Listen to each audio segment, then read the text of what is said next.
This is Mike Kenyon here to introduce Dear Tup, a memoir written in 1946.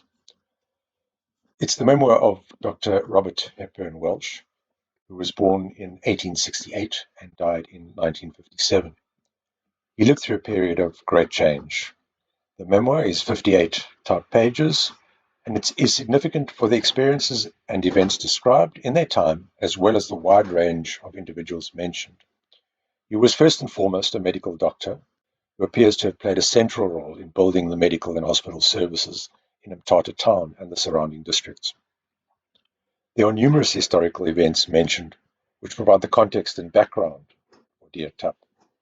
These include the early missionary presence north of the Gariep Orange River, the frontier wars of dispossession on the eastern frontier, the Cat River settlement from 1829 and its long demise, the expansion of colonial control east of the Kei River, settlement of the area which became Griqualand East, settlement on the Mthatha River, which became the colonial Mthatha town, and the Basotho, Mpondomise, and Whydah Rebellion of 1880 to 1881. The ancestors of Robert Hepburn Welsh, on both the maternal and paternal sides, were very much part of a wide and influential network of 19th century missionaries. Throughout the memoir are numerous references to individuals who were the descendants of missionaries, including key actors in the political sphere and civil service across southern Africa and in the Cape, and later Union Native Affairs Department in particular. The source of the memoir: in 2012, Joy Williams, a granddaughter of Robert Hepburn Welsh, resident then in Plettenberg Bay, provided a copy of the memoir Dear Tup to Aidan Buchholz, born and bred in the Transkei, but who had lived in the UK for 30 years since 1976. Aidan kindly passed the memoir on to me, and Joy gave permission for it to be deposited in the Corey Library for Historical Research at Grove University in Makanda, formerly Grahamstown. The reference at Corey for the memoir is MS, for manuscript, 19864. The memoir is being read by a great-grandson of Robert Hepburn Welsh, who is also a Robert Welsh, a retired school teacher of Port Elizabeth. Over to young Robert. Dear Tup, Craister Street, Mthatha, 1946. My dear old Tup, you've asked me more than once to place on record a few reminiscences of my early life for the benefit of the grandchildren. With advancing years, one's memory fades and is inclined to play tricks with one. Many incidents of interest at the time are afterwards completely forgotten. There are, however, other things that for some reason, not necessarily because they are of any special importance, become indelibly impressed in one's mind. Such of these as may be of interest to the young grandchildren I shall endeavour to place on record. From your own personal knowledge of my mother, and from Jack Carson's memoirs, they can learn something of my parents, so I need not go into that. As you know, I was born on the 23rd of January 1868, so that I am now, 1946, in my 79th year, and if I live till this time next year, I shall be in my 80th year, a good age to attain. Bedford. As you know, my earliest years were spent on the farm Penderry in the Bedford district. I'm very hazy about anything that happened before I was 5 years old, but I have a very vivid recollection of the drought of 1873 and the floods that followed, the animals dying of hunger and thirst, and many being drowned in the floods that came afterwards. We children used to live more or less wild on the farm. We often had to help look after the sheep or the calves, and were very proud when we were left in sole charge of the flock of sheep or a lot of young lambs. In those days, both the cattle and sheep used to be kraaled at night. The calves were placed in a special corner of the kraal called the kalfhok, built onto the kraal with a gate opening into the kraal. The cows would not part with their milk unless the calf was present and had a drink first. So before milking time in the evening, the calves were driven into the hok and then the cows into the kraal.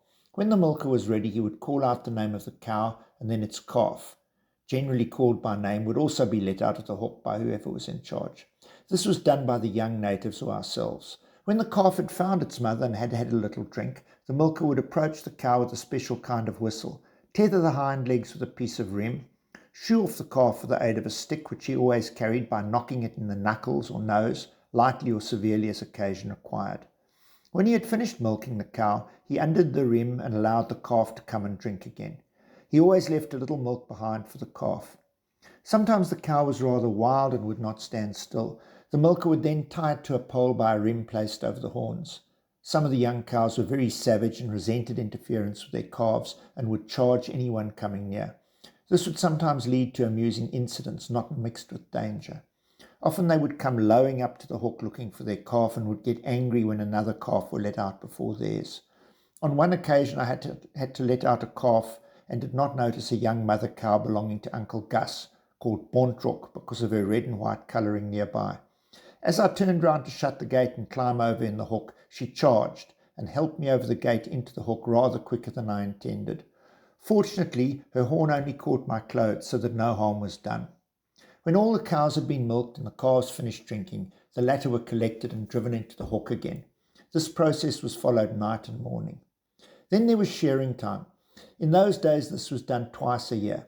Bands of skilled shearers used to go from farm to farm and were helped by the natives on the farm who were proficient at the job.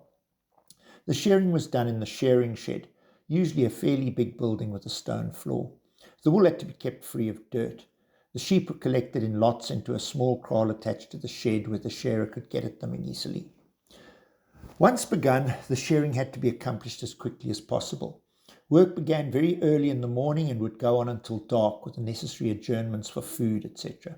The shearers were paid according to the number of sheep shorn, and each one had to keep a tally.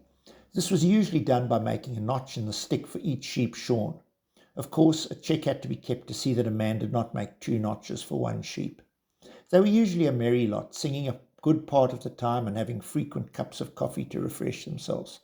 As each sheep was shorn, the wool was placed on a table and sorted. This was a job requiring considerable skill and experience. After being sorted into classes, it was placed in bales suspended in a wooden frame and tramped down firmly so as to get as much as possible into a bale. Some sheep were very docile and submitted meekly to the process of being shorn. Others resented it and struggled fiercely and required much skill and knack to manage them. There was springbok on the farm, and so there were springbok hunts frequently, for the big hunt men would gather from neighbouring farms and villages for miles around. Plans had to be worked out for the disposition of the hunters. The habits and favourite feeding places of the springbok were well known, and while one lot of hunters went in one direction, others would go in another to intercept any springbok going in that direction.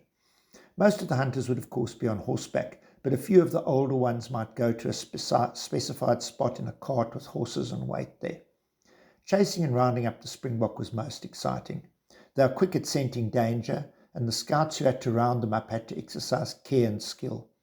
It was not uncommon when chasing over the veld for a horse to put his foot into a hole and come down both rider and all. Hence it was dangerous to ride with a loaded gun.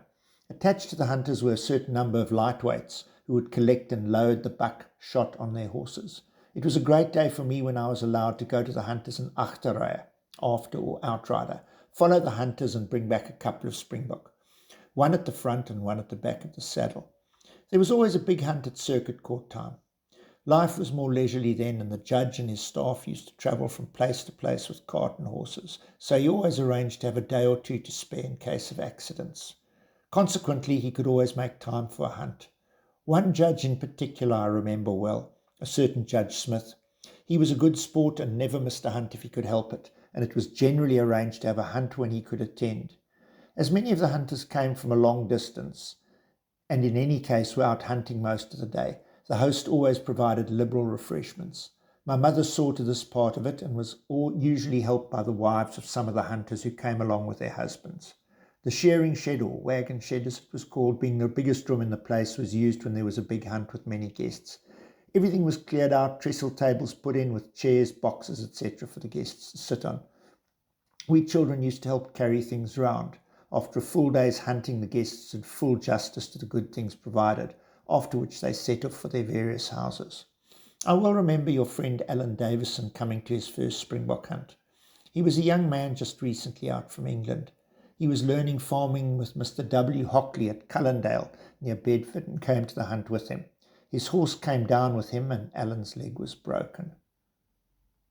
Life was happy and carefree for us children. We knew nothing of the worries and anxieties of our parents.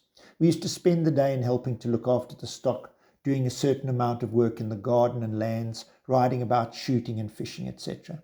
I was too young to handle a rifle, but was allowed to take out an old muzzle loader and shoot at birds eating the fruit, barley, etc. This gun was a rather heavy double-barreled one, made or imported by a Mr. Hayton of Grahamstown, and we always called it the Old Hayton. It had a mould for making bullets. We used to smelt the lead in a special ladle and pour the molten lead in this mould, and when cold, open it and take out the bullets. I remember my father being very pleased when he got a Martini Henry rifle. This was a breech loader and considered the very latest thing in rifles. Of course, we were not allowed to touch it except to clean it after it had been used. A little distance in front of the house was the garden, surrounded by a stone wall. Inside the stone wall, before getting to the garden proper, was some scrub bush. After passing through the gate, a narrow path led through this to the garden. On one occasion I was going to the garden. I had passed through the gate and closed it securely when I heard a rustling in one of the bushes. I peered in to see what it was, and just as I bent down, a Rinkels raised his flattened head. You can imagine the fright I got, and there was no time to open the gate and get back. With a shout and a leap, I rushed down the path, through the garden and out at the far end, and made my way round that manner back to the house.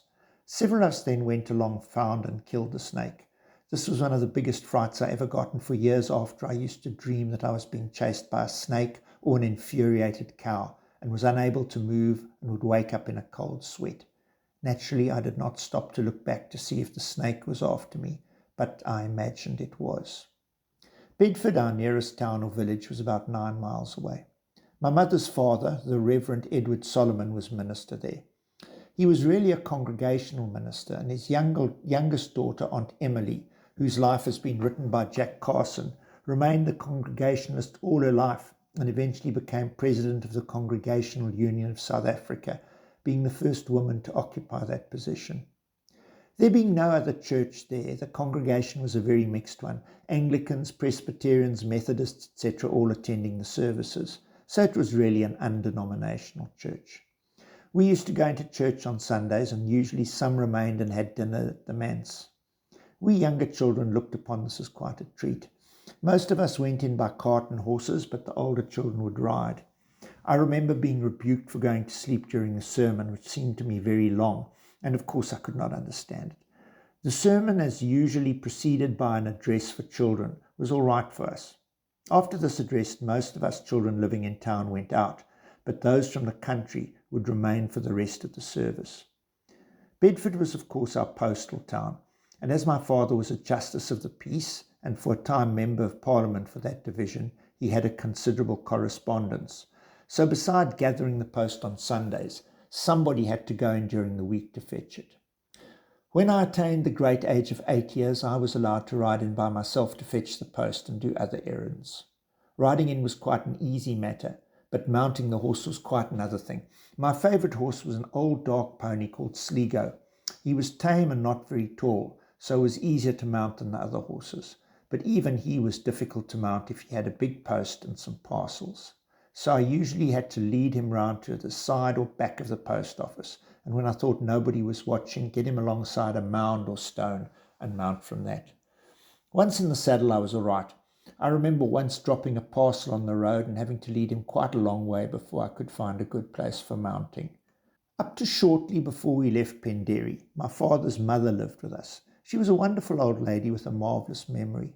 She was then about 90 years of age and had been quite blind for some years. She knew the Bible thoroughly and had all the Psalms by heart. She used to teach us scripture, and I well remember her trying to make us learn the 119th Psalm by heart. But we left Penderi before the task was completed. She went to live with one of her daughters and died at the age of 96. Wagon trip to Tsolo.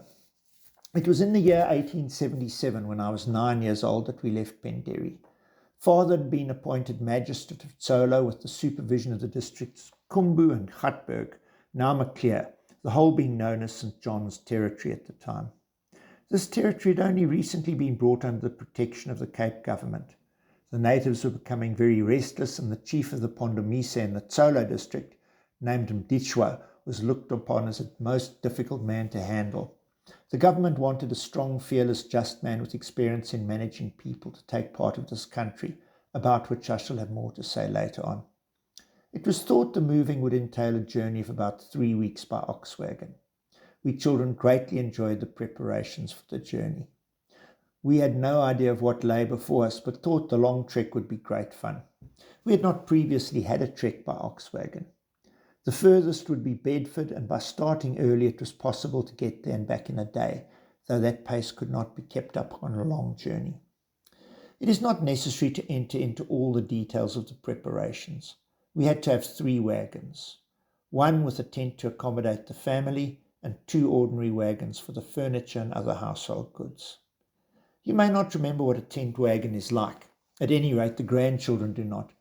A full description would probably be tedious and take up too much time and space to tell, so I shall just give a general outline.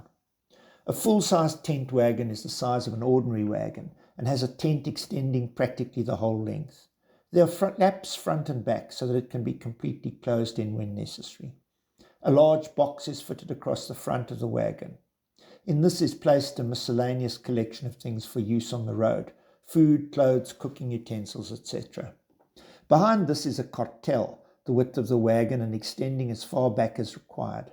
This is made of a wooden frame interlaced with leather thongs, rimpies, and fixed the same height above the floor as the front box. On these are spread mattresses and other bedding used for sitting or resting on during the day and sleeping on at night. Underneath it is a space for packing away luggage and other articles that may be required. To make it easier to get in and out, there is usually a small clear space at the back of the wagon, to which is attached a step for getting in and out. A special little step ladder may be used if desired, and this is handy for stout old ladies. Attached to the sides of the tent are a number of bags or housewives for holding things required at any time, such as needle, cotton, patching material, candles, matches, etc. Also, a couple of lanterns are fixed to the tent. The brake, or remskoen as it is generally called, is at the back of the wagon, the handle jutting out under the brick midway between the hind wheels. Where a big family travels, some have to sleep under the wagon. This sleeping apartment is made snug on cold nights by spreading a big sail over the wagon, the sides of the former coming down to the ground on each side. Each wagon is drawn by a team or span of oxen, 16 being an ordinary number. Making up the span is a great art. The most important and hardest work are the wheelers, or achteros, and the next, the vooros, or leader. These must be specially selected and trained. The wheelers have by far the most work. Not only do they help pull the wagon, but they also have to steer it. This they do by means of the disselboom to which they are yoked. Then, to avoid an obstacle in the road, the one may have to push the other across the road, and, with the rest of the team pulling steadily in front, it is not an easy matter. Then they also have to act as an assistant brake and keep the wagon back when going down a steep part of the road. This they do by planting their feet firmly in the ground and allowing the yoke to slip forward behind the horns. The 2 leaders must choose and follow the best section of the road. They are helped in this by the voorloper, leader, who guides them in bad or congested parts by the voortow, which is a loop or rim fixed to their horns. When the road is good and not crowded, the tow is thrown over the horns and the lead is left to do the guiding themselves. Great care must be taken to match the oxen. A driver tries to have oxen of the same build, size, colour, etc. It's not good putting an eager ox with a lazy one, or he will wear himself out pulling his lazy mate. Each span has a driver or leader or voorloper. The latter is usually a young native, and his job is to lead the span when necessary and herd them when they go out to feed. The driver is an important person, and driving is a very skilled job. It takes a very long training period to make an efficient driver. Besides actually driving, he is in charge of the wagon and the oxen. He has to regulate the travelling, know where the best available pasture is, and select the proper outspan places. He has to attend to all the hurts and wounds and doctor the sick oxen. He has to see that the gear is in good order and numerous other little jobs that fall to his lot besides the actual driving. For this purpose he is generally on foot near the wheelers, or, when circumstances permit, seated on the front of the wagon. He has to watch the team and road very carefully and is constantly shouting or cracking his whip over the oxen, calling them by name. When an ox fails to obey orders, he gets a smack with the whip. The whip is also of a special kind. It is made of a bamboo shaft from 12 to 15 feet long, which is attached to the lash, and about 25 feet long. It is made of hide, hippo or rhinoceros being the best. It is made soft by braying and rubbing grease into it. The thickest part near the shaft is about as thick as a fountain pen and gradually tapers to a thinner point to which is attached the voorslag, which gives it its peculiar characteristics, makes it lighter, is the part to which with which the driver flicks the oxen and produces the peculiar crap. To make the cracking sound is quite an art in itself, requiring much practice to acquire. The rolling cracking sound can be heard miles away, and the driver also uses it to tell the voorloper to bring the oxen in when they are out feeding. He also cracks the whip frequently and keeps running beside the team, calling the oxen by name to stimulate and encourage them. It can inflict severe punishment, but a good driver with a well-trained team rarely has to do that.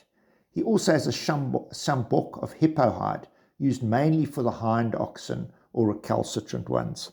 It can be very severe.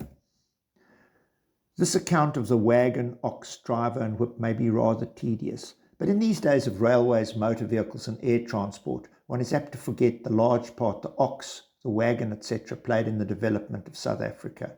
Without the ox, the great trek of the voortrekkers would have been impossible.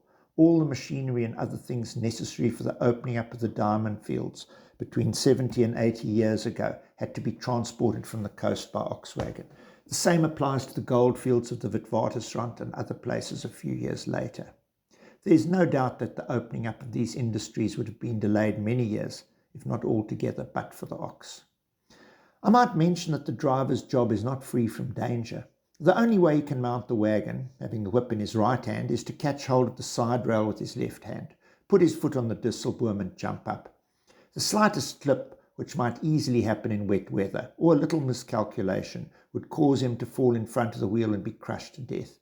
Many drivers have been killed this way. Among his many duties is attending to the brake at the back of the wagon. Going down a steep decline, he has to run to the back and screw in the brake, then forward again to attend to the oxen. Then, when in a drift, as soon as the wagon gets down the incline, he has to unscrew the brake, so his job can be very strenuous.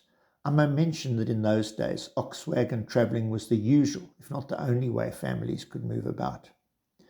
Now, all being ready for the journey, a start is made. It was in September 1877 that we left Penderi and set off on our long trek for Tsolo.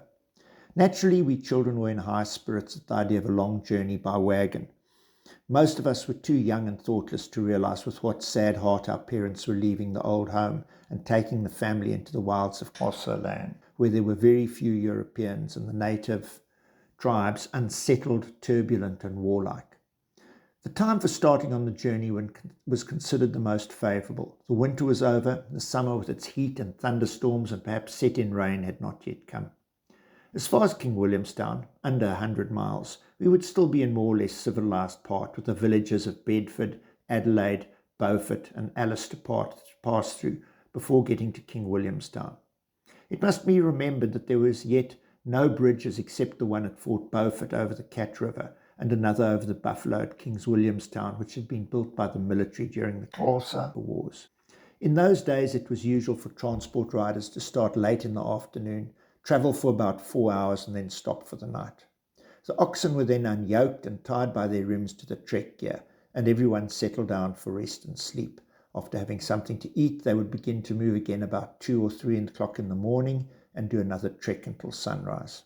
Then the oxen would be outspanned and sent out to feed in charge of the voorloper. When it was time to bring them back in the afternoon, the driver would crack his whip as a signal to the voorloper to bring the oxen in.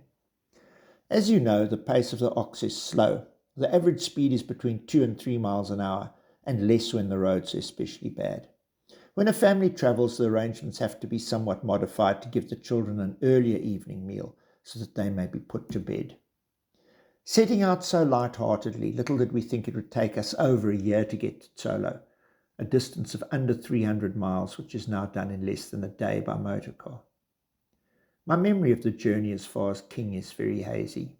My older brother Ted was at school in Lovedale, which is practically part of Alice, and I remember his coming to see us. From King, we made for Mr. Edward Hughes's farm, Waterford, on the Kabousie near Stutterheim and about 30 miles from King. Mr. Hughes was an old friend of my father and mother. He had been brought up on the mission station at Philippolis, where my mother's father was the missionary. Waterford was a beautiful farm with a nice big house and plenty of outbuildings. He, like my parents, had a big family. 4 sons and I think 4 daughters. One of the sons, Alfred, was about my age, and then Jack, who was later Director of Agriculture at Umtata. When I went to Dale some years later, I found Alfred there and we renewed our friendship. I did not see him again until I went to Roberts Heights in 1916, when he was Colonel Alfred Hughes, DSO, and was Quartermaster General of the Forces. We stayed with the Hugheses for a few days, and then Father went off by himself and left us there. We were told that the Xhosas across the Khai had started fighting, and that we must stay where we were while Father continued the journey to Tsolo by postcard, which went to Umtata once a week. Naturally, I did not appreciate the seriousness of the position, or why my mother was sad, as I thought Waterford a pleasant place to stay. After Father left, we ceased living with the Hughes and occupied a small cottage near their house. This consisted of 2 rooms attached to some other buildings. There were 8 of us: Mother, Aunties Bess and Mary, the latter being about 7 or 8 months old, 5 boys, Uncle Gus, myself, Uncle Donald, and Willie and Alan. Uncle Ted, as I've said, was at Lovedale, and Aunt Jessie remained with her grandparents in Bedford to attend the school there. The one room was used by Mother and the girls. The other room was a living room by day, and we boys slept in it at night. Of course, there were no bedsteads. We spread our beds on the floor, and during the day they were rolled up and put out of the way. Furniture was of the scantiest. Thinking it would only be a short time, it was not worthwhile unpacking the furniture in the wagons. We had a table and a couple of chairs lent by the Hugheses, and some old packing cases on which to sit. There was no kitchen, and the cooking was done in the open as when on the road. All who were big enough helped with the cooking, washing up, etc. War, Fingos and Kalekas. Meantime, word came from Father that it would be considerable time before he could come to us, and that the wagons should take the goods to be stored in King and then go back. Meantime, matters came to a head and war started just across the Khai between the Fingos and Kalekas under Crowley, Sarili. This did not worry us children, as we did not appreciate the position. The Fingos were mostly in the Butterworth and Adutra districts, and the Kalekas in Kalekaland, now known as Kentani and Willowvale. Uncle Gus and I used to wander about the farm with Alfred and Jack Hughes, doing little odd bits of work with the stock and in the lands and occasionally hunting birds. The railways was being constructed from East London to the north. The railway bridge across the Kabousie River had just been built. This was within walking distance of Waterford, and we sometimes went to watch the men at work on the line. One day when we got to the bridge, there was an engine there, the first we had seen. We got talking to the engine driver and persuaded him to give us a ride across the bridge. It was the first time we had ever been on a locomotive, and thoroughly enjoyed the novel experience, and went back to tell with great pride how we had had a ride on the engine. The war gradually spread. The country between the Kabousie River and the Khai was inhabited by the natives, members of the Gaika tribe. One day we heard that they were also joining the rebels, and that we were to leave immediately for King. The railway was then open as far as Khai Road, and there was a branch line from Blaney to King. We all hurried off to Khai Road in carts, horses, etc. There we took the train to King, our first experience of train travelling. Meantime, Mr. Hughes had sent word to friends in King to secure accommodation for us, and they found a small cottage where we settled for the time. There were many natives living in Stutterheim, Alice and Fort Beaufort districts, especially in the mountainous parts along the Piri and Katberg mountains. There were a strong tribe in the upper part of the Beaufort district under the chief Makomo, extending to the Winterberg, near where Uncle Gus now lives. These tribes became very unsettled and were obviously about to take part in the war. At the time, there were still some imperial soldiers in the country, and there was a small garrison of them in Beaufort. Mother's eldest brother, Uncle Edward, commonly known as E.P., and afterwards Sir Edward Solomon of Johannesburg, which did not exist at that time, was then living in Beaufort, where he was practicing as an attorney. There was a volunteer corps, the Fort Beaufort Rangers, of which he was in command. Beaufort. As it became obvious that the war would last a long time, it was decided that we should go live in Beaufort. The difficulty was to get there, as travelling by wagon through the disaffected tribes was out of the question. Then Uncle Edward sent word that he was coming to King with a body of volunteers to fetch arms and ammunition. He arranged for Mother and the girls to go by postcart, which still ran between King and Beaufort under a strong escort, and that we boys might travel in the wagon with the volunteers. The postcart went off early in the morning with Mother and the girls and was scheduled to reach Beaufort that evening. Nothing untoward happened and they got safely to Beaufort that evening. We boys went off with the wagon later in the day and thought ourselves quite important, travelling with an escort of volunteers. Later that evening, Edward, being somewhat tired after the activities of the day, decided to take a rest in the wagon and I was told to ride his horse. I was not a little proud of myself riding the OC's horse amongst the men. But alas, pride cometh before a fall. Riding at a walk, it now being fairly late in the evening, I got sleepy. One of the junior officers also got sleepy. We must have been nodding as we rode along behind the wagons. Suddenly my horse kicked up and gave a bound forward, which landed me in the road. What a commotion there was. Everyone was rather sleepy, and the sudden noise and commotion made some of them think, all being sleepy with riding at a walk by the wagon in the heat for several hours, that the Corsos had attacked us. A halt was immediately called and Uncle Edward jumped out of the wagon to investigate. Didn't I catch it when he found out what had happened and I was bundled into the wagon. "I thought you could ride," he said. "So I can, sir," I replied, "but I can't ride a bucking horse when I'm asleep." What had happened was apparently this. The young officer being more asleep than awake, his horse sidled up against mine, and the long sword which the officers then wore got entangled in my horse's hind legs. The OC's language to the young officer was not for polite society. After this episode, I was of course kept in the wagon. Nothing further happened to upset us, and we got safely to Beaufort the following day. We went first to E.P.'s house and afterwards to a cottage he had procured for us. We remained in Beaufort until the wars were over and Father was able to come and fetch us, which was not until the following year. The time we were in Beaufort was a very anxious one for Mother. Beside having the responsibility of the family, she knew that Father was in grave danger, as the native tribes in that area were unsettled and might rise at any time. If anything happened to him, she would be left with 9 children, none of them yet doing for themselves and very little to support them. In the middle of 1878, Aunt Jessie left Bedford and came to Beaufort. It was arranged that she should go to the Rhemish Institute in Stellenbosch to take her teacher's certificate. She had to go by postcard to Grahamstown and then by train. What a to-do there was in the morning she left. The postcard was timed to leave at 5 o'clock in the morning. You know how punctual Mother always was. The postcard which was to call for her, for some reason or other, came about half an hour before 5 o'clock. Of course she was not ready, and you can imagine what a hurry-scurry there was. Anyway, it gave Mother no time to worry about her eldest daughter going away.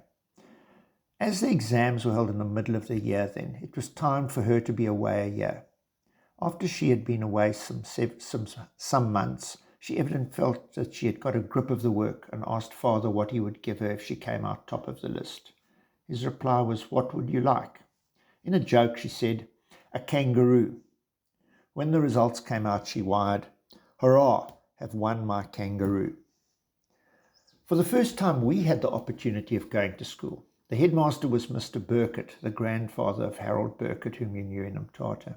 His daughter, Euphemia, Miss Pheme, as we used to call her, had charge of the lower classes. Mr. Burkett was a great believer in the cane. He generally had one in his hand and used it on the slightest provocation. He used to thrash his own sons unmercifully, and after a thrashing they had to say, "Thank you, dear Pa." Yet in many ways he was a kindly old man, but using the cane was common in those days. I say cane. It was usually a kweperlat, that is a stick cut from a quince hedge, and which was, if anything, more severe than a cane. Occasionally, if he thought a new stick was necessary, the victim would be sent to cut one from the hedge, and if he didn't bring a proper one, would catch it all the more severely. One day there was quite a dramatic scene in the school. One of the pupils was a big, strong Boer lad named Pringle Ainsley.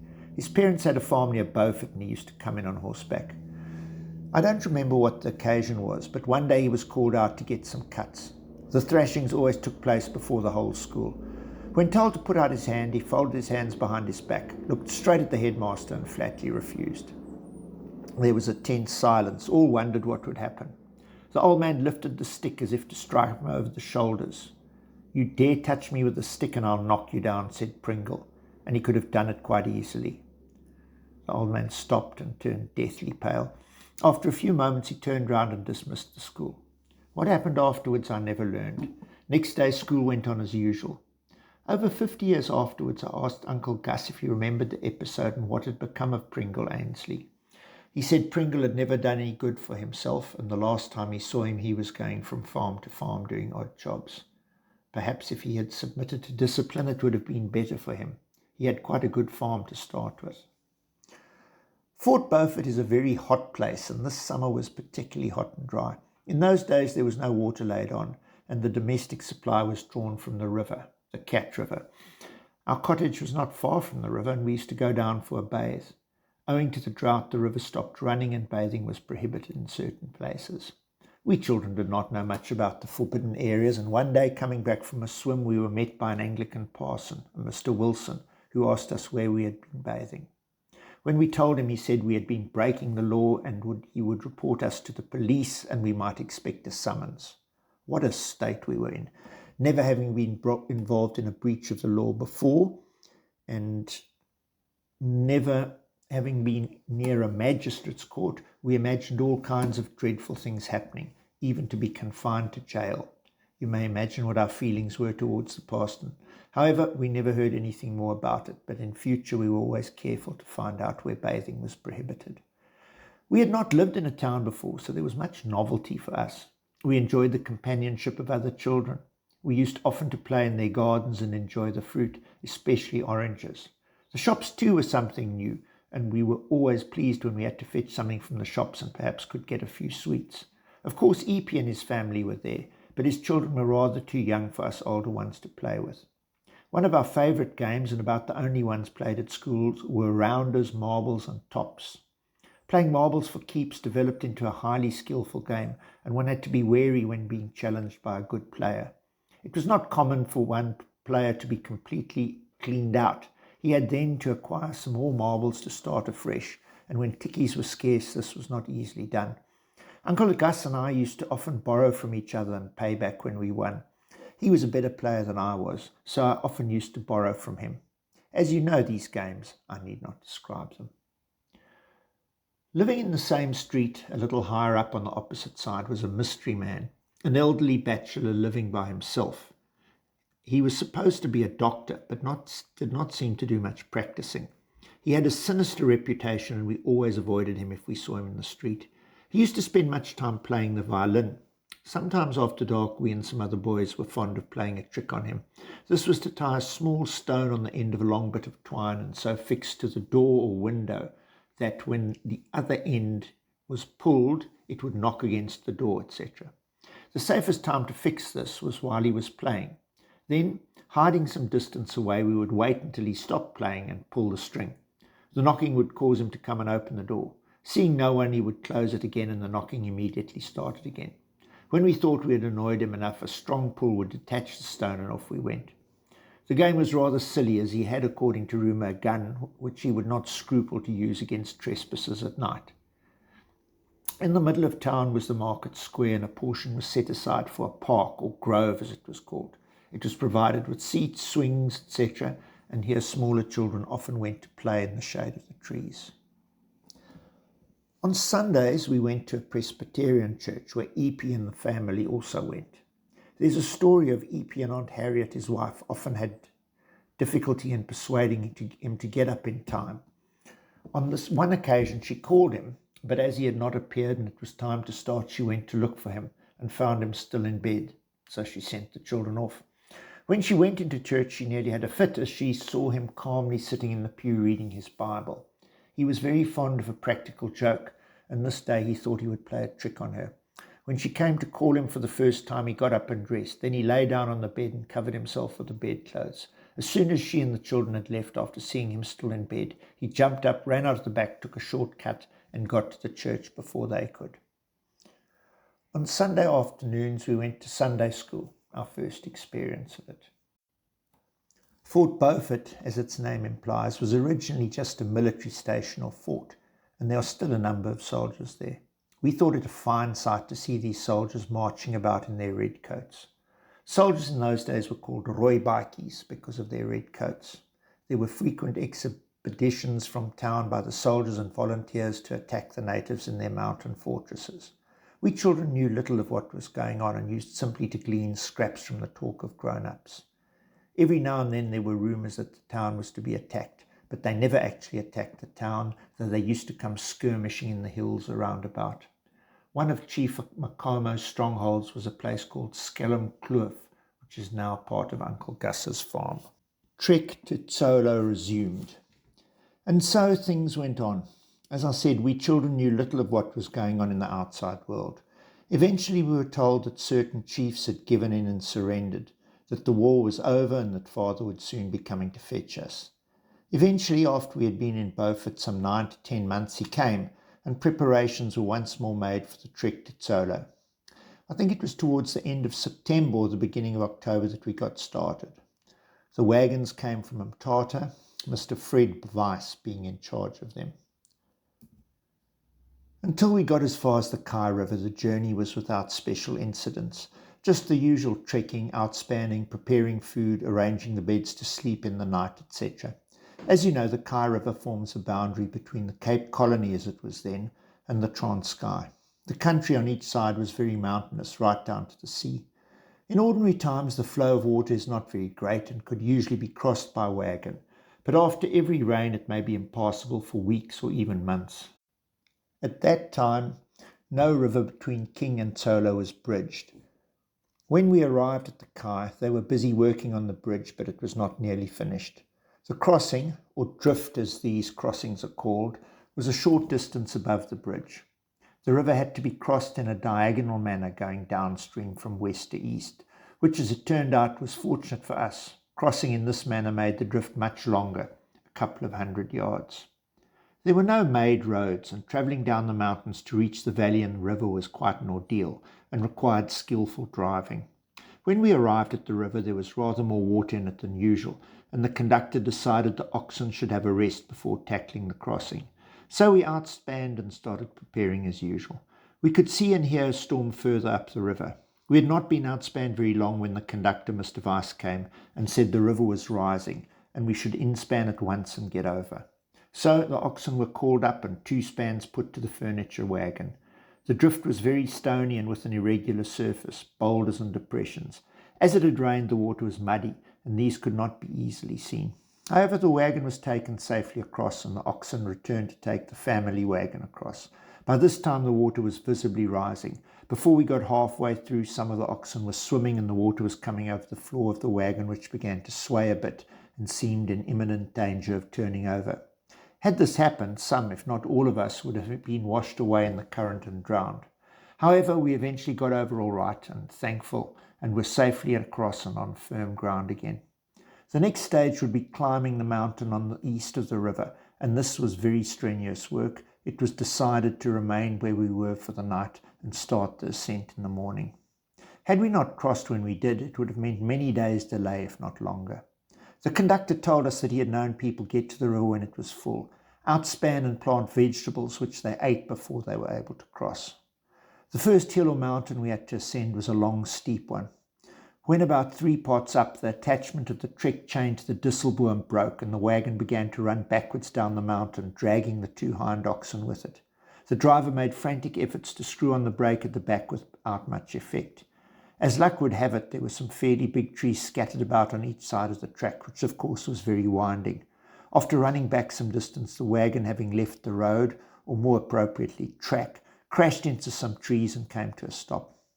After considerable trouble, 2 spans of oxen were hitched to the wagon, and with considerable difficulty got it to the top of the mountain. For the next 7 or 8 miles it was all climbing up and down mountains, but eventually we got over them without any more adventures. After that the going was easier. The country was more or less undulating, not mountainous, until we got to the Bashi. Here again it was heavy going, but nothing serious happened, and we got safely to Mthatha. It is a general rule when travelling by wagon to cross a river before outspanning whenever it is possible. So we crossed the Mthatha River at what was called the Lower or Barkley Drift and outspanned. This drift, as you will remember, is just below St. John's Mission and now has a causeway over it, the ordinary bridge being higher up the river. Mthatha at that time was only 2 or 3 years old and was made up of the mission, the government officials, 2 or 3 traders, and some houses. It was late afternoon when we got there, and we set about preparing the evening meal, which consisted of grilled meat, bread, and coffee. As usual, the meal was spread on a piece of sail on the sheltered side of the wagon. The weather looked threatening, but there appeared to be ample time to have our supper and then get settled into the wagon. Suddenly, without warning, we were enveloped by a terrific dust storm just as we poured out the coffee and were starting supper. Imagine the confusion. Everything was covered with dust, but we each grabbed our mug of coffee, our piece of meat and bread, and scampered into the wagon, where we finished our meal more or less comfortably in spite of the dust. The dust storm was followed by a deluge of rain. This did not last long, and at any rate did away with the dust. We were now about 40 miles from Tsolo. This was, of course, Old Tsolo, shown in the picture you have. We reckoned to get there early on the 3rd day after leaving Mthatha. The next day was damp and inclined to be drizzly. However, we made an early start, expecting to cross the Gungulu stream before outspanning for the day. The approach to the drift was flanked by a bank on either side. The road was rather narrow, but with care a wagon could get through safely. The drift was slightly dammed on the lower side, so that the water was about 12 to 18 inches deep and very muddy, partly from wagon and oxen passing through and partly from the rain on the previous day. For some reason or other, on approaching the stream, the family wagon did not keep to the road properly, and the wheels on the right sand got onto the bank. Before a halt could be effected, the front wheels were almost in the water and the wagon tilting over toward the left. As soon as it halted, the family scrambled out. Owing to the steepness of the bank, it was considered impractical to pull the wagon out backwards. Therefore, it must go forwards. Some rings were fixed to the tent, and every available person was commanded to hang on to these in the hope that they might prevent the wagon from falling over.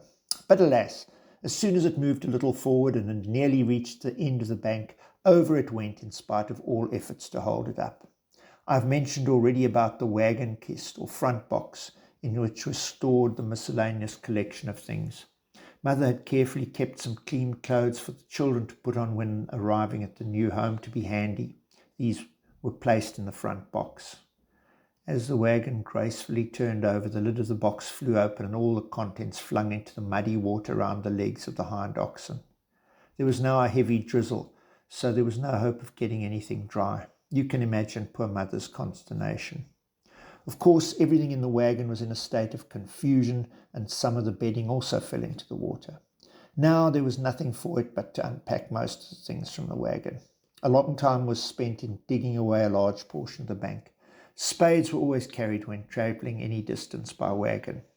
Finally, some oxen were hitched to the side of the wagon and hoisted it into position again. Meantime, clothing, etc. was rescued from the muddy water. The drift was safely negotiated. The afternoon was spent in trying to remedy as much of the damage as possible.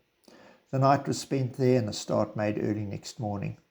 We got to within about 10 miles of Tsolo and camped for the night. Starting again the following morning, we crossed the Ingsku River safely, though the drift was rather bad. We could see our future house on a hill about 3 miles away. To get there, we had to go through a cutting round a hill. In taking one of the turns in the cutting, the right-hand wheel went over the side of the cutting. Fortunately, the oxen stopped as soon as they were called on. A yard or two more and we would have been over the cutting. We scrambled out of the wagon, which was then backed up a bit, and got properly onto the road again. By this time, we had come to the conclusion that this particular driver was not as skillful as he might have been. I might add that a gang of prisoners were soon put on the road to widen it at the corners. We completed the journey without further incident, and how thankful my parents were to get us all safely to the end of the journey. It took us 3 weeks to get from Beaufort to Tsolo. We children thoroughly enjoyed it. To us it was like a big picnic. It was great fun preparing the meals for which we were always ready. Sleeping under the wagon was much enjoyed. Often we bigger ones would walk for long distances alongside the oxen and help to drive them. One hot day, Uncle Donald, in getting out of the wagon, tore the seat of his trousers. He said nothing at the time, but quietly put on his overcoat to hide the tear. and joined us in walking. Some of us had seen the accident and twitted him with putting an overcoat on such a hot day. He insisted that he was quite cool, though we could see the perspiration on his forehead. At the next halt, the trousers were mended. Sometimes we would go with a voorloper to help herd the oxen. On other occasions, we would be sent to a Xhosa kraal to buy eggs, fowl, milk, etc., and a couple of times a sheep. Arrival at Old Tsolo. Having arrived at the end of the journey, we wanted to explore the home and surroundings. There was little to see about the house. It was a 3-room wattle and door building with a thatched roof. The roof came down all round to provide shelter and form a veranda. The front door opened into the middle room, which was the living room, dining room, sitting room, etc. From this, a door opened into each of the other rooms. One was my parents' bedroom and the other occupied by the girls. Alongside one end of the house was a big rondavel. This was used as a storeroom and a sleeping place for the boys. Then there was another outside room which was used as a kitchen and pantry. There were mountains with forests to the north and east, and to the south across the river was the Tsolo Mountain. The Tsolo Mountain, as the name implies, is conical and rises to a point. This mountain is well seen in the picture you have. There were no forests in the Tsolo Mountain, a bare rocky place with just a few shrubs. The house was situated at the foot of the mountain to the north, about half a mile from the base, from where it began to ascend steeply. This was to be our new home, very different in every respect from Penderi. The only other white person living on the place was the magistrate's clerk, at that time a Mr. McDermott. He lived in a cottage a couple of 100 yards away. There were half a dozen native police, and they lived with their families at the police camp, a collection of huts at the foot of the mountain to the north of us. To the south of us, and between the eminence on which we lived and the Tsolo Mountain, flowed the Intsku River. Flowing out of the gorge between the mountains to the north and east was a fairly strong stream, which became a raging torrent in the rainy weather. This stream furnished us with our water by a furrow leading from it high up in the forest to a little below the front of the house and terminating in a dam from which the garden could be watered. The garden was big and contained many fruit trees, as well as vegetables, barley, etc. There were no other dwellings of any kind near us. I may mention another wattle and door building about 100 yards to the south of the house, which was used as an office. The nearest native huts were a good distance away, and our nearest white neighbours were 3 miles away. These consisted of Mr. Leary, a trader, his family, and a few 100 yards further on was St. Augustine's Mission, with the Reverend B.L. Key, afterwards Bishop Key, and his family. These good people had gathered at Tsolo to give us a warm welcome and had food, etc., prepared for us, all of which was much appreciated. Tsolo was right in the heart of the native territories, being about halfway between the Cape and Natal, about 200 miles from King Williamstown, and also about halfway between the sea and the Drakensberg Mountains, which separate them from Basotho land and form the northern boundary. Thus you can well imagine what an isolated spot was to be our home for the next 2 years. It was an extraordinary, beautiful place, but that did not make up for the isolation. For us children, being accustomed to country life and being members of a large family, the isolation was not felt. But I often think how my parents must have chafed at thus being cut off from all contact with their friends and relations. At first there was only one post a week, which was brought by horse from Kumbu, about 16 miles away. Kumbu was also our nearest telegraph station. Moreover, the postcard passing through Kumbu, which was on the main road between the Cape and Natal, would often be delayed by full rivers. The Tsitsa River was between us and Kumbu and was frequently flooded in the rainy season. Thus it would often happen that we did not get post for 2 or 3 weeks. Mr. McDermott was also postmaster. There was very little work in this connection, but he disliked the job. The outgoing post was all right. It was made up on a regular evening and the bag handed to the contractor in the morning. But the incoming post was most irregular and sometimes meant waiting about on a Saturday afternoon or Sunday to receive it. So he asked me if I would take on the job, and he would give me 2 and 6 a week. Naturally, I jumped at it. Later, when he was left and was succeeded by Mr. John Cumming, the same arrangement held. This was the first money I had earned, and I was not a little proud of it. My first month's pay I gave to my mother. Then she said I must save it up and buy something for myself. With my savings, I eventually bought a watch which lasted me for many years. As I said, our nearest and in fact only neighbours were the Learys and the Keys. There was a trading station at the junction of the Inku and the Tsitsa called Junction Ferry a few miles to the east. This was run by two young bachelors, and we saw little or nothing of them. The Learys were a big family, 5 sons and 6 daughters, now all passed on except the youngest son, Walter, who must be about 74, 75, and has lately retired from being Archdeacon of Ponderland. Naturally, they were not always at home at the same time. The second son, John Glenn Leary, had just joined the magistrate's staff at Tsolo as a junior clerk and interpreter. The eldest son was already in the service stationed at Mount Frere. The Keys were a smaller family, consisting at that time of Mr. and Mrs. Keys, 2 daughters and a son. The eldest daughter, Alice, was then about 9 or 10, and the son, Aston, came next. What strange coincidences take place. On hearing Mr. Keys call his son Aston, the Aston Keys sounded familiar to my father, but just at that moment he could not place it. Then it suddenly all came back. Many years previously, father's brother had gone to England for surgical treatment, and father remembered the surgeon who had treated him was a Mr. Aston Key. This turned out to be Mr. Key's father. A further coincidence. Father asked Mr. Key if a certain Admiral Cooper Key was any relation. "He is my brother," replied Mr. Key. It so happened that shortly before this, mother's 2 brothers, Richard and William, were at Cambridge. To supplement their allowance, they did tutoring during the vacations. Sir Richard, as he afterwards was, had been coaching Admiral Keyes' sons. As you can easily imagine, my mother was kept very busy with looking after a large family. There were no shops to run to for anything wanted in a hurry.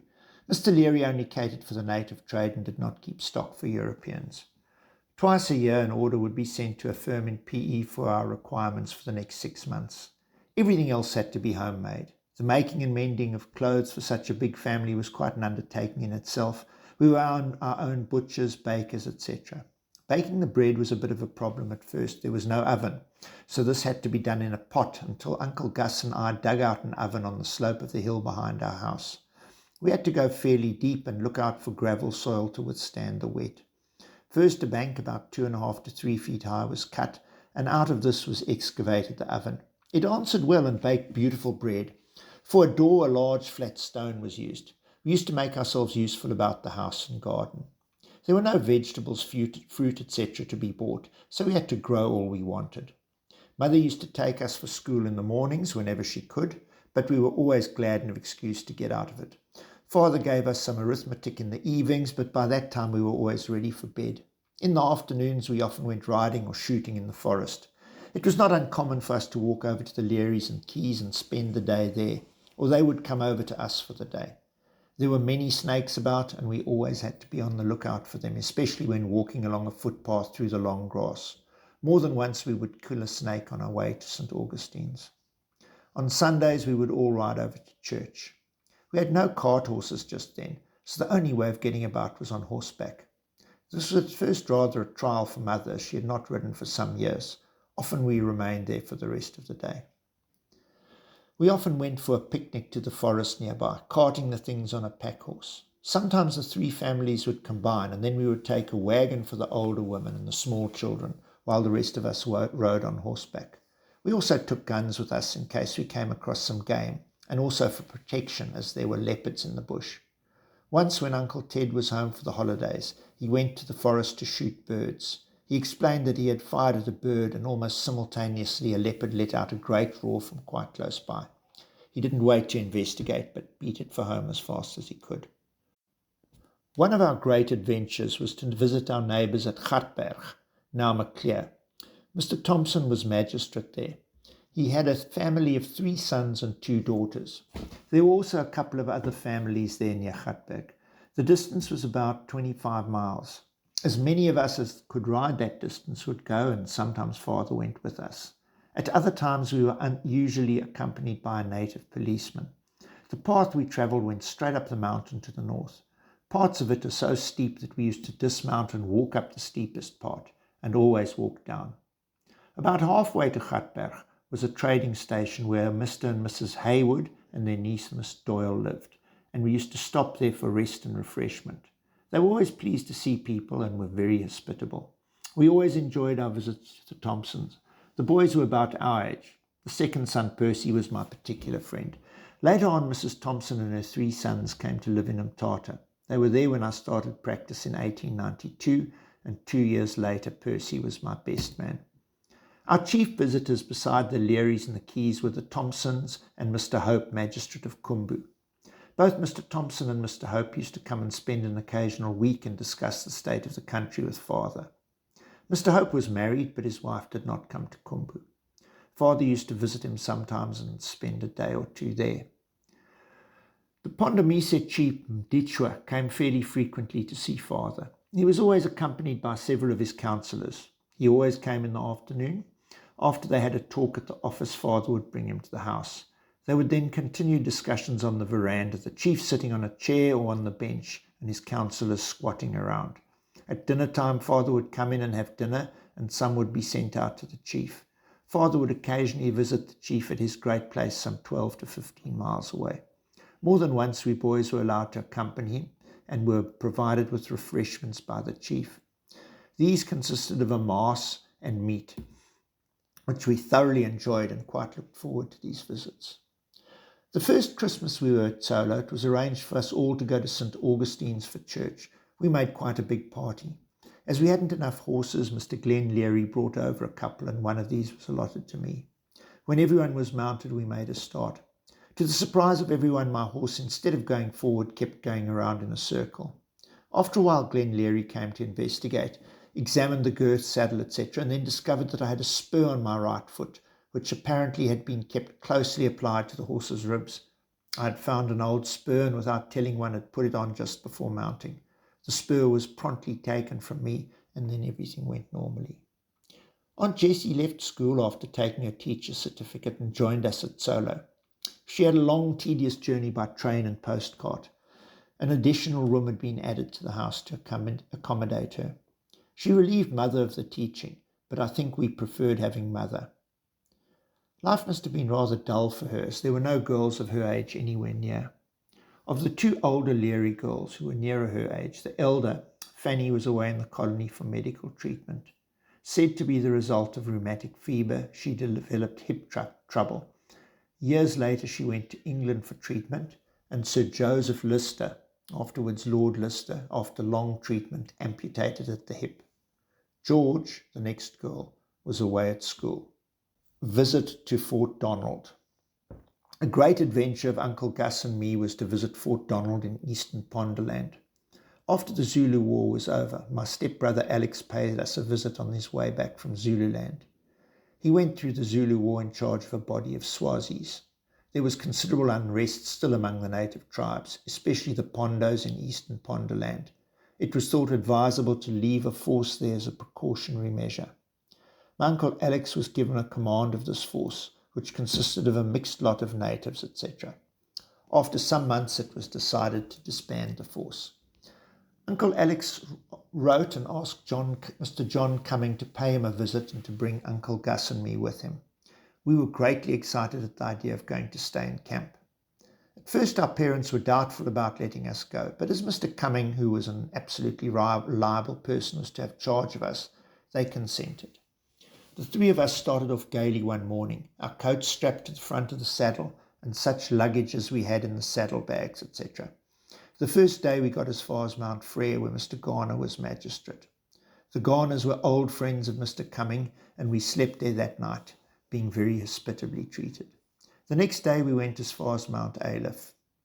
And Mr. Reed was magistrate there, and Mr. McDermott, who used to be at Tsolo, was clerk. As they were both bachelors, they lived together and put us up for the night. The 3rd day we got to the end of our journey, Fort Donald, and were given quarters in the camp. These consisted of some huts and tents. We had a hut. There were several hundred natives and quite a number of European officers and non-coms. Of course, we were not a little proud of being in the officers' quarters and having meals with them.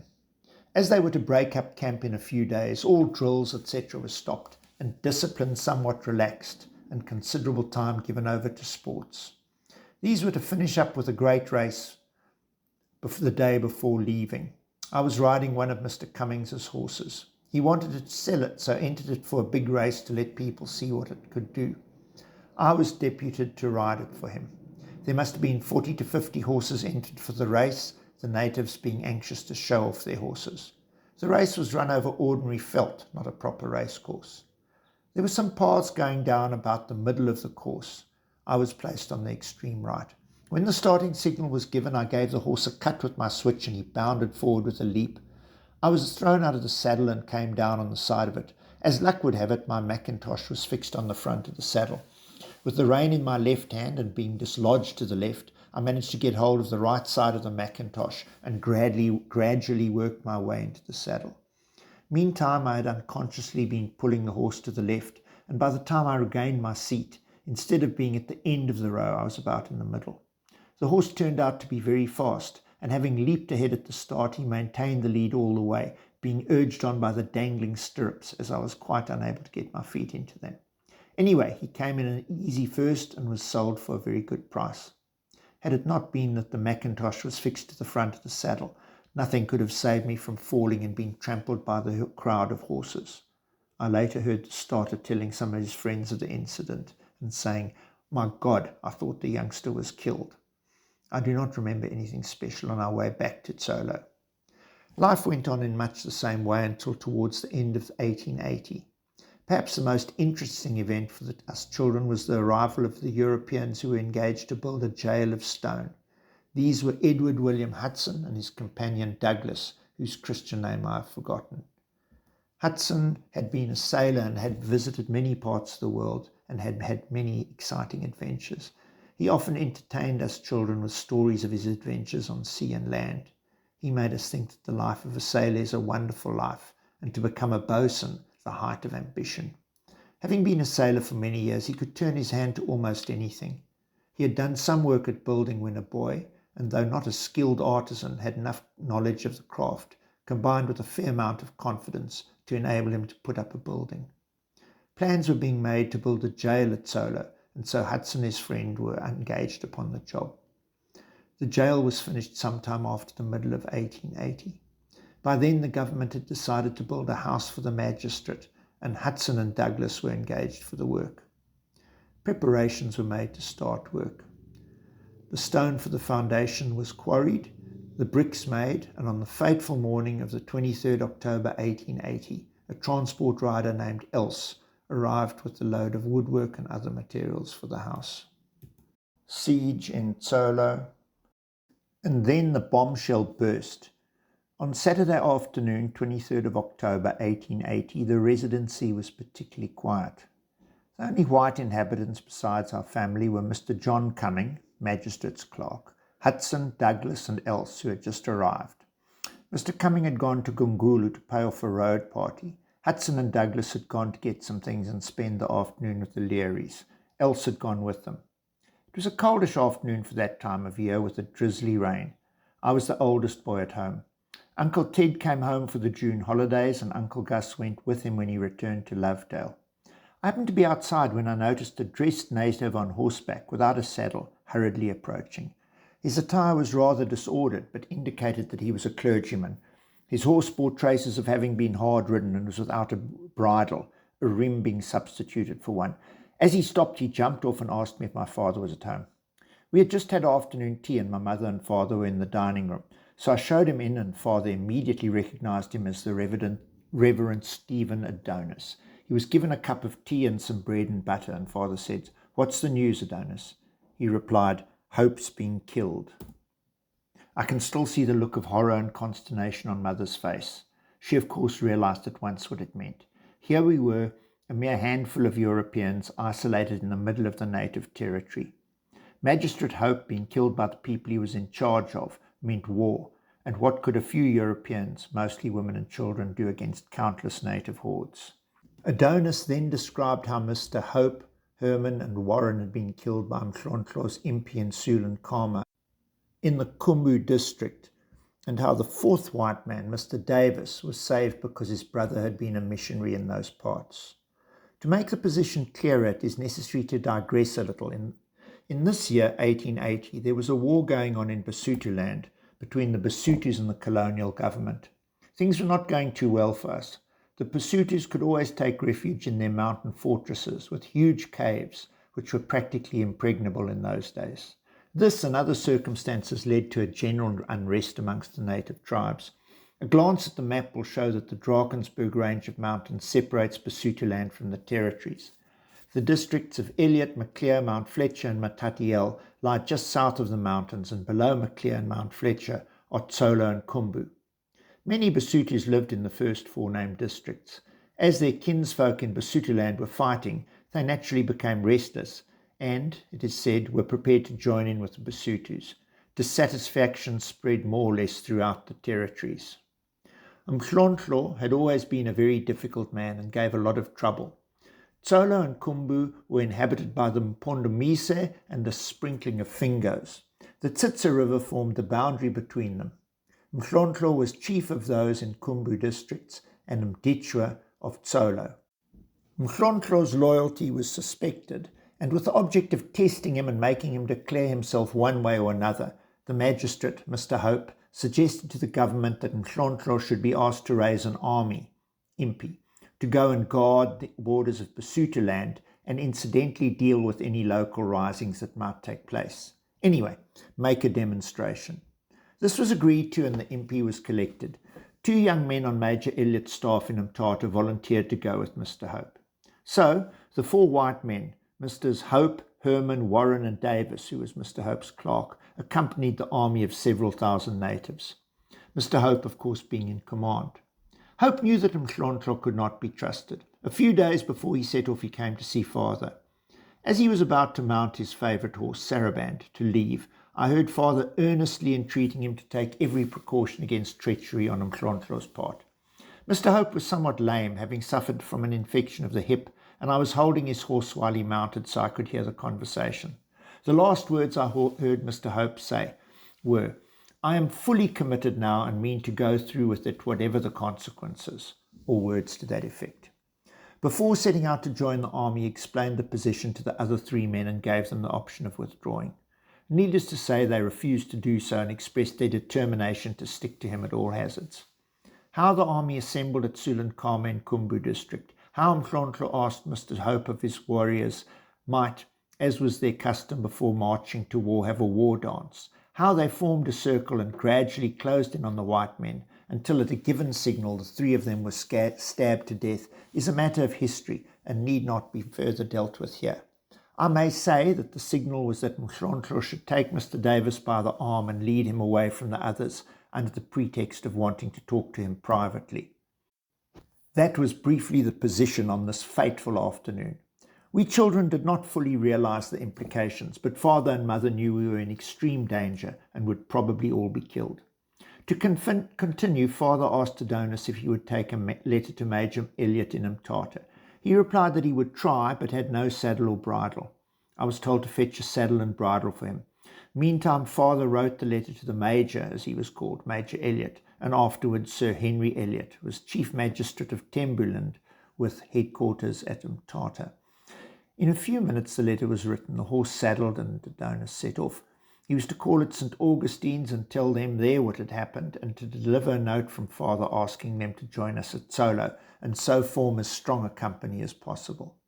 Father then said to mother, "Get some food and bedding together, we shall have to take refuge in the jail." The jail had not been long built. It was the only stone building on the place, the others all being wattle and daub with thatch roof. The jail had a corrugated iron roof, and being built of stone was practically fireproof. It was only about 100 yards from the houses and was approximately 34 feet by 17 feet, outside measurement. A portion nearest the house was partitioned off by a brick wall to serve as quarters for the native policemen acting as jailer, and this had a fireplace. The native police, there were about 6 of them, lived in huts a little beyond the jail nearer the mountain. Word was sent to the jailer to tell the prisoners they could all go home and had better get away at once. This was not such a surprise to them as one might imagine, because before the jail was built they lived in the police camp and often got leave to go home for the weekend. On one occasion a prisoner came to the house to complain that he had been locked out. It was found that he had been lagging behind, and when told by the jailer to hurry up, failed to do so. The jailer then locked the door and left him outside. The 3 or 4 police who could be found were called together and the position explained to them. They were instructed to come to the jail also. By now the prisoners had gone and the things we had collected were taken to the jail. Luckily there had been an extra large baking of bread that morning. Saturday's baking was generally a big one to tide over Sunday and Monday. This, with all available meal, flour, meat, coffee, tea, sugar, etc., was taken to the jail together with such crockery, cooking utensils, bedding that could be hurriedly got together. By now it was getting late, and at any moment the vanguard of Mhlonhlo's army might appear. It was necessary to make preparations so that we could defend ourselves as quickly as possible. At dusk, Hodson and Douglas turned up, and this greatly heartened us. Not only did it increase our power of defence, but Hudson, especially being a very handy man, was extremely useful and helpful in arranging matters and devising means of defence. It was getting dark, and all being inside, the doors were locked. Some grain bags had been brought along. These were filled with earth dug from the floor and piled up against the doors. A small opening was made through the dividing wall to allow passing from one room to another. Some small loopholes were cut in the doors and knocked through the walls. Fortunately, tools were available to do this. A lookout could be kept in all directions and a rifle pointed through the loopholes. A barrel together with some buckets of water and wood had been brought in. Tea was made and passed round while work was going on. Later in the evening, after dark, the sound of horses' hoofs were heard. We naturally thought these were those of the advance guard of the enemy approaching. However, they quickly died away in the direction of Mr. Cummings' house. A few minutes later, Mr. Cumming appeared. He had been to Gungulu to pay a road party and, returning late, was surprised to see the jail all lighted up and our houses in darkness. After stabling his horse, he came to investigate and soon learned what had happened and spent the night in the jail with us. Riding from Gungulu to Tsola that evening and through the middle of the district and passing not far from Mditchwa's kraal, he noticed nothing unusual going on. The country appeared to be quiet and peaceful. All the people on the place were in the jail. Our family, Mr. Cumming, Hudson, Douglas, and the 3 or 4 native policemen, together with the court interpreter Edward Solomon Bam, whose loyalty and devotion later was beyond all praise. We felt we were in a fairly strong position except for one vital point. We were short of ammunition, and this rendered our position one of extreme peril. Father had his own rifle, a fine Winchester Martini, I think it was called. He had about 50 or 60 rounds of ammunition, and as he was a dead shot, would amount to a good number in the case of attack. Each man had a Schneider rifle, but only about a dozen rounds of ammunition. This, as you may imagine, would not take long to expend. There was also an old Hayton, as it was called. This was a double-barreled gun, one barrel for shot and the other for bullet. It was a muzzle loader, and there was also a little ammunition for it. A small revolver completed the armament. Hence, our only safety lay in staving off an attack as long as possible, for once the ammunition was spent, we were helpless. One can well imagine Mother's state of mind and what anguish she suffered, not for herself, for she never were worried about herself, but for the rest of the family. There was father and 8 children, from Aunt Jessie, who was then nearly 18, to Auntie Kate, a baby in arms, having been born at Tsola on the 11th of January 1880. Uncle Ted and Gus were at Lovedale. Having placed a sentry at a loophole on 4 sides, there was nothing further to do but to await events. There was not much sleep for anyone that night, except the children who were too small to know the danger we were in. The night passed without any further special incident. Very early in the morning, the war cry could be heard passing from hill to hill. When it got light enough, groups of armed natives could be seen in the distance, hurrying along as if to a rendezvous. Others were driving cattle towards the forests on the mountain. Just after daylight, 2 bedraggled figures were seen approaching.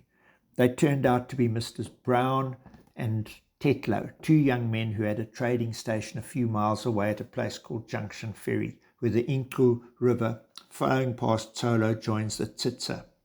The station was quite close to the river.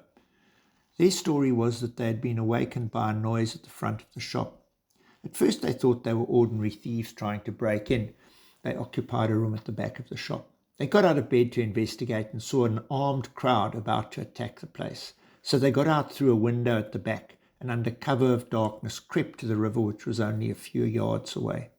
They hid under the banks, which were very high, and heard the doors being smashed and the shouts of disappointment on finding their quarry had escaped. They could hear orders being given to search for them. They immediately started crawling up the river under shelter of the bank or through the water. They were thinly clad, having slipped on a pair of trousers only when aroused. This with the shirt completed their dress, and barefooted. They expected to be caught and killed at any moment, and their relief was great when they got some distance away and realized they were not being chased. Apparently, the natives' attention for the time was concentrated on the contents of the shop. When they arrived at Tsolo, they were completely exhausted and wet through. Anyway, this made 2 more men for the defence. About 8 o'clock, a troop of armed natives was seen coming towards the jail. Naturally, we prepared for an attack. However, they halted a little distance away and a man came forward to parley. It turned out this was Mditshwa's son, Komfana, who said he had been sent by his father to escort us to Mthatha. He evidently did not like the look of the loopholes with the point of a rifle protruding through each one, so did not come too close at first. Considering it the best policy to do so, father had one door opened and went out with some of the men with him. The young chief came nearer, accompanied by a few of his followers. There were still some stones left over from the building. Father sat down on one and indicated another for the young chief to sit on, facing each other. Several of the young chief's men gathered round him. Father sat with his arms folded, and I don't suppose the chief knew that his right hand grasped a revolver which was in his jacket pocket, upper left. Hudson stood immediately behind his father, rifle under his arm, pointing at the chief with his finger on the trigger, ready for any emergency. Mr. Cumming and some others stood near father with their rifles ready. Komana said he had been sent by Mditshwa to escort us to Mthatha. Father explained that he could not leave his post without orders. While still discussing matters, a wagon was seen coming along towards us, accompanied by a body of armed natives on horseback. This turned out to be Mr. Leary with his family, also the Reverend R. Stewart with his wife, child and nurse companion, Miss Annie Holmes. In addition, there were Reverend William Cameron and the transport rider Else, who had spent the night with the Learys. I may explain that Mr. Key, afterwards Bishop Key, happened to be in England with his family at the time. Mr. Stewart was acting as locum for him. Not being a fully ordained priest, Mr. Cameron, afterwards coadjutor Bishop of Cape Town, used to come from Mthatha once a month to administer the sacraments, and had arrived at St. Augustine's on the Saturday afternoon. After leaving Tsolo for Mthatha, Reverend Adonis had called at Mr. Leary and the mission and delivered father's message, asking them to come over to Tsolo. As it was already late and all seemed quiet, they decided to spend the night at Mr. Leary, get some things together and come over early in the morning. They barricaded themselves in Mr. Leary's store as best they could. While some tried to rest, others kept guard. Before daylight on the Sunday morning, armed natives began gathering at the shop. Without going fully into details, it's enough to say that they broke into the shop and also the house and began helping themselves to whatever they could lay hands on. The party of Europeans meanwhile taking refuge in the loft above the shop. At this stage, Mditshwa arrived and restored some sort of order. He called upon the Europeans to come out. Mr. Stewart and Mr. Cameron came down from the loft. They were told to get into the wagon, and some of the men told off to escort them to Mditshwa's headquarters.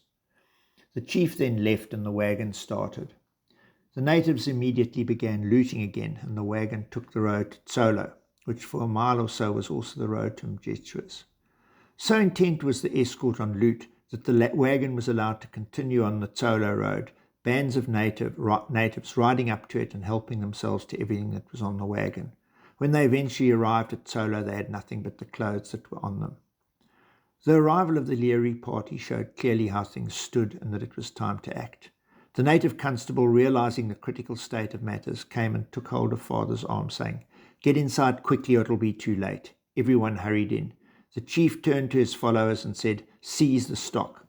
They immediately scattered in different directions, and every living thing, horses, cattle, pigs, and even fowls, were taken away. While some were doing this, others went to the house and helped themselves to anything they fancied. What they did not want, they threw in a heap outside: piano, chests of drawers, tables, bedsteads, etc., and started smashing them. Under different circumstances, it would have been amusing to see these red horses donning various articles of clothing and prancing about in them, one trying to get into a woman's blouse, another with a skirt or petticoat. Another took a fancy to a tea cosy for a hat and strutted about quite proudly, showing it off and ringing the dinner bell. One discovered that the piano could make a noise and banged away on the keys. Suddenly there was the sound of a gun being fired. We naturally thought that there must be an impi coming and that this was the signal for attack. However, it turned out to be one of the native police who had joined the enemy instead of coming into the jail with us, and having had enough of the banging fired at the piano to quieten it. After that, it was smashed to atoms. By midday, there was nothing left worth having, and they all went away. Meanwhile, we were strengthening our defences and preparing for a siege. Our solution was a precarious one. Here we were, some 33 or 35 souls shut up and confined in a building 17 by 34 foot outside measurement, under a corrugated iron roof without any ceiling. Ventilation was poor as the doors had to be kept closed and barricaded. The summer heat was on. Food was limited and water very much so. The Tsolo water supply came from a stream in the forest by a furrow which passed about 200 yards from the jail. 5 minutes' work with a spade could cut this off completely. Fortunately, this does not appear to have occurred to the enemy.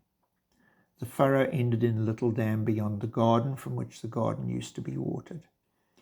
Our company consisted of 10 European men, 4 native constables who bravely cast their lot in with us, and Bam the interpreter. The rest consisted of women and children. Each man had a rifle, and a small revolver was given to me, but as I've said, the ammunition was very limited, and in the case of an attack could all be fired away in a few minutes. We did not know if Adonis had reached Mthatha or whether Mthatha was in the hands of the enemy. Mthatha was quite a small place and poorly defended. Even if Mthatha had not fallen, we knew it would be difficult, if not impossible, to send a relieving force from there. All available arms and ammunition had been sent to Mr. Hope to equip his army, and now this was all in the hands of the enemy. Moreover, it did not seem possible that a small body of men could travel through enemy-infested country from Mthatha to Tsolo, a distance of some 38 to 40 miles. The territories were very sparsely populated with Europeans. The nearest place of any considerable size was King Williamstown, some 200 miles away, and it would take several days to send a force from there. The fate of the other Europeans in the territories was unknown to us. They might all be killed for all we knew. In fact, we were told a little later that this was so, and that we were the only white people left and our turn would come later. Some kind of sanitary arrangement had to be made without delay. A deep pit was dug in one corner and a blanket hung in front to form a screen, and this was all the privacy there was. Sunday afternoon was occupied with this and other necessary work. Towards evening, Mr. Cameron held a service. Thereafter, morning and evening service was said regularly. Some wood had been brought in and the evening meal was prepared. It was not easy to do this under the circumstances for over 30 people with one small fireplace and limited cooking utensils. The kettle had to be boiled several times to provide coffee for all. After an exciting and exhausting day, all were ready for a rest. The sentries having been arranged for, the rest did their best to get some sleep. It was not easy to find lying down space, and the uncomfortable conditions were not conducive to a good night's sleep. Some were unable to sleep at all, just getting little snatches of sleep and being roused by the slightest noise. Most of the children, not realizing the danger they were in and being tired, slept well. The night passed without any special incident. Early in the morning, bands of armed natives could be seen on the distant hills. Others were hurrying to join their impis. After so many years, it is not possible to give in detail, even if it were desirable, the happenings from day to day. The routine from day to day was very much the same, but there were several incidents which one remembers and may be mentioned. After 3 or 4 days of confinement in the crowded, hot, ill-ventilated quarters, it was felt that more fresh air and a little exercise was necessary to preserve health. Father decided that one door should be opened, whatever the risk. A favourable moment when nobody was about it was chosen for this. So the door was opened a little and 2 men went out to reconnoitre. Their report being favourable, some men with a few of the women and children were allowed out. After a while they were called in and the others went out. While these were enjoying their brief freedom from close confinement, the alarm was given and everyone hurried in. However, the party of natives who were the cause of the alarm did not come near us, and nothing further happened. All were refreshed and felt better for the outing. The courage of native women. It can easily be imagined, with the hot weather, etc., a bucket of water did not go far, and the water had to be rationed. Fortunately, the supply was helped by an old native woman, a relative of one of the policemen. She came in at the night with a friend to bring him news of his people and to find out how he was faring, and incidentally to tell him we were all killed. She agreed to fetch some water from the furrow. A couple of kettles were passed to her through a loophole, and after she had filled them they were returned the same way. She and her friend did not dare stay long for fear of being discovered. However, she said she would come again if a favourable opportunity offered, and bring some milk for the baby. This the faithful old woman did, thus earning the gratitude of all. Washing was not to be thought of. There was no water to spare for that. No one had a change of clothing. Some never took off their clothes. Later in the week, when it seemed fairly safe, the necessity drove a couple of men who ventured with buckets to the furrow to replenish our supply. A little was even spared to wash the children's grubbiest garments. They were dried as quickly as possible by being held in front of the fire and put on again. I think it was on the Tuesday that a messenger arrived from Mditshwa to say that he was anxious to take us to a place of safety, Mthatha, and asking if Father would agree to this. Father's reply was again that he could not leave his post but would like to see Mditshwa himself. The following day the chief came with an armed band of followers. They halted some distance away and a messenger approached within talking distance. He was told to ask Mditshwa to come to the building with only 2 or 3 men, leaving others where they were. We could see they were having an excited discussion. It appeared his people thought it too risky and at first refused to let him come. Eventually, however, he was seen approaching with 2 men, thus showing his faith and trust in Father. I may mention here that Father's Xhosa name was Swinge, which means one word. This name was given to him as he was never known to depart from his word. Once having said a thing, he could be trusted to keep to it. A long talk took place through a loophole. Mditshwa said he did not want his magistrate's blood to be spilt in his district, as hopes had been, and if Father would agree, he would send wagons to take the whole party to Mthatha. Eventually, Father told him that further talk was useless. He would not leave his post. Also, he believed what Mditshwa said, and that if it were possible for him to take the magistrate to his party to a place of safety, he would do so. But Father added he knew perfectly well that his people would not allow it. They were seeing red and would not allow such a chance to pass. Before leaving, Mditshwa asked if there was anything he could do. Father replied, "Yes, food is getting scarce and the children are hungry. I know you do not wish them any harm, so you might send us some meat." Before relating what happened next day, I may mention that later a note was brought from Philip Lockwood, a teacher at St. Paul's, the present solo, asking Father not to come out from where he was, because if he did, they would all be killed. This was confirmed by what we heard afterwards, namely that Mditshwa's son Komfana, who was leader of the war party, had, unknown to Mditshwa, not only selected the spot where we were to be attacked, but actually told off the men who were to do the killing. Mditshwa had said that he would send some meat, and on the following day 2 men arrived driving a sheep before them with a rim attached to one hind leg. They were told to tie it to a big stone near the door, which they did. After the men had gone, and there did not appear to be anyone about, the door was cautiously opened. A number of men could have hidden in the house or amongst the trees in the garden, so every precaution had to be taken. 2 men went out to reconnoitre and secure the sheep. When they gave the all clear, another couple went out, one being the Reverend R. Stewart. He was a big heavy man, and as luck would have it, as he somewhat hurriedly worked his way through the partially open door, bending forward, he tripped and fell not far from the sheep. This gave the sheep such a fright that it struggled violently, got free and made off as hard as it could. The men went after it in hot pursuit. The sheep had a good start, and the men not daring to go far for fear of an ambush, the sheep got clean away, and so vanished our visions of a good feed of mutton. However, next morning the same sheep was brought back. This time there was no mistake, and the meat was greatly enjoyed. We were told afterwards that the sheep had been doctored by the witch doctors, so that eating it would have the effect of making us come out. But, so the excuse was made, the sheep getting away broke the spell, and so the charm did not work. Loyalty of Bam. One day after we had been shut in for some time, a man was seen hovering about. On being challenged, he explained that he was a messenger sent by the chief Mhlonhlo to Bam. He was told to come nearer and deliver his message. He said he could not do that, as he was charged by Mhlonhlo to see Bam privately, and he had something important to say to him, and Bam must come and speak to him. I should here state that before joining the service as interpreter, Bam had been employed by Mhlonhlo as his secretary and interpreter, and his family was still living at his kraal near Mhlonhl's great place.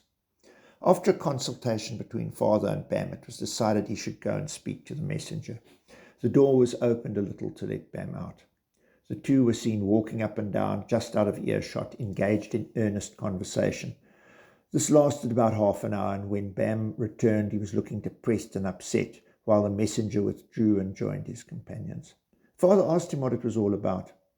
Bam said Mhlonhlo had sent to tell him that as Mditshwa was taking so long about the business, he, Mhlonhlo, was himself coming to finish it. That as Bam was an old servant of his, he did not wish to see him killed, but wanted him to come back to his old host and thus save his life, his family, and his stock. Further, that we were the only white people left and would be wiped out in a day or two, so that nothing could save him if he remained where he was. Father asked him what he intended to do. His reply was that he had instructed the messenger to tell Mhlonhlo that while appreciating his sending for them, he was now working for the magistrate. That if trouble had overtaken Mhlonhlo while he was working for him, he would not have deserted him, and now that trouble has come to the magistrate, he meant to stick to him whatever happened. Bam could perfectly easily have gone off with the messenger, and no one would have blamed him under the circumstances, but his sense of loyalty and duty made him deliberately choose to be killed with his magistrate, in whose service he was, rather than save his life by deserting him. After the war was over, Bam and each of the constables who remained loyal were, at father's request, given a large farm as some reward for their faithful service. Bam's decision to remain with us was most gratifying. At the same time, the news made us realize more acutely our perilous position. No authentic information from outside could be obtained. We had had no word from Mthatha, did not know if Adonis had ever reached there or if Mthatha still existed. We had been told that we were the only white people left in the territories and that our turn would soon come, which was not very consoling. Message to Mthatha. The old native woman who used to bring us water at night was persuaded to take a letter to Mthatha. This was written on a scrap of paper she placed in a ragged portion of her old torn petticoat, and she set off on foot. We heard afterwards that with the help of friends the letter was eventually delivered and served to let the Major know we were still alive. Meantime, all sorts of rumours had spread abroad concerning us. Uncle Ted and Gus, who were at Lovedale, were called to the principal's office and told that we had all been killed. Mr. Key saw headlines in the London papers announcing the murder of Mr. Welsh and party.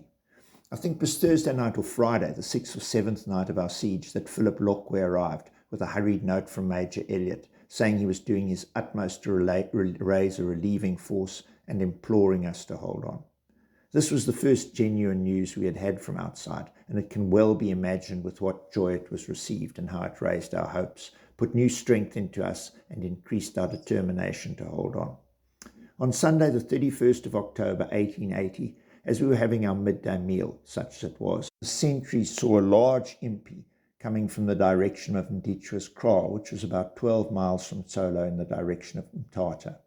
We naturally thought that this was the Mpondomise army and that we would be attacked in force. When they got nearer the Inku River, a halt was made. Then we saw a body of horsemen galloping in our direction, others following more leisurely. As they got nearer the little hill on which we were, they were lost from sight, but we could hear the sound of galloping horses. Excitement was high and nerves were strained to breaking point. Suddenly, as they came into view again, we realized that this was the relieving force and that the front riders were Europeans. The scene that followed I shall not attempt to describe, beyond saying that cheers with which they were greeted were mingled with tears of relief and thankfulness. And so ended our 8 days of imprisonment in the Tsolo jail. But the danger was not yet over. Before telling of our journey to Mthatha, a few small incidents which have recurred to may be mentioned. First, about Mr. Hudson, who was an invaluable member of our company. He acted as a sort of sergeant major and saw to the posting of the guards, helped to cheer us when time was heavy on our hands, doing his best by sailors' yarns, etc., to divert our thoughts. The children especially, who felt the confinement acutely, would sit enthralled listening to his stories. Much time was spent in singing, in which he joined most lustily. At that time, Sankey and moody hymns were in vogue, and the children knew many of them by heart, it having been mother's habit to teach us a hymn and a portion of scripture on Sundays. Mr. Cumming was also musical, and on Sunday evenings he usually came to the house, and the evening was spent in playing and singing. Mother also played the harmonium, and sometimes Mr. Cumming. An incident occurred one night that had its comical side but might have ended in tragedy. Hudson had been busy all day, and after his turn as guard and being very tired, he lay down late at night to get some rest. It so happened that he lay in front of the fireplace. He had hardly lain down when he was fast asleep. A little later, one of the women set about to get some coffee for the guards. Not wishing to disturb Mr. Hudson, she leaned over to reach the kettle, overbalanced, and the kettle of hot coffee or water was upset over Hudson. He woke up with a terrific yell which alarmed everyone. He thought it was a Pondomise assegai piercing him and had his rifle ready to fire before he realized what had happened. He was rather badly scalded, which made him uncomfortable for the remainder of the time. In the midst of all our danger, there was a spice of romance. Mr. Hudson and Miss Holmes were much attracted to each other, and afterward we'd been in Mthatha a short time. He told me that they were going to get married. Our garden had quite a lot of vegetables in it. On one occasion, when we were out for fresh air, it was decided to try and get some of these. After scouting about and finding none of the enemy in sight, a small party made a rush for the garden. A wheelbarrow had been left near the house, and this was produced to carry the vegetables in. The two clergymen and another, I think Mr. Hudson, were allotted the task of gathering the vegetables, while others kept guard, some near the garden, others at the jail. The barrow was quickly filled, and just as they were ready to start back, the alarm was raised. Everyone got back safely with the vegetables and some water. The extra water enabled the children to have their faces washed for the first time since being in the jail. It was a unique sight to see a clergyman, a future bishop, running as fast as he could, trundling a barrow of vegetables in front of him. The vegetables were a welcome addition to the diet, and the extra water a great boon. The magistrate's office was beyond the house on the opposite side from the jail. There was a slight slope from the house to the jail, so that only the upper part of the office could be seen from the jail. On Sunday morning, the 24th, before the arrival of Komfana and his men, Father wanted something from the office and sent me to fetch it. When I went into Father's office, I saw papers scattered about in a medicine chest which was kept there, broken open and several of the bottles smashed. This showed, of course, that the office had been visited by the enemy, and for all I knew, some might now be in another room. It did not take me long to run back to the jail. Now to resume. Relief from Mthatha. The leader of the relief expedition was the Reverend James Morris, a Wesleyan missionary, and at that time in charge of the Buntington Institution in Pondoland, 9 or 10 miles from Mthatha. He was one of the finest of the type of old-style missionary, loved and respected wherever he was known by both black and white. Mthatha was more or less in a state of siege. The trading station roundabout had been looted. The owner and other Europeans had fled to Mthatha for refuge. Here Major Elliot formed a laager and organized the Europeans into some kind of force for defense, but they were also short of munitions of war. Most of the available arms and ammunition had been sent to fit out Mhlonhlor's expedition and were of course now in the hands of the enemy. More had been promised to replace it, but had not yet arrived. It was a matter of bitter comment by both officials and other Europeans that though the government had often been urged to have a good supply of arms and ammunition at various places of strategic importance, representations and requests were persistently ignored, so that the men were armed with what rifles there were, but many had to do without these, and were armed with axes, picks, and other implements. It was not now known which natives were in revolt or which would remain loyal to the government. The loyalty of Tembu chief Nangazalizwe was uncertain. He came to Mthatha and professed loyalty, though many of his people had joined the enemy. The chief of Western Pondoland, Nguliso, was also suspect. As a matter of fact, it was established later that a plan was being formed for the natives to rise simultaneously throughout the territory, but that Mhlonhlor precipitated matters by starting before all was ready. Pondoland was still at that time an independent country under the rule of its chiefs. Though some of the people had joined the enemy, Nguliso had not declared himself one way or other. Major Elliot decided to ask him to go to the rescue of the Tsolo party. This would force a decision one way or the other. Eventually, one answer came from Nguliso to the effect that he would send a relief force, but that Mr. Morris must go with them. This Mr. Morris agreed to. The difficulties and dangers Mr. Morris encountered need not be gone into here. It was decided to send some Europeans with him to act as bodyguards. Many volunteered and 6 were chosen. One was Mr. Reuben Cowie, father of Leslie Cowie. It was arranged that Mr. Morris should meet the Pondo MP at the kraal of a petty chief near Gungulu. This was on Saturday morning, the 30th. When Mr. Morris and his escort arrived at the appointed place, there was no MP there, only the headman and a few men, including one of Mdetshua's councillors. After considerable delay and much talk, the chief himself arrived, and finally the MP was assembled, and early on Sunday morning they made a start for Tsolo.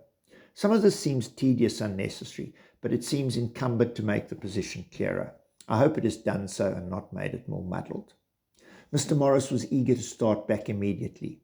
Father said that if he could have some of his own men with Mr. Morris and a supply of ammunition, he was prepared to remain and hold the place as a rallying point for the colonial loyalists. Mr. Morris replied that he could not do that as the men had to return to Mthatha.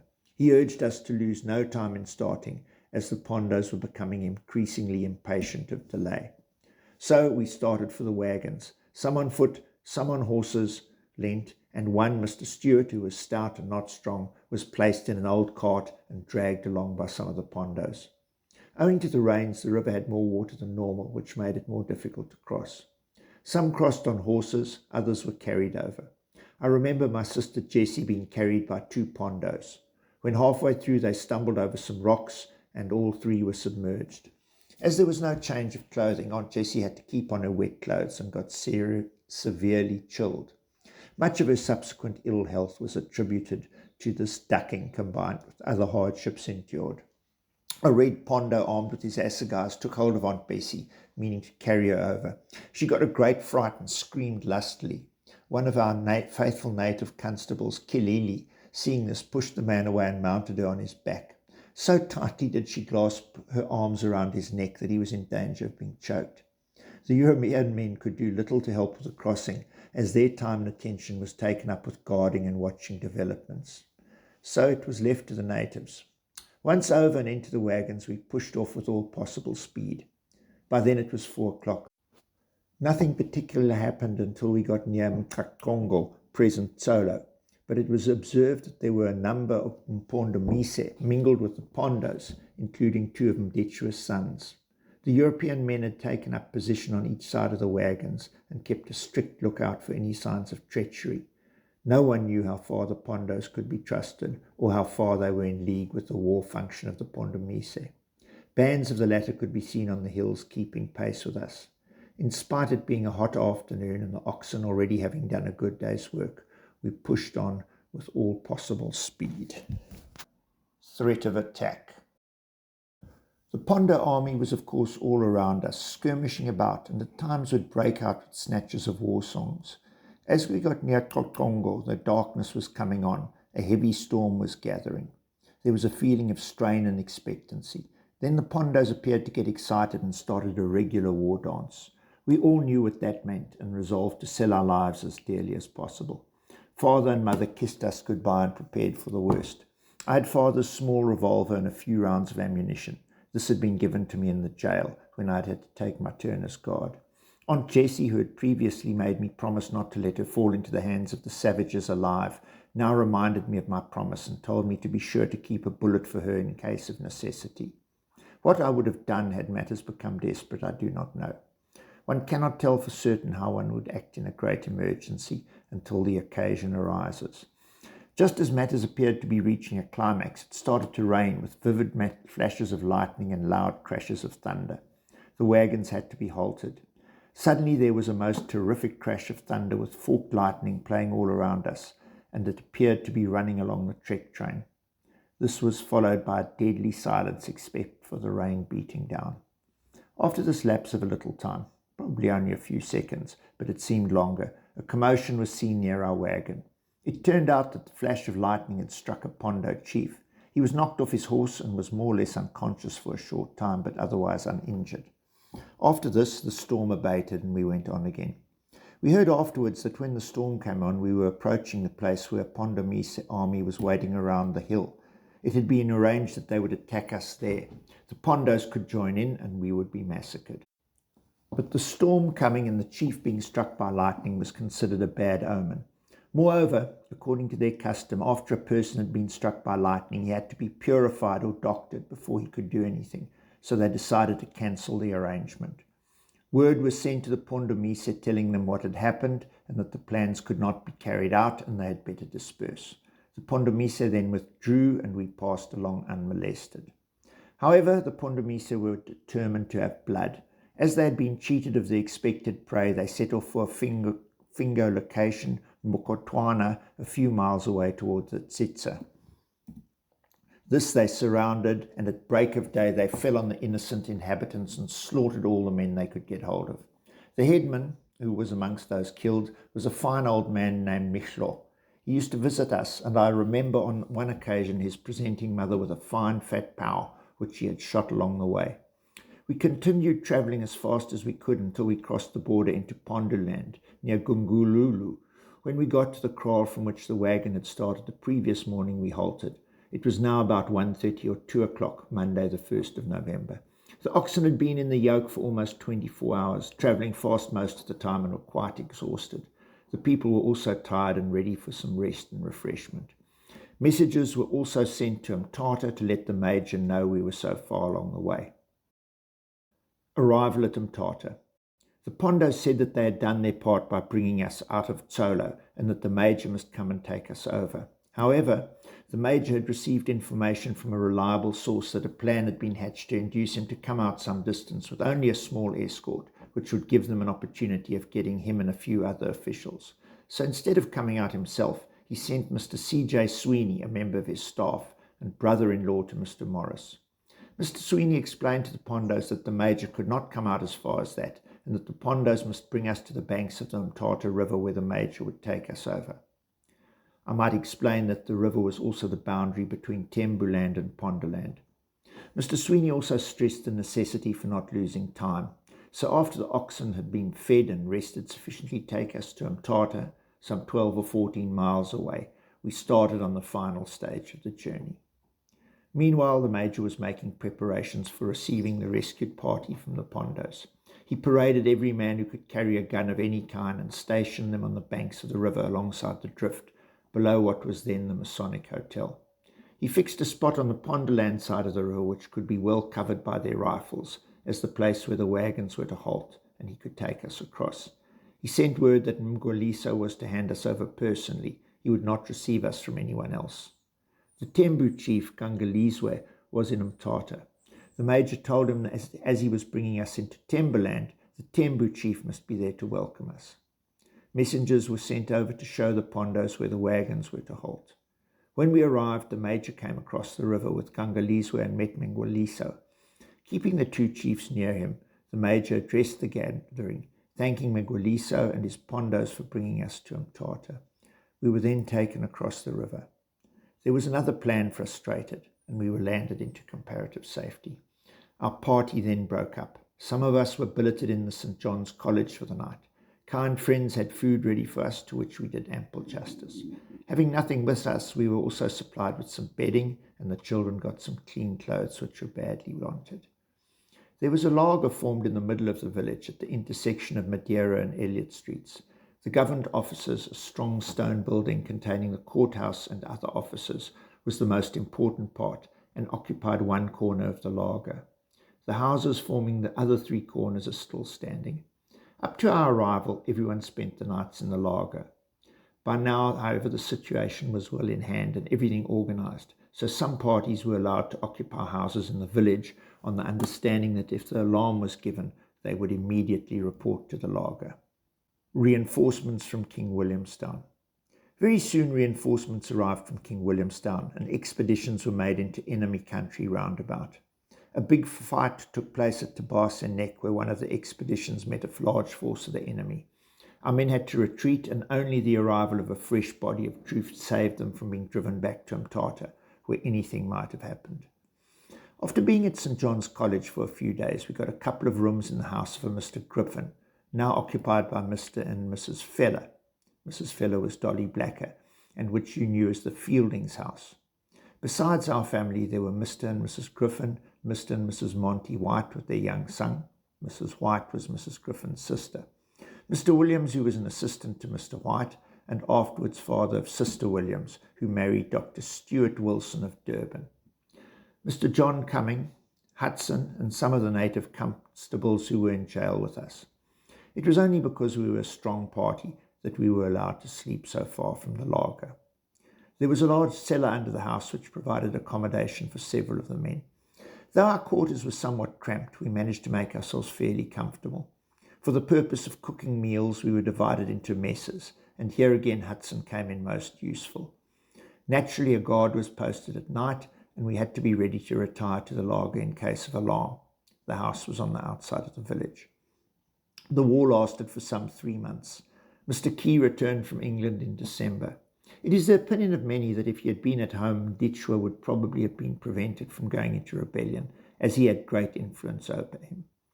In January 1881, Mr. Key received a message from Ditchwa to the effect that he wished to surrender to Mr. Welsh, and requesting Mr. Key to come with Mr. Welsh to fetch him. Finally, after an abortive expedition, Mr. Welsh and father with Mr. Cumming received his surrender in the mountain fastnesses of Tucson and handed him over to Colonel Wavell, who was in command of the troops. Of course, father had been going out with the forces, but this part and course of the war I shall not enter into. When things were quieter, we looked for more spacious quarters. These were found in some huts close to the river, about halfway between the village and the Bends, afterwards the CMR camp. You'll remember the huts as the place where the Hewitt family lived. Not far behind them was what was called the fort, which had formerly been occupied by some troops. We remained in these huts for some months and then moved into a house on the Bends. Cavalier's Bend it was also called, and there we lived for the rest of our time in Mthatha. Here Uncle Fred was born on the 10th of December 1881. The huts were the last habitation between the village and the Bend, so we were fairly private. Although providing more accommodation than the rooms in the Griffin's house, we were a large family, and some of us boys slept in the dining room, beds being made up on the floor every evening. The river being quite near, it was convenient for washing and bathing. The huts being detached and the kitchen being an outside building, it was not always easy to manage in wet weather, and it was a very rainy season. At that time there was no school for European boys in Mthatha, so Uncle Donald and I went to the native boys' school, St. John's College as it was called and is still called. There was a small European girls' school on the mission, and Aunt Bessie went to that.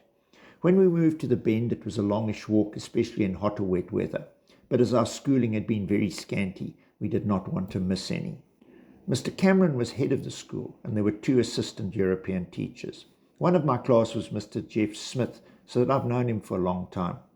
He was staying with his family at Kerecha, near the Drift. The Jack Hughes, as you will perhaps remember, lived there afterwards, but the Smiths were still there when I started practicing in Mthatha. The other members of the class were, of course, natives. Mr. Cameron used to take us for singing. One day he announced that he wanted to form a choir for the European services, which were then held in the same church as the native services, the old pro-cathedral, or tin cathedral as it was called, being built of corrugated iron. Your mother and I were married in this church some 14 years later. Need I say that I did not pass the test and was so rejected from the choir. As everything had been lost at Solo, we had no furniture and practically no clothing besides what we had on. Things in the shops were scarce and dear, and there was little money. When we arrived in Mthatha, the children got some clothes from the mission boxes which had just come from Scotland. I may explain that mission boxes were boxes of clothing, etc., made or collected by some good ladies in Scotland and sent out for the benefit of the missions. My first new suit led me into trouble. Naturally, it was put on first on a Sunday when we were still at Mr. Griffin's house. We children gathered to listen to one of Mr. Hudson's yarns. I was sitting on a packing case and had occasion to get up when the back of my trousers caught in a nail and got torn. We did not know the amount of damage, and I sat down quickly again. I was a good deal upset after the children had gone. Hudson then said, "I know what is worrying you. I am a thought reader and can see by your face that you've torn your new trousers and are sad at the idea of wasting your parents' money." I thought this very clever of him, and my relief was great when he added that he would mend them for me so that no one would notice they'd been torn. This he did, and no one knew about it until long afterwards. Shoes were another difficulty. The only pair I had were quite worn out, and it was considered essential I should have a pair to go to school with.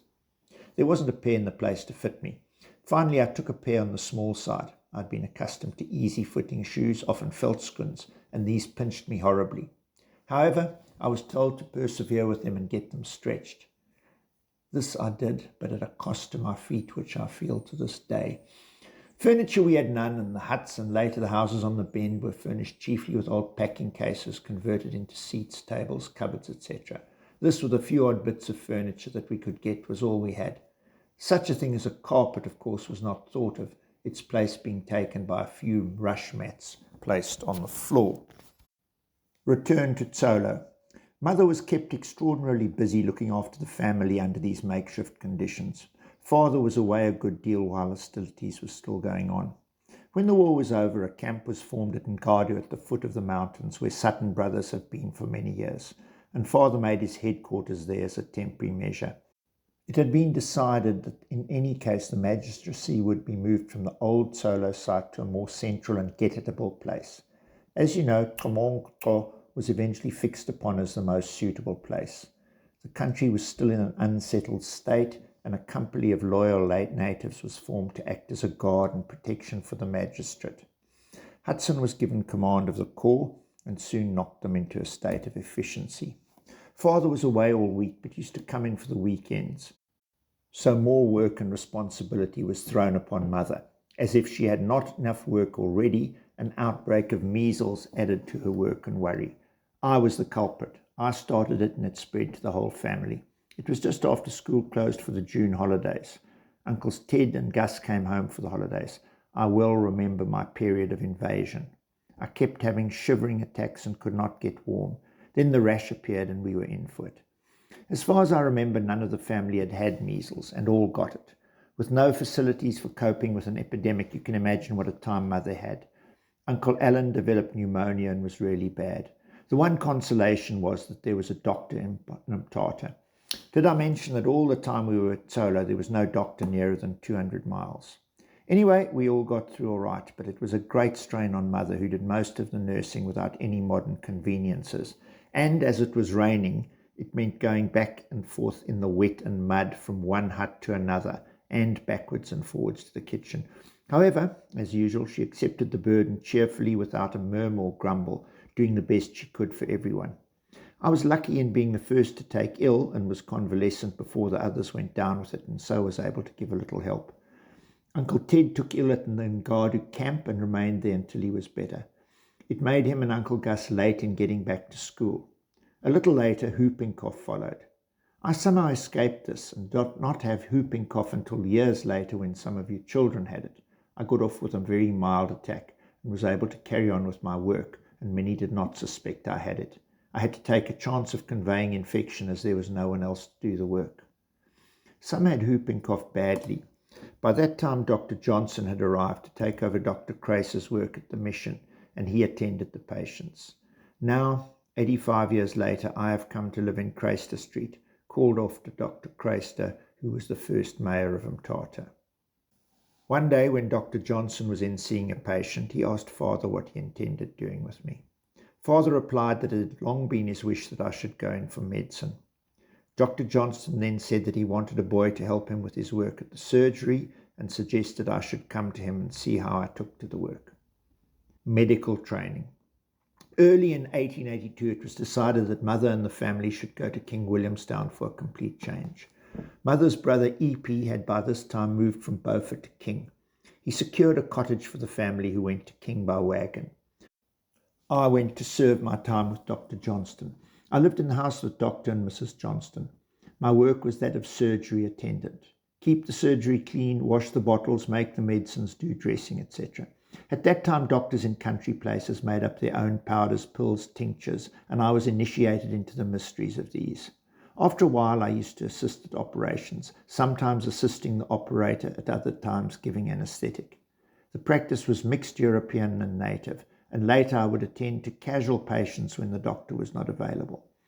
One big adventure was a trip to Kumbu to see a native woman who was said to be very ill. The doctor could not get away, so he sent me. I was not a little elated at being sent so far to see a patient. At the same time, I was rather afraid it might be a case I could not handle.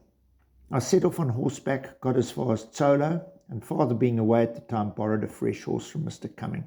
It was quite dark by the time I got to Kumbu, where I learned that the patient's kraal was some miles away and I was advised not to attempt to get there in the dark. I slept at Kumbu and went to the patient at daylight the next morning. There I had to pose as the doctor. I felt the pulse, took the temperature and applied the stethoscope. That was before the days of the binaural stethoscope. The old wooden one was still being in use. I concluded that the patient was suffering from digestive and liver trouble and was in no immediate danger.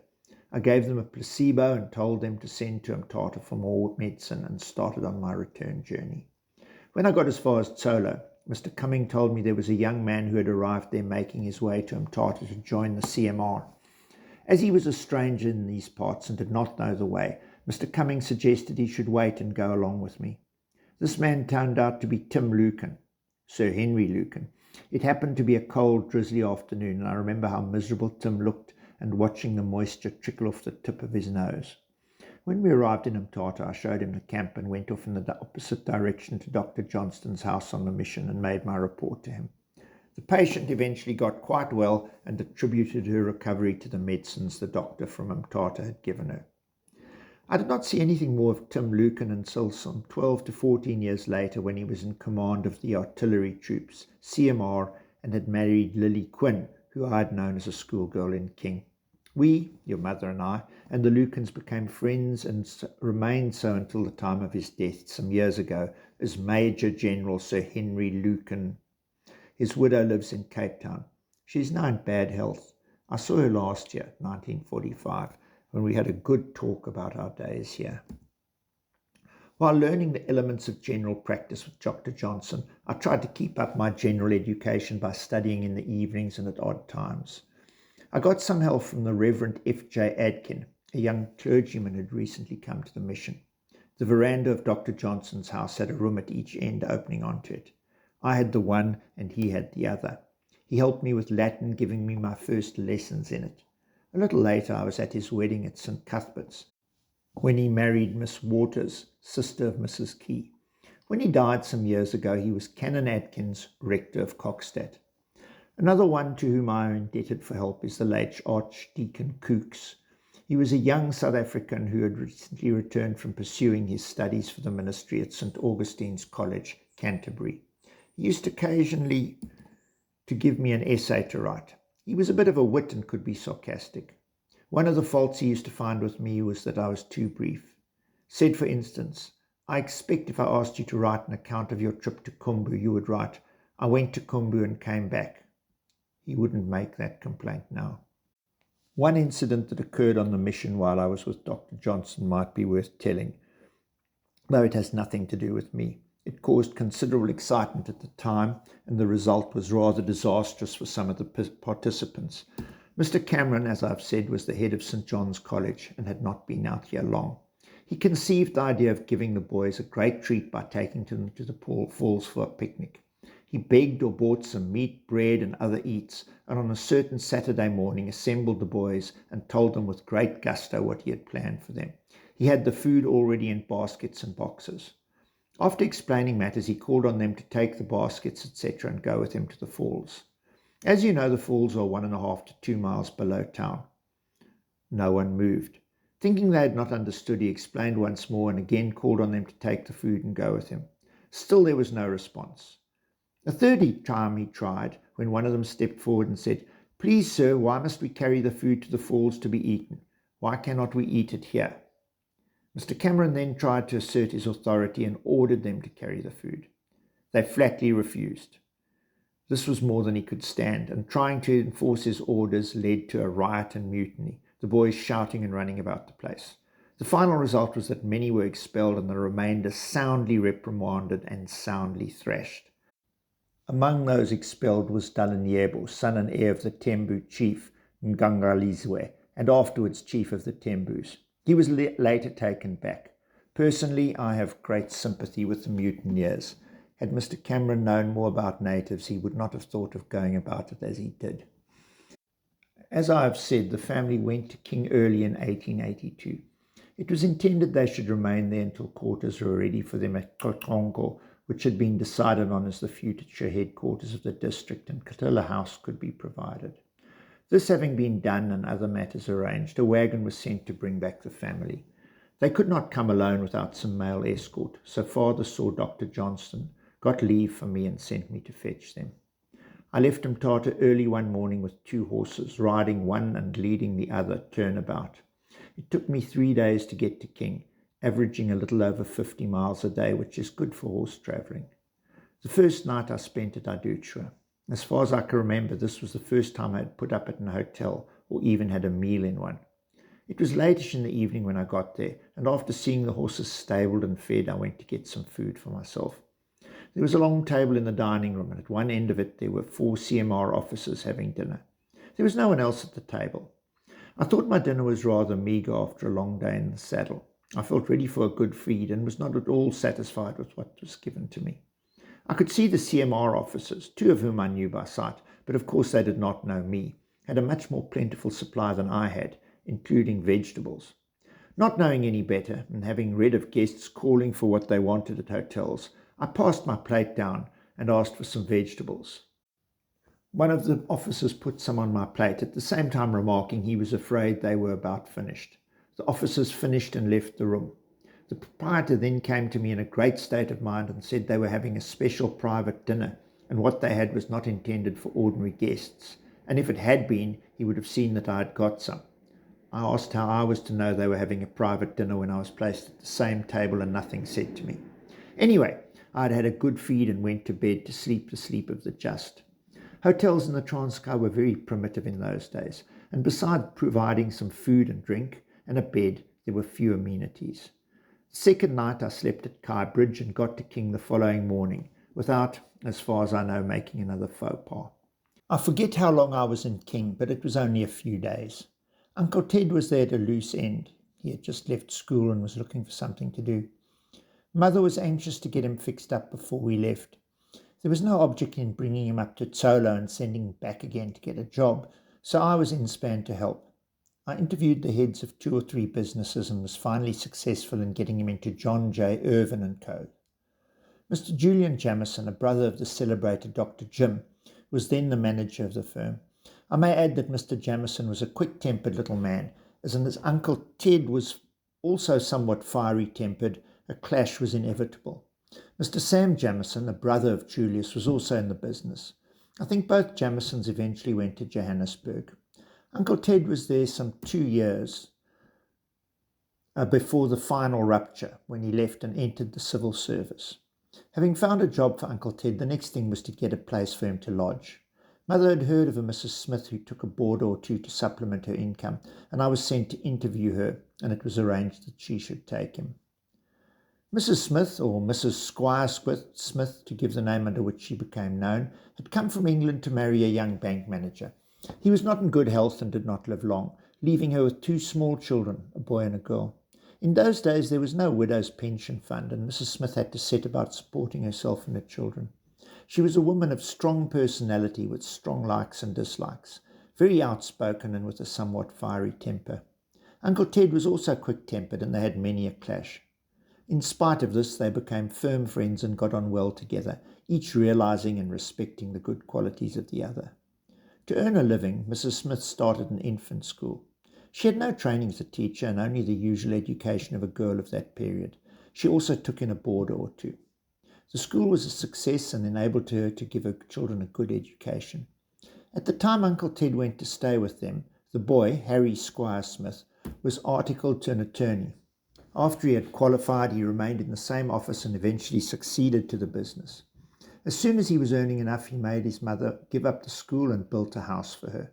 The 3 of them lived together until his death, he earning the money and the girl looking after her mother. He had been a successful lawyer and left his mother well provided for. Neither he nor Alice ever married. After his death, Alice and her mother continued to live together until the latter passed on, one of the cases where the mother reaped the reward of sacrificing herself for her children. I saw Alice Squire Smith in Cape Town last year, 1945. In talking over the old days, she recalled an incident which occurred in her childhood. A wagon arriving from the Transkei with 3 big girls and their father. He had brought them to Mrs. Smith's to get some schooling. The 3 girls turned out to be Martha, Mary Ann and Julia Berry, whom you will remember as living at the Berry's farm 3 miles out of Mthatha. They were born and brought up in Ponderland. But this is a digression and I must get on with my story. Although now 14 years of age, I had never seen the sea, so my mother suggested that Uncle Ted should take me to East London for the day. We went by train. The cost of the journey prevented more from coming. I felt rather selfish about it, but Mother insisted I should have a treat. I well remember my first sight of the sea as we neared East London. Uncle Ted pointed out what I thought was just a bank of clouds and said that was the sea. At first I thought he was pulling my leg. We had a great day and thoroughly enjoyed it, getting home late in the evening, tired but happy, and well pleased with the experiences of the day. The wagon arrived and preparations were made for the journey back to Tsolo. The journey itself was uneventful, much after the style of the previous journey without its adventures. It was a great thing having horses with us, and a gallop was much enjoyed as a pleasant change from the slow pace of the ox, even though we children were not in a hurry to get the trip over. Having conducted the family safely to Tsolo, I returned to my duties in Mthatha. Mthatha Hospital. There was no kind of hospital in Mthatha, and Dr. Johnston was anxious to get one started.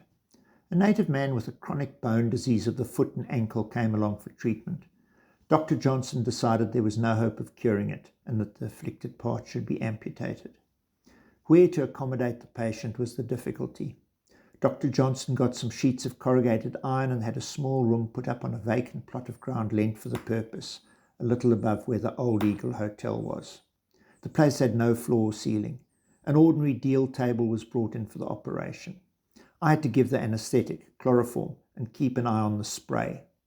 I don't suppose you have ever seen a Lister spray. It was a method invented by Lord Lister when he introduced the antiseptic system of spraying a solution of carbolic acid over the operation area to prevent sepsis. When the system was better understood, the spray was done away with, and the aseptic system, with everything sterilized, took up its place. The patient's wife looked after him, cooked his food, etc., and he made a good recovery. This was really the start of the Mthatha Hospital. Up to then, patients had been treated at the surgery, but there was nowhere for the patient to live, and major operations could not be undertaken. This little tin erection remained in use until Dr. Johnston got 3 rooms built near his house a couple of years later. You will get a good idea of what the place looked like from the illustrations in the Mthatha souvenir brochure below, of which you have a copy. But this is not a history of the hospital. The rest of my time with Dr. Johnson went on in much the same way. Dale College. Early in the following year, 1883, it was definitely decided that if it could be managed, I would go in for medicine. But my general education had been sadly neglected, chiefly for the lack of opportunity. So it was settled that I should go to school at Dale College in King after the June holidays and work for the matriculation examination, and which it was necessary to pass before starting one's medical course. I'm afraid I've been rather prolix up to this time, but will have to be much briefer with you, or you will not have the patience to read it. At that time, the examinations were held in the middle of the year, and I went to Dale College after the June holidays in 1883.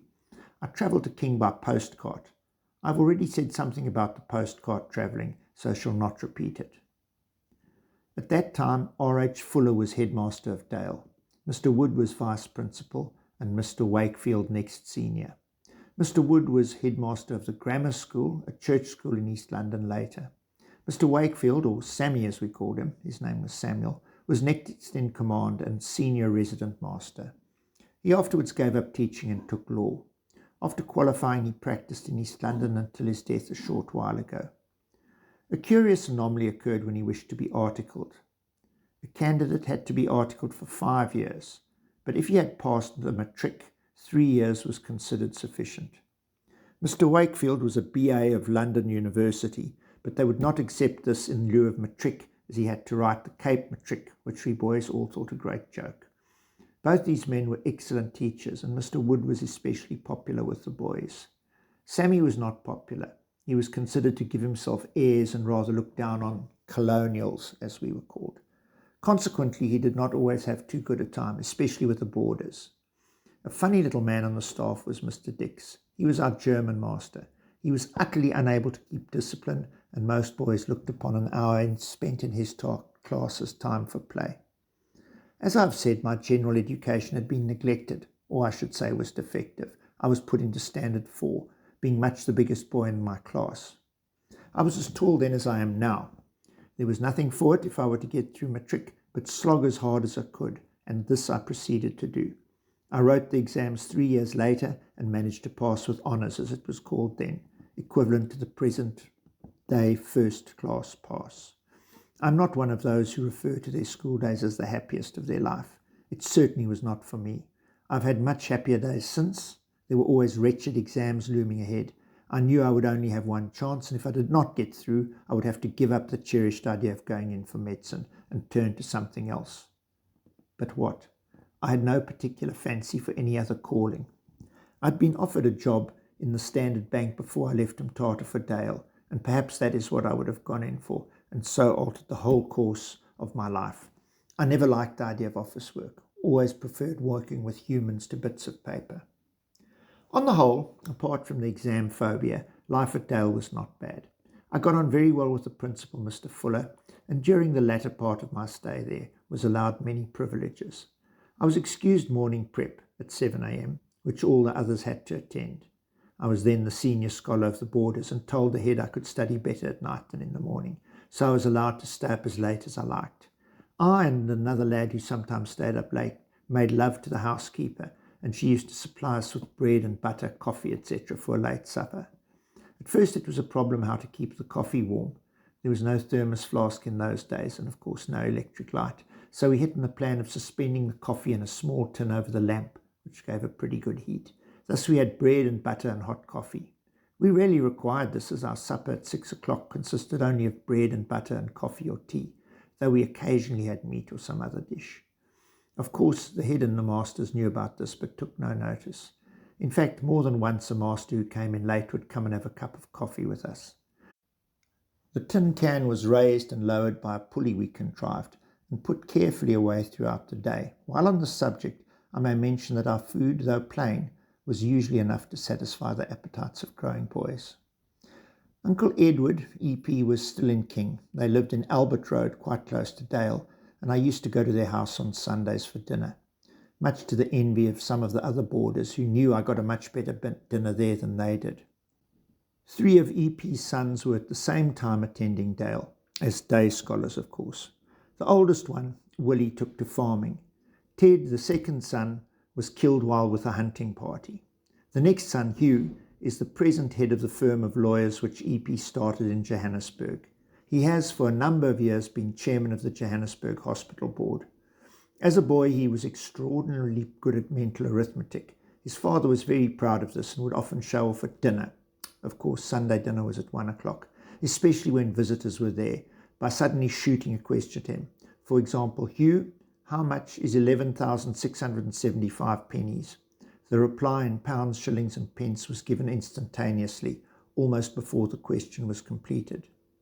The regular guests at Sunday dinner were Charlie Thompson, Aunt Harriet's brother, who was then a young lawyer in EP's office and living at an hotel, and Mr. Rose Ennis.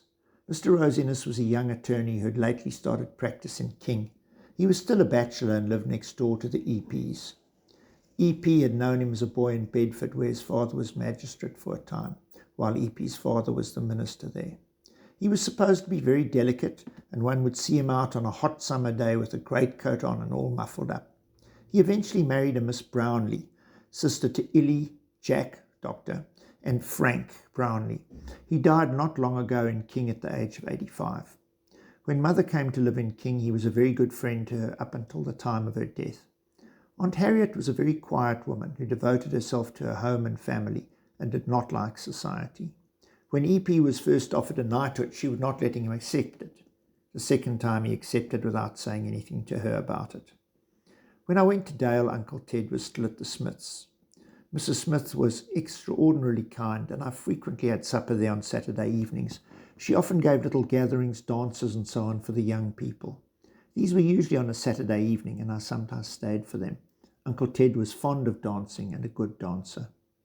Near neighbours of the Smiths were the Giddys. Mrs. Giddy was a widow of a lawyer and had had a large family. They and the Smiths were great friends. One of the sons, Lex Giddy, was a class fellow, and we took our matric together. They had a tennis court, and I was frequently invited with other young people to play there. Lex was a good player and became the Cape Colony champion. He was also the mainstay of our cricket team. At the Giddies, I met Lily Quinn, afterwards Lady Lucan. She was a boarder at the convent next door to Dale and was a friend of Helen Giddy, who also attended the convent. Also Mabel Lonsdale and some of her sisters. You know her as Miss Fielding. It was at the Smiths and the Giddies that one forged friendships which lasted a lifetime. There were no proper playing fields at Dale in those days, though there was a fair-sized piece of ground. We often practiced cricket there during recess, etc., but for organised practice we went to the town recreation ground. In my last year at school, I was in the school cricket team. There were no other schools within easy reach to play against, so mostly our matches were against full-grown men. The furthest we ordinarily went was to Kye Road, which we, speaking for the boarders, thoroughly enjoyed. The Kye Road team was composed chiefly of farmers. They always treated us well and gave us a mightily good spread for lunch. In fact, it was too good for cricket. We were rather sluggish after it. It was just a convenient distance to suit our purses, and we could leave by the early morning train and come back the same evening. The highlight of my cricket experience was a trip by wagon to Grahamstown to play against the schools there. St Andrews, the public school, now Victoria High, and St Aidan's. It took us good 3 days to get there and the same back, and then we had 4 days of cricket which took up the whole of the Easter holidays. We had 4 one-day matches, and the 4th match was the second one against St Andrews. As far as I remember, we won 1, lost 1 and drew 2, so we were well pleased. We were not allowed to play football against the men, as some of our team were quite young, so we did not play much football. I should say rugby, for we did not play soccer. The holidays were a bit of a problem. It was too expensive to come home for each long holiday. One had to travel by postcast, and the fare to Mthatha was £5 each way. The first Christmas holiday I spent with the EPs. They had taken a shack at East London, and this, with a wagon, provided accommodation for us all. East London was then quite a small place, much smaller than King, and was rather looked down on by the King people. It was good enough for a seaside resort, and that was about all. There was a small school there, but had not reached the stage of producing a cricket or football team to match Dale. There were no properly made streets, and it was very sandy and dusty. With knocking about, fishing and bathing, we had a jolly good time. Towards the middle of 1884, having been away nearly a year, I naturally wished to go home for the holidays if possible. But there was the matter of expense. Fortunately, Mr. Cumming came to King on leave. He was returning to Tsola about 10 days before the holidays were due, and he was driving a buggy and pair, which, as you know, only seats 2, and was taking back a passenger, a Miss Ross, daughter of the Reverend Richard Ross. However, he had a spare horse with him, and he suggested I should ride this horse and go with him. The difficulty was to get away so long before the breaking up of school. However, after a long interview with the principal, he consented to let me go, but only on condition that I would do some work during the holidays. This, of course, I readily promised to do, and so I started off with them.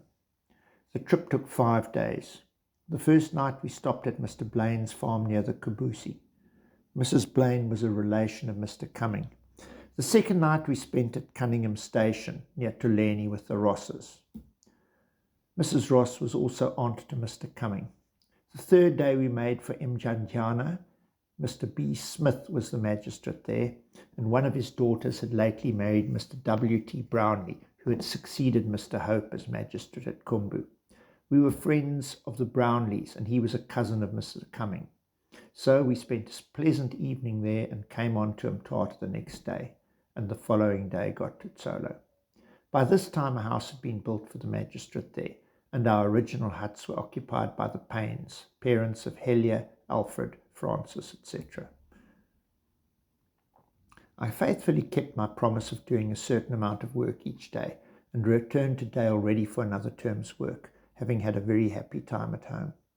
The next half year went much the same as the previous one. Towards the end of the year, father was transferred to Herschel, so that I did not see Tsolo again for several years, not until I returned to practice in Mthatha. You will have read of the trek from Tsolo to Herschel and the life there in the Book of Remembrance, so I need not say anything about it. It was arranged that I should spend the holidays with the Webbers in Bedford. The Webber children often came to Penderry for their holidays when we were still there, especially Alice and Walter, who were about the age of Uncle Ted and Uncle Gus. We did not think much of Walter in those days, as he was afraid of cattle and horses. Also, he used to get homesick and want to go home. We thought it most extraordinary that he should want to leave such a nice place to go back to town. Walter did well at school and had been sent to the South African College, Cape Town, to work for his BA. He was home for the holidays when I went there. I had not seen any of him since we had left there in 1877. At that time, I thought Uncle Walter was a big man, like I suppose most children think adults are. Anyway, he was much taller than I was, and I had to look up to him when speaking to him. I shall never forget the shock it was seeing him now to find he was a small man and that I was much taller than he was. The Webbers were also a large family, and we had a good time with parties. Aunt Bella was very good to us and did all she could to make the holidays pleasant for everyone. Christmas Day was spent in Bedford. Then Walter and I went for a few days to stay with the Dodds Pringles at Linnedoch by Vians River. There was a large party of young people and the time passed pleasantly. On New Year's Day there was a cricket match between Bavians River and Tarka teams, played on a farm about 30 miles from Linnedoch. Walter and I and others accompanied them. We'd gathered at a farm on Old Year's night and saw the New Year in with much hilarity, and then dossed down and went to sleep. All New Year's Day was occupied with cricket. There was a great assembly of people from all around, the backers of each side shouting and clapping as occasion arose. Finally the match was finished towards evening, Bavians River winning by a small margin. Then refreshments were served, and after that dancing started to the music of a concertina and violin, played by two old Hottentots. This was varied now and again by one of the ladies playing a piece on the piano. Going to bed was quite out of the question. With so many people there, every room was occupied in some way or another, so dancing went on all night. After daylight, we saddled and started our return journey. It was a very hot day and some of us were very sleepy. We got snatches of sleep when we off-saddled to let the horses have a roll and feed. We stopped at Aildon, Uncle William Pringle and Aunt Kate's, father's sister, home for a midday meal and a rest. As far as I can remember, that was the last time I saw them. You know some of the grandchildren. Willie's daughter who lived at Haddon near Adelaide. We were glad to get back to Linnedoch and have a good sleep. After a few days, Walter and I went back to Bedford. Then I returned to school where I settled down to the ordinary routine. Herschel. The following Christmas I spent at home at Herschel. This was quite a small place a few miles from Lady Grey and about 30 miles from Allowal North on the way to Basutoland. The mission station of Wittenbergen was only a few miles from Herschel. At this time the Reverend Wellesley Hunt was stationed there. The Reverend Schreiner, father of Olive Schreiner, W.P. Schreiner, Nico Schreiner, etc., had once been stationed there, and in fact I think Olive was born there. Judge Schreiner is a grandson of the Reverend Schreiner, being a son of W.P. Dick tells a characteristic story of W.P. Schreiner. He was High Commissioner for South Africa in London during the First Great War. As you know, Dick and some of his friends went over on their own, hoping to get into a training corps. They went to interview the High Commissioner. He looked at Dick, who, as you know, looked even younger than he was. Dick added on a year or so to make himself appear old enough for military training. The old man gazed at him earnestly and said, "My boy, don't start life with a lie. You had better go to Aberdeen and get on with your medical course." To get back, the Hunts like us were a big family, and we all became very friendly. Mrs. Hunt, on finding that I intended going in for medicine, presented me with a tiny corkscrew, which she said might come in useful in opening small bottles. I still carry it on my keyring, and it has often been most useful. Mr. Hunt was a Methodist missionary. Once a month he came to hold a service at Herschel, and once a month we used to go to an English service in Wittenbergen. The service at Herschel was held in the courthouse. The same practice was carried out at Solo. There was no church there. Before we left Solo, Mr. Key had been elected coadjutor, bishop to Bishop Callaway, and had been moved to Mthatha. He was afterwards bishop. After the Pondomise rebellion was over, he made St. Cuthbert's his headquarters, about 10 miles from the new Solo. He was succeeded by Mr. A.G. Gibson, afterwards coadjutor bishop of Cape Town. The present Bishop of St. John's, also Gibson, is a nephew of his. Mr. Gibson usually held service once a month at Solo. Of course, as you know, Father was a Presbyterian, but got clergymen of any denomination to take the services. Now I'm meandering on and losing myself again. Herschel was not a very exciting place. There were only 3 or 4 families beside ourselves. Mother, as usual, led a busy life. Being on a highway to Basutoland and about a day's journey from Allowal, and there being no hotels there, we had numerous visitors. There's something about this in the Book of Remembrance, so I need say no more. Our nearest village was Lady Grey, and Father held periodical court there once a month. We often went over with him for the day when circumstances permitted. I say we, which means one or other more of the family. Mrs. Hutchins, Dudley's mother, was brought up in Lady Grey. I probably saw her there as a child, but I do not remember her.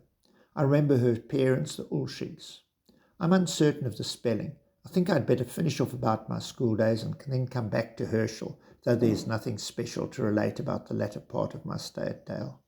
It is more or less a repetition of the earlier part. I wrote the matric in June 1886. Amongst my class fellows who wrote the exams at the same time were Lex Giddy, Stanley Bailey and Jack Garcia. These have all passed on. Jack Garcia was fond of adventure. He was a good gymnast, and it is chiefly owing to him that we got some gymnastic apparatus fixed up in the grounds, parallel bar, horizontal bars, etc., where we exercised ourselves. He later joined the Rhodesian police. He took part in the Jamison raid. Later he qualified as an attorney and settled it in Kanduli, where he married Miss Bunn, now Mrs. Dowston, whose father was magistrate there. He died sometime later in Kanduli. All 3 of these lads went in for law. You know about Lex Giddy and Stanley Bailey. The latter's father was at the time colonel commanding the CMR and was stationed in King. That was another house where I went to visit occasionally. After the exams I went home to Herschel. I was rather in the dumps about one of the maths papers. It was extraordinarily stiff and there was a fuss throughout the country about it. I shall never forget the relief when a telegram arrived a few leaps later saying that I had passed. At that time, lists were published in order of merit. The results took longer than usual to come out as adjustments had to be made on account of the mathematics. I was 23rd on the list. 23 has been my lucky number or fateful number. I was born on the 23rd. I passed my first important exam on the 23rd. I sailed for Britain to take up my medical studies on the 23rd of March, and I took my degree at the age of 23. The siege of Tsolo Jail started on the 23rd of October 1880. There were also other events connected with 23, which I have now forgotten. For a long time, my car was number 23. The next few months before going overseas, I spent at Herschel. I've already said something about Herschel and must now finish up my time there. After a good holiday, I did a fair amount of study. Physics was not a school subject, so I worked at that as it is a necessary subject for registration as a medical student. There was no physics course as there is now in the first year of medicine. I got to know more of the people around about. Mr. Ross was then the Dutch Reformed parson at Lady Grey. He was one of the Scotch Presbyterian parsons who came out to the Dutch Reformed Church. A brother of his was headmaster or rector, as they called it in Scotland, of the school in Arbroath. He gave me introductions to the family, and I spent some of my holidays there while I was in Scotland. About this time, a district surgeon was appointed to Herschel. The first one was a Dr. Field. He was an elderly man and had knocked about a lot, and there was something of a character. One never knew much about him, but he had no family with him or that one had heard of, so he was assumed to be an old bachelor. One day he was at the house and heard I was going to medical school. He was very much interested in both the humanitarian side as well as the financial point of view.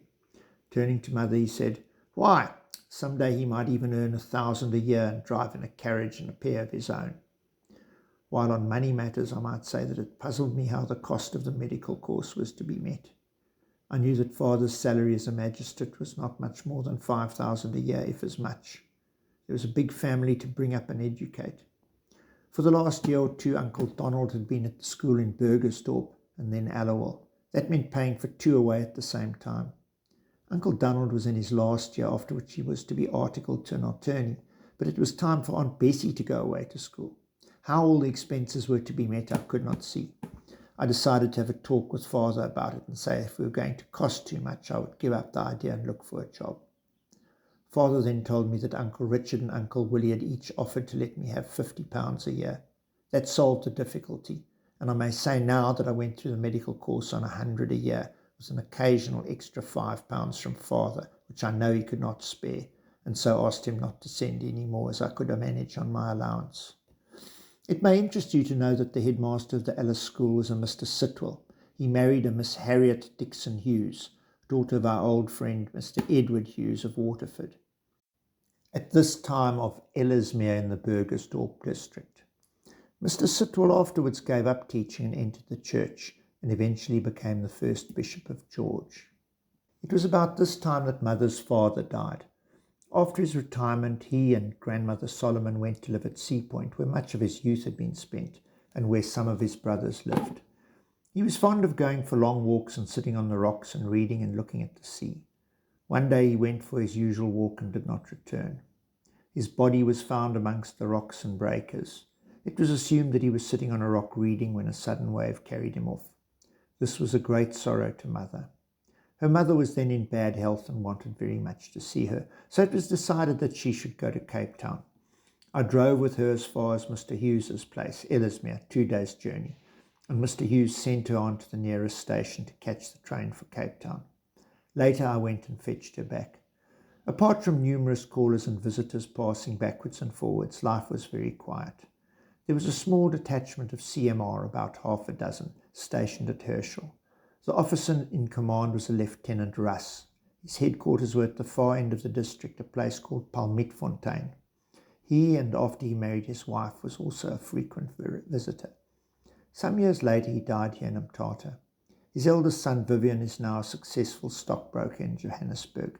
How he got there I don't know, for his father left nothing and his mother had a great struggle to bring up the children. The few families at Herschel were all friendly together, and we used to gather at each other's houses for games, music, etc. Always on Sunday evenings the young people and the unattached men from round about gathered at our house, and a pleasant evening was spent. Occasionally we would go to Lady Grey for a concert or a dance. When I went to Herschel after leaving school, Uncle Ted was there. He had just written his civil service entrance exams, and great was the jubilation when news came that he had passed first in the colony. He was immediately appointed Mkanduli, but later got a transfer to the colony.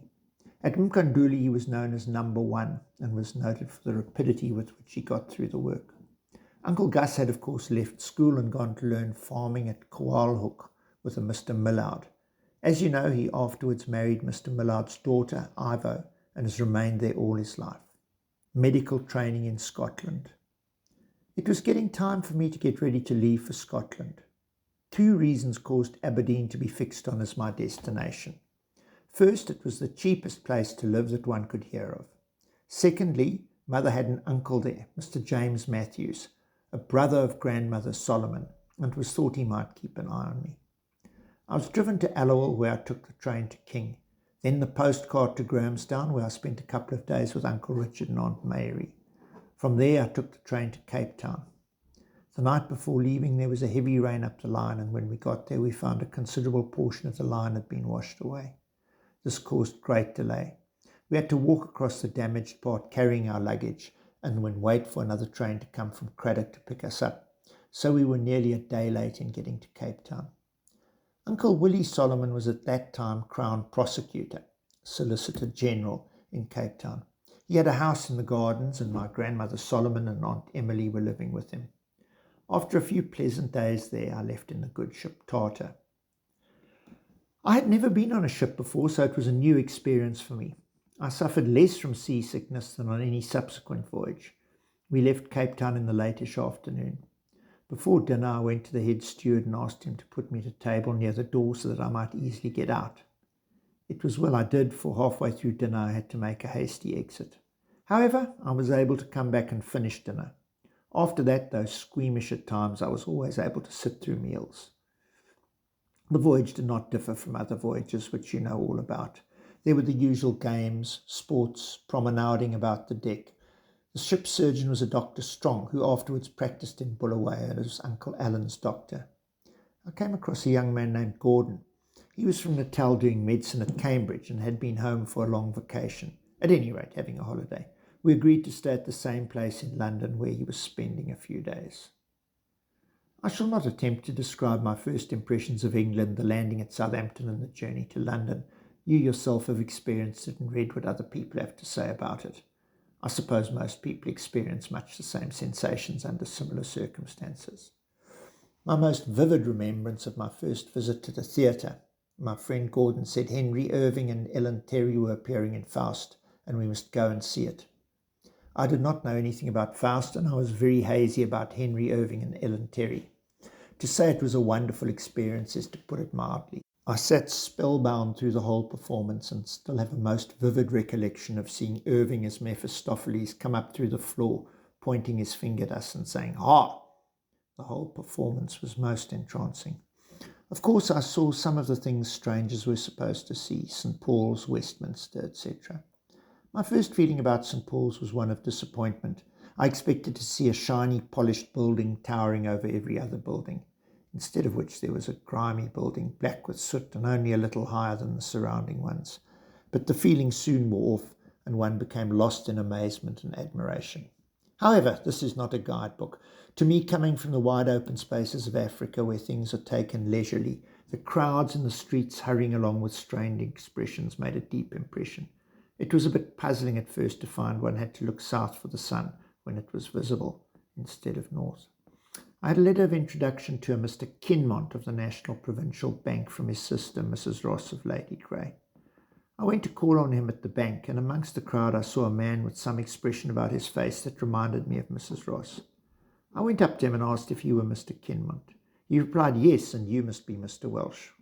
After I'd seen him 2 or 3 times, the likeness seemed to go. I've often noticed that the first time one sees a person, one can trace a likeness to someone else that disappears on further acquaintance. I had supper with them that evening in London, my first meal in a private house in England.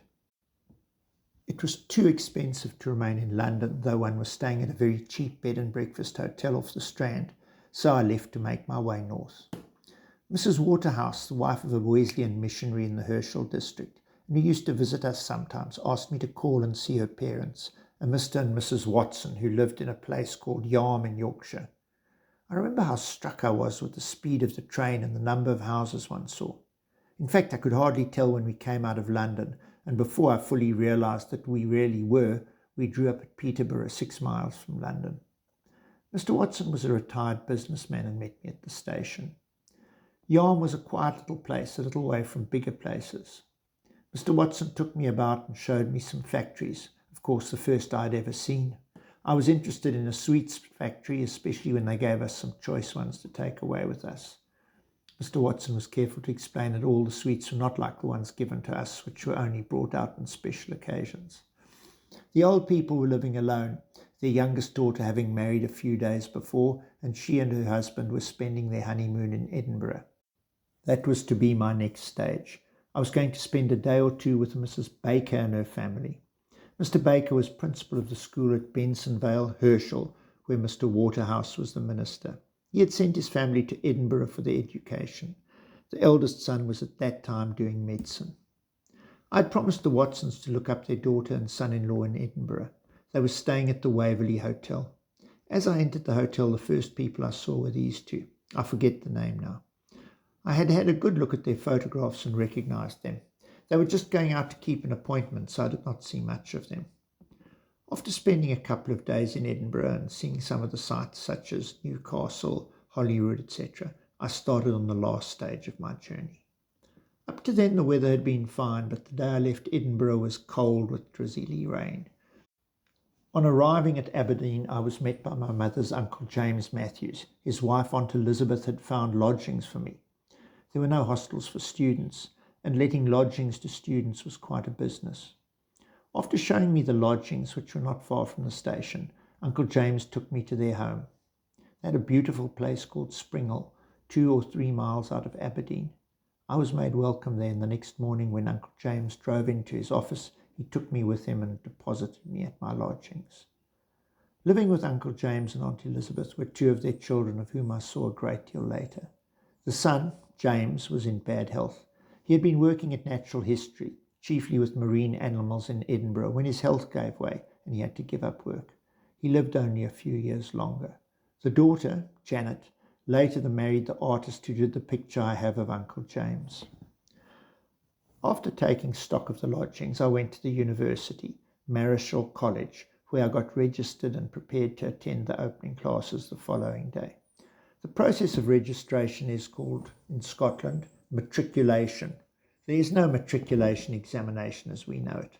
Before entering the university, one has to satisfy the registrar that one has attained a certain proficiency in general education. There are lists of exams which are accepted as satisfactory. These included the Cape Matric in all the subjects passed. Having satisfied the registrar, one signs a book kept for the purpose and has now matriculated. One is then handed a card which entitles one to attend the university, become a member of the university. The next process is to specify the classes one wishes to attend and pay the fees. The fee for matriculation used to be £1, and the classes were mostly £3 for a winter term. Some were only £2 for a summer term. These have, I believe, all been increased now. You have been to Aberdeen, the granite city, the grey city of the north. Marischal College has been practically rebuilt and is said to be the finest granite building in the world. The medical and science classes were held there, while King's College in Old Aberdeen was devoted to the arts and divinity courses. At that time, the arts course was a 4-year one. This was because the majority of the students were poor and found it difficult to pay the fees. So there was one long winter term, and in the summer they worked to earn money to pay their way through the winter. There are many stories told of the great hardships endured for the sake of a university education. It was said to be not uncommon for a couple of students to hire one room between them and live chiefly on oatmeal which they brought with them, and herrings which were very cheap. Now there are many scholarships to help students through, the most numerous being the Carnegie Scholarship. Many men who became distinguished in afterlife worked their way through university in this way. When I went to Aberdeen, the principal of the university was Sir William Geddes. He started as an apprentice weaver at the age of 10. It is said he learned Latin and Greek while he worked at the loom with an open book alongside him. He became a famous Greek scholar, professor of Greek, and finally principal of the university. There are many other instances of these lads becoming famous, but this is not the place to write about them. There is no necessity to go into details of the university course in Aberdeen. It was much the same as that of any other student. A few remarks might be made about certain events. 2 mornings after the course started, a young man came up to me after the botany lecture, which was at 8 a.m, and said, "Is your name Welsh?" On my replying in the affirmative, he explained his name was Dewar, that is, he was from Arbroath, and that Mr. Rose, rector of the high school, had asked him to look me up. This began a friendship which has lasted to the present day. I have not seen Mr. Dewar for well over 40 years, but we still exchange letters and greetings at least once a year, always at Christmas and sometimes in between. You know Billy Dewar and all about his family. His father was also a doctor who had practiced to a ripe old age. I spent some of the holidays with them. I remember the old man saying once, "You young students think you work hard, but it is nothing to what you'll have to do afterwards. You will find it hard work to acquire a practice and harder work to keep it." He had a big practice and worked desperately hard. Of course, that was before the days of the motor car, and all his work was done with a carriage and horses. One never saw him through the day. It took him the whole day to get round. You know all about the family. The older brother, Tom, also a doctor, went in for public health. He died a comparatively young man. The younger one, Jack, went in for law and died not long ago. Dewar and I used occasionally to take little excursions together on Saturday afternoons. I remember once he suggested we should cycle to Bankery, about 18 miles up Deeside. I had never been on a bicycle and it was agreed it would be easier to go on a tricycle. So on a nice summer afternoon we went to a bicycle shop and hired a bicycle and a tricycle. We carefully pushed them until we got out of sight of the shop, when he showed me how to set about riding it. After the various adventures we eventually got to Bankery. I was fairly tired and my muscles pretty sore. I felt better after we had had some refreshment at the inn. Being summer, it did not get dark until 10 o'clock. That is, it was quite light up to then. The return journey in the evening was easier as there was more downhill, but I was stiff for a day or two afterwards. Billy afterwards shared digs with a man named Fernandez, who had been a medical student in London, but paying too much attention to the various attractions there, he could not get through his exams, so he came to quiet Aberdeen to work, got through, and eventually came to Natal. He became medical officer to the harbour. I think he must have been medical officer of health for the whole town. He retired some years ago and is still living in Durban, about 85 years of age. I saw him once when I was in Durban. He was a great racing man and took me to some races. He enjoyed them greatly, but they were not in my line. My first lodgings were with a Mrs. Stewart. Then another man from Cape Town came along. His name was Noble. Like me, he hadn't much money and wanted to share digs with me. It was rather a tight fit, and I thought work would be easier if I were alone, so I moved to a Mrs. Reed in Victoria Street. I hadn't been long with her when she said that she had decided to move to another house, Skene Street, nearer the middle of the town. She would like to take in some more students. I found living alone not satisfactory. It did not pan out as I had hoped. Noble was anxious we should join up again, so he came to the new digs together with 2 other students. Very steady, hard-working lad. One was named Alfred Tennyson Smith, the other Arnold Boyd. Smith came from Peterhead and Boyd from Portray, not very far away. I went to both their homes later on. Smith afterwards practiced in Orpington, Kent, where I saw him in 1903. He had just got his first car and was not a little proud of it. That was my first experience of a motor car. We were very comfortable in these lodgings. Mrs. Reed was a dear old soul who only started taking in students and was not out to get all she could from them for as little as possible. She had been a cook in a gentleman's household, she said, and she could certainly cook well. I paid 10 shillings a week for my rooms. I should have said we each had a bedroom and shared a common sitting dining room. The food cost according to what one had, and I always managed to keep my account under 10 shillings. The others were also hard up, so we fitted in nicely. When attending certain classes, it was often impossible to get home for the midday meal. It took too long to walk there and back, and the tram fares mounted up to more than I could afford. Many a day I went to the tea room and had lunch for 2pence. 1 penny for a glass of milk and 1 penny for a bun. There was no union or other place in the university where one could get refreshments, but there was a modest, cheap little tea room close to the entrance to Marischal College. Aberdeen being a good agricultural area, food was plentiful, fresh and cheap. Eggs, butter, milk, oatmeal, bacon and herrings were plentiful. We could even sometimes have cream on our porridge. As I have said, my allowance was £100 a year. I reckoned my living cost £1 a week. With the balance, I paid my class fees, bought books, instruments and clothes. Then there were the usual subscriptions, stationery, postage, etc. At that time, postage to South Africa was 6pence, so one didn't write many letters. There was not much over for pocket money, but one managed an occasional visit to the cheapest part of the theatre or the circus. There were no pictures in those days. In the early part of the course, I generally went to Spring Hill on Sundays. Uncle James Matthews and Aunt Elizabeth went to the Congregational Church regularly every Sunday morning. He was an architect and had designed the church he attended. There were 2 main entrance doors opening from a porch. In the middle, between these, was a small door leading to his special pew, which was cut off from the rest and had cushions and a padded back, something like this sketch roughly shows. In the porch there was a stand on which was placed a large receptacle to receive the collections, which were placed in the receptacle as one went in. On each side of it stood an elder.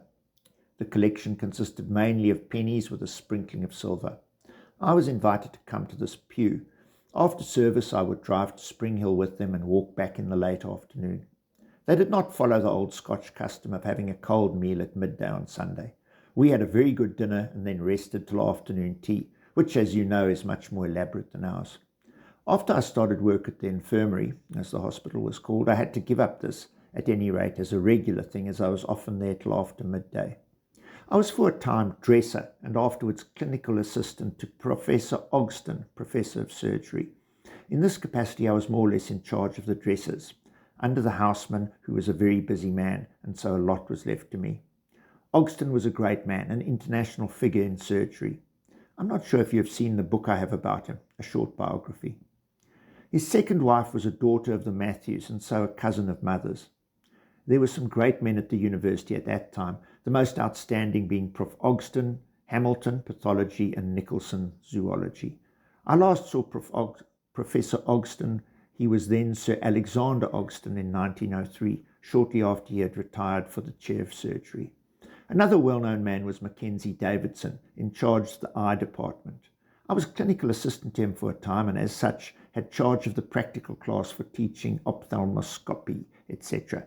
The first fee I earned after I was qualified was for giving an anesthetic for him to a patient for the enucleation of the eyeball. The operation was done in a private house, the patient's home. Mackenzie Davidson afterwards went in for radiology and became known for his original work. The teachers were extraordinarily good to the students, especially those who came from abroad. It was the practice of most of them to have their dressers and clerks, as they were called on the medical side, to dinner on Sundays. Also occasionally to have a little dance or party on a Saturday evening. My chief friends amongst the students were, beside the fellow lodgers, Billy Dewar and Bennett. Bennett was an Australian, a happy-go-lucky, hail-fellow-well-met sort of chap. He had good ability, but too many irons in the fire to be a hard-working student. Amongst other things, he was president of the Orchestral Society and of the SRC in his last year. The Orchestral Society's annual concert was one of the great events of the year, as was the annual Students' Ball, at which he was the leading light. Amongst other fellow students who I knew well were John Marnoch, afterwards Sir John, and successor to Ogston in the chair of surgery. Ashley McIntosh, a brilliant student, afterwards professor of medicine, was also knighted. Then there was William Bullock, later professor of bacteriology at London University, under whom I worked in 1902 and 1903. I forgot to say Marnoch was one of the very poor students. His father occupied the humble position of postman. He was a very fine fellow, tall and thin, with long tapering fingers and not very robust. He was a brilliant, hard-working student whose chief, and I think only recreation, was the violin, at which he was an expert. He was professor when Dick was at Aberdeen. He died a comparatively young man. Arthur Keith was perhaps the most brilliant of all. It was commonly said he could swat in one night more than an ordinary student could in a week. His weak point was spelling. The dressers had to write up their cases. The best clinical notes were stuck up as models for the other students. His usually contained several mistakes in the spelling. He was afterwards professor of anatomy at the London University and curator of the Hunterian Museum. He also had a knighthood conferred on him. There were others who later occupied distinguished positions, but I had only a casual acquaintance with them. I may add that Bennett went back to Australia and became a prosperous eye specialist, much interested in racing. We kept up a desultory conference until he died some years ago. When I first went to Aberdeen, the VMSO, Volunteers Medical Staff Corps, had just been started. I joined this and went through all stages from rookie to first-class staff sergeant, which was the highest rank a student could attain. This provided me with all the exercise I wanted and proved most useful. Once a year, just after the summer season, we used to go to Aldershot for a week in camp. About 60 to 80 of us usually went, leaving Aberdeen by the evening train and getting to London the next morning. We had a fine lot of officers, and I well remember the first time we went. It was rather a miserable morning when we got to London. There were no dining coaches in those days. With a mob like that of high-spirited students just let loose from work, you can imagine that there was not a lot of sleep. Of course, we had no sleeping bunks, so the night was spent in the usual riotous manner, and we were played out on our arrival in London. We got out of the train and were ordered to fall in. We naturally thought we were going to another station to get on the Aldershot train. Imagine our surprise and joy when the OC marched us to Gatti's restaurant, where he had ordered breakfast for the lot of us. And we did full justice to it, and then hurriedly went to catch our train to Aldershot. Besides ourselves, there was generally the company from Edinburgh, Glasgow, Manchester, Leeds, and London. What with drills, sports, concerts, and so on, time went very quickly. The most exciting sports event was always the tug of war. On the last occasion I was there, I was rather surprised to find that I was put down as one of the team, as I'm not great at sport. As it happened, we had a very light team, I being among the heavier ones. We had one really big man, a giant of a Highlander, who was captain of the team. We got to the finals and had to pull it off with Edinburgh for the first place, 2 pulls out of 3. We were 1-1 and settled down for the last pull amid great excitement. We were the lighter team and the betting was on Edinburgh. Our captain gave us all our places and told us what to do. He then tied the end of the rope around his waist and planted himself firmly down. It was a terrific struggle. The Edinburgh men, though heavier, were not as fit as we frugal living men from the north were, and we eventually got them over the line. My back was sore for days after. I should have said that there were 2 or 3 companies from London. Another excitement on one occasion was a grand review held in honour of the Kaiser. He had not long before succeeded to the German imperial throne and come over to pay his respects to his grandma, Queen Victoria.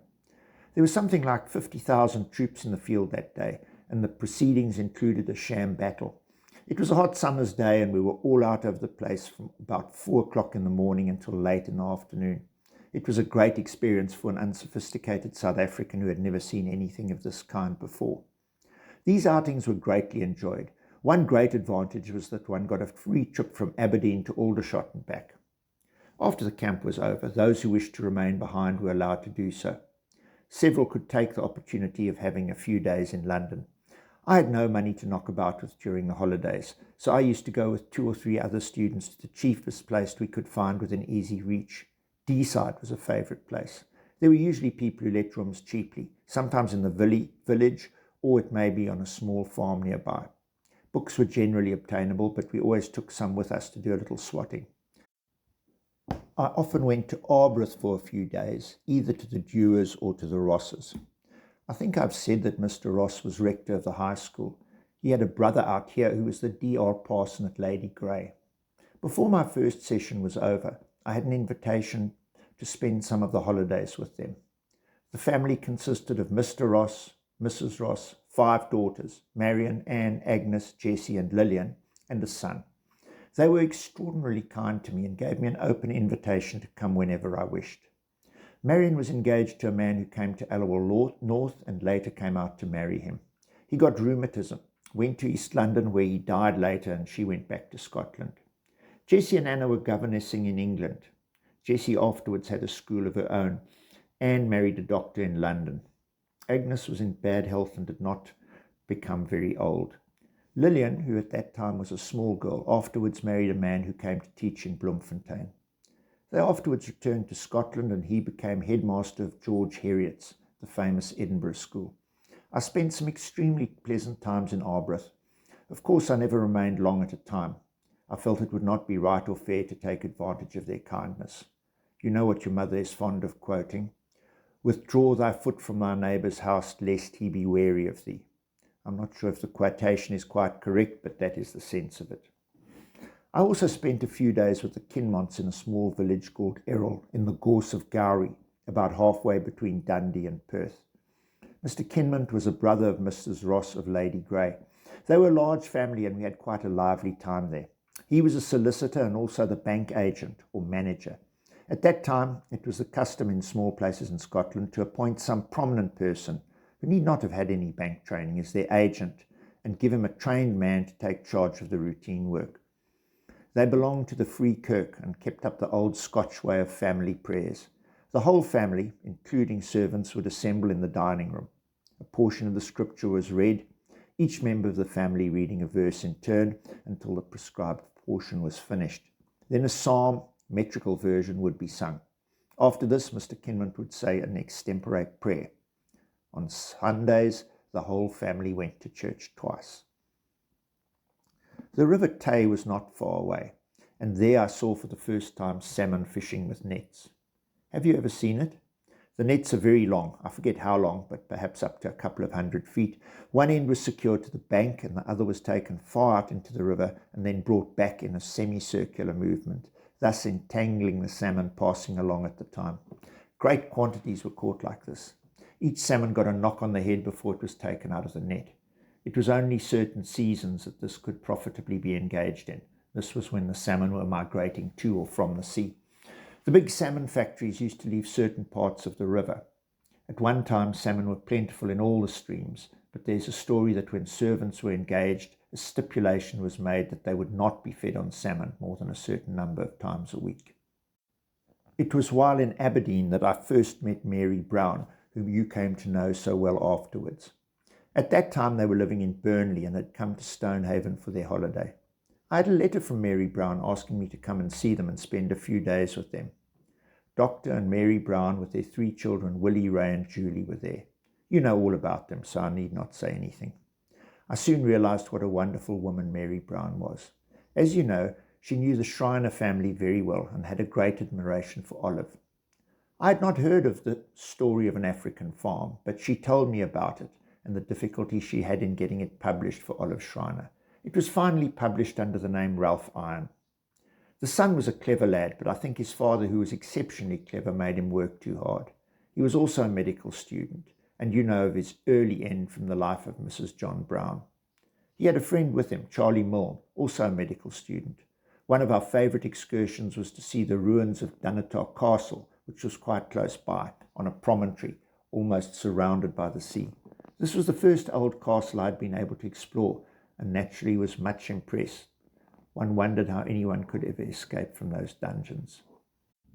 I have mentioned a fellow South African named Noble. He was a nice fellow. He had been a teacher for some years and so was older than most of us. Also, like most of us, he had to be very careful over money matters. He had saved some while teaching and arranged to borrow enough to see him through the course. He found the climate trying. However, he got on all right until the third winter. He got a bad cold and then developed pleurisy.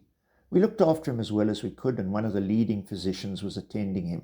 He appeared to be going on all right until one afternoon, as I was sitting reading in the room with him, he suddenly sat up and said he felt funny, and in a few moments collapsed and was gone. His death caused quite a gloom for a few days. There was a great turnout at his funeral, and people were most kind. I have mentioned that Noble found the climate trying. The first summer was a dry one and the weather was fine. I did not find the first winter too trying, but each one seemed to get worse, and the last one I did not like at all. There was a lot of wet and cold, but not much ice. One Christmas I spent in Arbroath, and there was quite a lot of skating.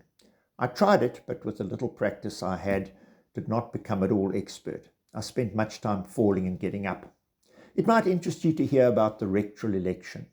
The Lord Rector was elected by the students every 3 years. He was supposed to preside at certain of the university meetings and to look after the students' interests, but this was actually done by a deputy, and his chief function was to deliver an address after his election. More often than not, he was elected on political lines, but sometimes a man eminent in literature or some other sphere was chosen for purposes of election. Students were divided into 4 nations according to the places they came from. There were always at least 2 candidates. For weeks before the election, the opposing factions held meetings, issued cartoons, etc. Usually when one side had a meeting, the opposition would wait for them in the quadrangle, armed with bags of peas meal, and attack the other side as soon as they came from the meeting. Sometimes it got very rough and a free fight would follow between some of them, and the following day one would see them attending classes with black eyes, abrasions and all. There was always a great torchlight procession the night before the result of the election was declared. All parties joined in this, and so we were generally several hundred strong. We marched up and down the main street singing and shouting and pelting any townspeople who were unlucky enough to come too near us with peas meal. A strong police force was always turned out to keep order within reasonable bounds, and these bounds were fairly wide. A couple of pipers marched at the head playing stirring tunes. The procession ended where it began, at the quadrangle of the university, i.e. Marischal College. The remains of the torches were thrown on a heap, additional fuel added, so the evening ended with a large bonfire, the students dancing round and indulging in a good deal of horseplay. I remember one lad getting an eye so badly damaged that it had to be enucleated. The first election took place soon after I went to Aberdeen, where Mr. Goshen, afterwards Lord Goshen, was elected. When the second took place, we were seniors. The candidates were Lord Huntly and Mr. John Modi. We were for Lord Huntly, who turned out to be the successful candidate. Bennett was chairman of our committee and threw himself heart and soul into it, and Lord Huntly's success was largely due to him. For weeks before, he did little besides electioneering work. His other work was sadly neglected, but I never knew a man could make so much use of a little knowledge as he could. He never turned a hair at exams, would go in smiling and start a friendly conversation with the examiners. I'm of course referring to the oral. How he managed the written, I do not know, but he always slipped through. I expect the oral did the trick. Well, now I've been havering on and must really finish up with Aberdeen. In due course I took my final, and I was very pleased to be done with examinations. Meantime, Billy Dewar and a couple of other students had decided to go to London for a few months. I wanted to join them, but my trouble was money. Having finished my course, I could not expect anything more from Uncle Richard and Uncle Willie, though I have no doubt if I'd asked them, they would have continued the allowance a little longer. Having just received a quarter's allowance, I had £25, and I thought I would risk it. I did not require money for the return journey, as it was understood between Dr. Johnson and me that I would come to him when I came out, and he would pay my passage. 5 of us decided to live together: Bennett, Dewar, a lad St. Clair, another named Bevruelt, and myself. We found living in London much more expensive than Aberdeen, and the food was not nearly as good. In Aberdeen we had good fresh food, though often limited by the purse, while in London it was by comparison stale. I knew my money would not last long, so I went to an agency and put my name down for locum work. After a while I got a job as a locum to a Dr. Hope, Petworth, Surrey or Sussex, I'm not quite sure which now. This was my first experience of country practice in England. The work was done with a dog cart and the weather was pretty bad. The next locum was for a Dr. Vowdley in Derby. Here I sampled city practice and also club practice, as it was in those days, and of course I was not enamoured. Dr. Vawdley was getting married. I lived in his house, which was being run by his 2 sisters who were getting it ready for his return with his bride. In those days, the surgery, or dispensary as it was sometimes called, and the consulting rooms were in the house. The better class private patients came to the consulting room, being admitted by the front door. The club and working class patient came to the surgery by a different entrance. There were still no motor cars, and the work was done with a carriage and pair. Of course, one didn't drive oneself. There was a driver who attended to the horses. A locum in those days did not get the fees they get now. £1 to £3 a week was the usual fee, and £3 was only for very posh practices. I was lucky to get £2 a week. Then a former fellow student named McVinvey, who was senior to me and was at this time house physician to the Children's Hospital in Clydwell, East London. He had to get away for a holiday, being somewhat run down and out of sorts. He asked me if I could substitute for him for a few weeks, subject of course to the approval of the authorities. That was a great chance for me. I learned a lot about children's diseases in those weeks. It was hard work, but most interesting. One of the duties was to attend the outpatient department. The visiting outpatient physician came 3 times a week and would not see more than 20 patients in an afternoon. Usually 40 to 60 would turn up, and it was the houseman's job to sort out 20 from these. Not an easy matter, especially as the time was very limited. We got to know something of the East Enders, and it is wonderful what a lot of extremely nice children one came across. Thus, with the aid of locums, I was able to remain in London until the end of the year. Between locums, I was attending special hospitals and put in 2 or 3 weeks' residences at Queen Charlotte's, as I wanted to learn more about midwifery. Meantime, I had been in touch with Dr. Johnson, and he arranged to send my fare to Allen and Hanbury's, with whom he had dealings. When I was ready to book my passage, I went to Allen and Hanbury's for the money. I was shown into Mr. Cornelius Hanbury's office. I had not interviewed a businessman in London before.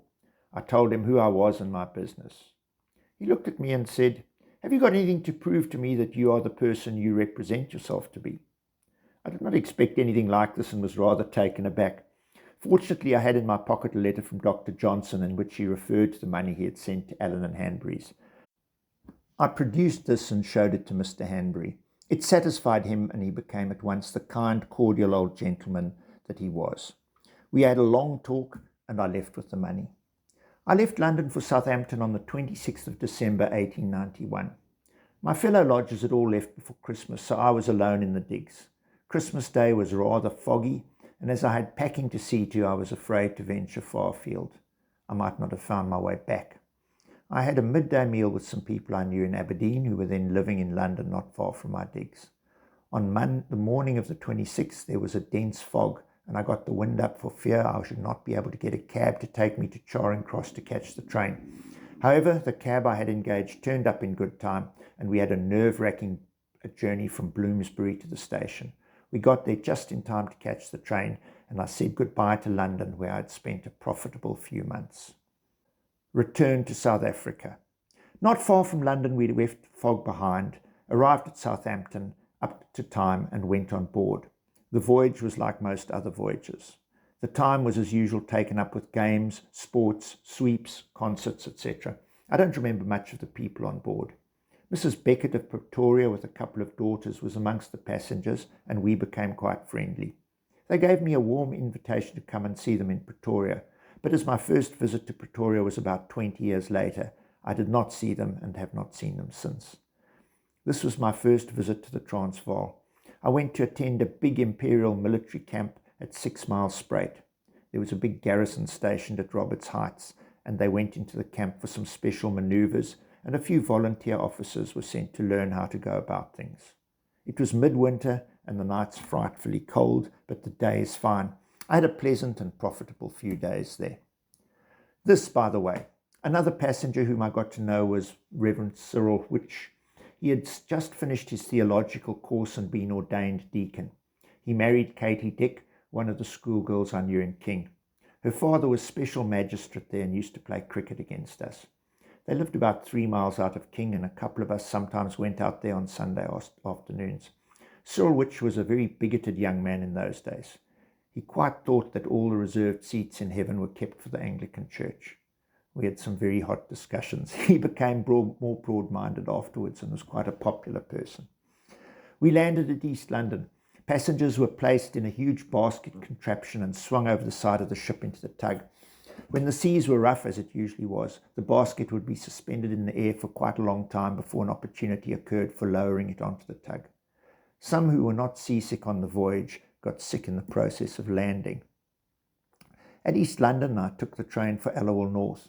There were no saloon carriages, just dog boxes, and of course no beds and no dining station. We stopped at certain places where passengers were given limited time for meals, etc.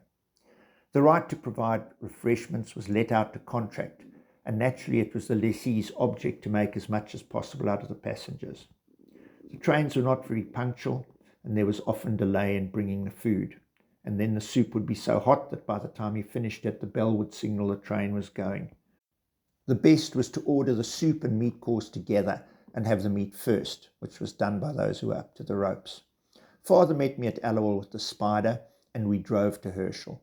I got home a day or two before my birthday. It was, of course, a most happy reunion, and dear old mother was especially happy to have her son home again. Medical practice in Mthatha. I remained at home until the end of February and then left for Mthatha. Trained from Allowal to Kai Road and then the old postcard to Mthatha. It happened to be a heavy mail day, and there were several passengers, among them Harry Lowry. Some of us were perched high up on the mail bag and had to hang on for our lives. Naturally, luggage was limited. We were only allowed £25, and many dodges were resorted to get more. I remember on one of my journeys, when we stopped for a few hours' rest during the night, 2 other fellows and I were allotted a room. They appeared to be a good deal stouter than I was, but when it came to undressing, I found that each of them had 3 suits on. Need I say to what persuasion they belonged? Anyway, the knowledge gained was useful on some subsequent journeys. The arrangement between Dr. Johnson and me was that I should act as his locum for 2 years. At the end of that time, he had the right to return to the practice, but if he didn't, I was to take it over myself. Meantime, he was going overseas for postgraduate work and was to give me due notice if he intended to return to Mthatha. As you know, he did not, but went to Johannesburg, where he had a good practice but died a few years later. For a month of March, I was being broken in and took over on the 1st of April 1892, Dr. Johnson leaving soon after. I had 2 rooms at the back of Pickens's shop, where the Royal Hotel bar is now, and had my meals with the Joe Johnstons. One room I used as a sitting room and consulting room, and the other was my bedroom. After a time, I had my meals at the old Grosvenor Hotel, then being run by Mr. and Mrs. Geo Benning. Things were primitive in those days, and the dining room had a long table down the middle where all sat mixed up anyhow. I might explain that Joe Johnston was Dr. Johnston's brother. His health was not good in Scotland, and Dr. Johnston conceived the idea of starting a mineral water factory and getting his brother Joe to come and run it for him. The chemist shop was also Dr. Johnston's. He got Jimmy Picken out to manage it. In fact, Picken succeeded me and came out just before I left Dr. Johnston. While I was there, medicines were dispensed from the surgery, but afterwards a shop was opened in town. So, with 3 businesses, medical practice, chemist shop and minerals waters factory, Dr. Johnson did very well. Before I returned to take over from him, he disposed of the chemist business to Picken and the mineral water factory to his brother Joe. A younger brother, Sam, came out to help Mr. Picken in the chemist's business. Normally, the doctor did not dispense his medicines, but the prescriptions were taken to his shop. I naturally carried on this way for the next 10 to 11 years, but I did not reap any benefit from the prescriptions. It was only after that lapse of time, when starting dispensing for natives and other circumstances caused me to dispense my own medicines. Now, dear, I am wandering again and must get on or I shall never get finished. As I said, I took over on the 1st of April 1892, not a propitious date. Meanwhile, I'd been introduced to the practice. Although Tata had grown somewhat, most people remembered me as a boy, and some flatly refused to have anything to do medically with one whom they had known and still looked upon as a schoolboy. Our dear old friend Mabel Fielding was one of them. There was at that time a surgeon, Dr. McRae, attached to the CMR, and they went to him. Later he was moved, and until Colonel Hartley, PMO Colonial Forces, came, I was the only doctor, so they had to come to me. Rather hard luck for them, but I have no doubt the experience was good for both. The day after I arrived here, I went to the hospital and met your mother for the first time. Also Miss Blythe and Miss Higgins, both of whom you know about. As you know, your mother was the first fully trained nurse to be matron of the hospital, and had only been out a few months when I came. I renewed some old friendships. The Learys were in Mthatha. The two old people died some years later, and some of the children continued to live here until the elder, Fanny, died a few years ago, and the next one, Georgie, a couple of years later. Both were well into their 80s when they died. The Keys were also here, Mr. Key being Bishop of St. John's. Mrs. Key died shortly before I came back, and the eldest daughter, Alice, had married the Reverend W.A. Goodwin, who was warden of St. John's College. Mr. Sweeney was then magistrate here and had several of the family. Among other old friends were the Thompsons, who moved here with the family. Their eldest son, Walter, a hunchback, was in the service. The next one, Percy, in the PWD. He and I were very good friends, and he was bestman at the marriage of your mother and me. Captain Elliot was still chief magistrate. He and his family, a large one, lived in the huts you will remember down near the river. Mthatha was still a small place, so that the practice was not a big one. For the next 10 or 12 years I had no native practice. I concentrated on trying to build up a hospital. There was what one might call the nucleus of an outpatient department, and all the native patients were seen there. A charge was made for medicines for those who could pay, any money so derived going to the hospital. At that time the natives were still superstitious and had a firm belief in witchcraft and were very frightened of going to the hospital. They were still very suspicious of European medical treatment. A great many cases that came for treatment were too far gone to offer any hope of recovery or even of improvement. They consisted chiefly of cases where the relations had given up hope, were tired of looking after them, and hoped to get rid of them by bringing to the hospital that they might be cared for till they died, and then buried at the hospital's expense. Many of the patients objected strongly to the cleansing operations they were subjected to on admission. Some refused absolutely to have their hair cut and would rather go home than submit to such indignity. Of course, superstition was at the bottom of a lot of this, but your mother can tell you more about conditions in the hospital than I can. The great point was to overcome their objections and get them used to hospital treatment. This was a very gradual procedure, but as the benefits that some of them derived from hospital treatment became known, their aversion to hospital was slowly overcome, and so later on we had more applicants for admission than we had room for. Conditions at the hospital were, of course, primitive. As usual, want of money was the great drawback. The only financial aid from the government in those days was a grant voted each year by Parliament, and it was always on the cards that the grant would not be voted and leave us stranded. For the rest, some was obtained from overseas, a little from fees, and some from subscriptions and donations. However, this is not a history of the hospital, but I might just mention that our operation table was a discarded old kitchen table, and our sterilizer an ordinary pot. Yet, our results from operations were quite as good as in better equipped places. As I said, the practice was quite small, but one never knew what one might be called upon to treat, and sometimes serious and complicated cases would arise. Usually there were no other medical men to consult or share responsibility with me, so I had many anxious times. District Surgeon. Dr. Johnston was the district surgeon, and I was doing that work also. At first, the district surgency of Mthatha included Mkanduli and Elliotdale. Later, when Ponderland was taken over in 1894, the districts of Lebodi, Nkaleni and St. John's were also added to this district surgency of Mthatha. So I then had 6 districts with a native population of not less than 200,000 souls to look after, and extending from beyond the Bazia to the coast, from the Bashi to the Umzimvubu rivers. All the work was done on horseback. That was before motor cars were heard of, and even if they had been in use, there were no made roads, and as you know, much of the country consists of mountains and deep valleys where it would be impossible to travel by car. While this state of things continued, the district surgeon's work kept me fairly fully occupied, so even if there had been much private practice, I would not have been able to attend to it. This state of things continued until the districts one by one got their own district surgeon. I should not have been able to cope with the works but for the wide sympathy and understanding of the old major. As you know, requisitions for the district surgeon's services come from the magistrate. I soon realized that it would be hopeless to have 6 magistrates sending for me whenever they wanted it, so it was arranged with the major that the 5 outside magistrates should requisition for the DS services through him. In this way I was saved many a trip. Often he would say straight off that he did not consider it necessary for me to go out. Other times he would send for me and we would decide whether I should go or not. Even so, I had many a long journey over mountains, through deep valleys with perhaps flooded rivers, in heat, rain, cold, and all kinds of conditions. I used to try to arrange to start early, say 3 or 4 in the morning in summer, if I had a long journey. The journey often occupied all day and I would not get back until late in the evening, and then perhaps find work waiting for me.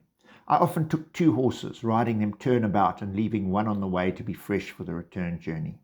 Sometimes I trusted to being able to hire a horse on the way.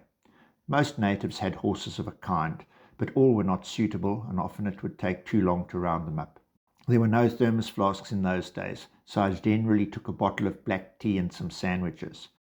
Milk would curdle. But most kraals had milk in those days, and I often stopped for a drink of a Mars or even Kwasa beer, which was very refreshing on a hot day if one did not take too much. If there happened to be a trading station on the way, one was always made welcome and helped in whatever way they could. Some of these journeys were quite pleasant, some were not, and provided adventure, not always free from danger. When one couldn't start early in the morning, one had to leave whenever possible. On one occasion I had to go to what is now the Haven at Bashi Mouth. I left in the evening and slept at what is now Vigiesville, then called Springvale. I left there early in the morning and got to Elliotdale for breakfast. I'd hoped to get a fresh horse there and lead mine to be fresh for the coming back. For some unaccountable reason there was not one available, so I had to take old Teapot on. You will probably remember him. A wonderful stout Basuto pony, about 14 hands 2 inches high and nearly white in colour. Later on he used to draw the phaeton, which he thought a great degradation and made strenuous objections when first so demeaned. Ernest Hargreaves was the ARM, Assistant Registered Magistrate at Elliotdale, and he went with me. We got to Bashi Mouth, did a PM, washed our hands in the sea and started back. But between Elliotdale and this I was alone. It was customary for a native constable to accompany on those trips into the district, each magistracy supplying for its district. So in going to other districts, I usually travelled alone to the seat of the magistracy and had a constable from there. On this occasion I was coming from Elliotdale alone. I didn't keep to what was called the main road, courtesy title only, but deviated along footpaths. Old Teapot's thirst saved me from a muddy bath. In a valley was a little stream. The crossing looked a bit muddy and the bank somewhat precipitous, though not high. Teapot, being thirsty, put his head down to have a good drink. While he was slaking his thirst, a native came along on a small pony and dashed straight through the crossing. The pony almost disappeared, sinking into the quicksand up to its withers. The rider extracted himself with difficulty, and he also sank. Fortunately for him, the stream was narrow and he was able to get hold of the bank and lever himself out. Some natives came and gave a hand and pulled the pony out. Had Teapot not stopped to drink, we should have experienced the same fate as the man and his pony. I found a safe crossing by going round about a bit. I got home late in the evening, between 9 and 10 o'clock. A few days before, the wife of a missionary had given birth to a son. She was a very neurotic woman, and I felt certain that as I had not seen her that day, she would be sure to send for me. So, before home, I went round and saw her, and she appeared to be perfectly all right. I went home with a quiet mind, had some supper, and went to bed. Hardly had I got into bed when there was a violent knocking on the door. This was the husband of the woman I had seen about half an hour ago. He was in a most excited condition, said his wife had suddenly taken a bad turn, fainted, and he feared she might be gone. There was nothing for it but to go and see her. When I got there, she was perfectly normal, except for a funny feeling in the pit of her stomach. She belched up some wind and was quite all right. Evidently, she had had a slight hysterical faint. Anyway, I was pretty tired, and this just about put the tin hat on. It took some time to get to sleep after this, but once asleep, I had an uninterrupted night's rest. This was my longest ride on one horse in a day. I've ridden further with changing horses, but on no other occasion so far on one horse. I estimated the distance at about 100 miles, but Mr. Coleman, the roads engineer, says it's near 110. However, that may be. I am satisfied it was at least 100 miles. Old Teapot was none the worse for it. He was quite ready for work the next day. He was not a fast horse, but was able to keep going at a slow pace indefinitely. Of course you remember Teapot. I bought him from the Joe Johnstons. For some time he was the only horse I had. After a while I got a bicycle, then later another horse.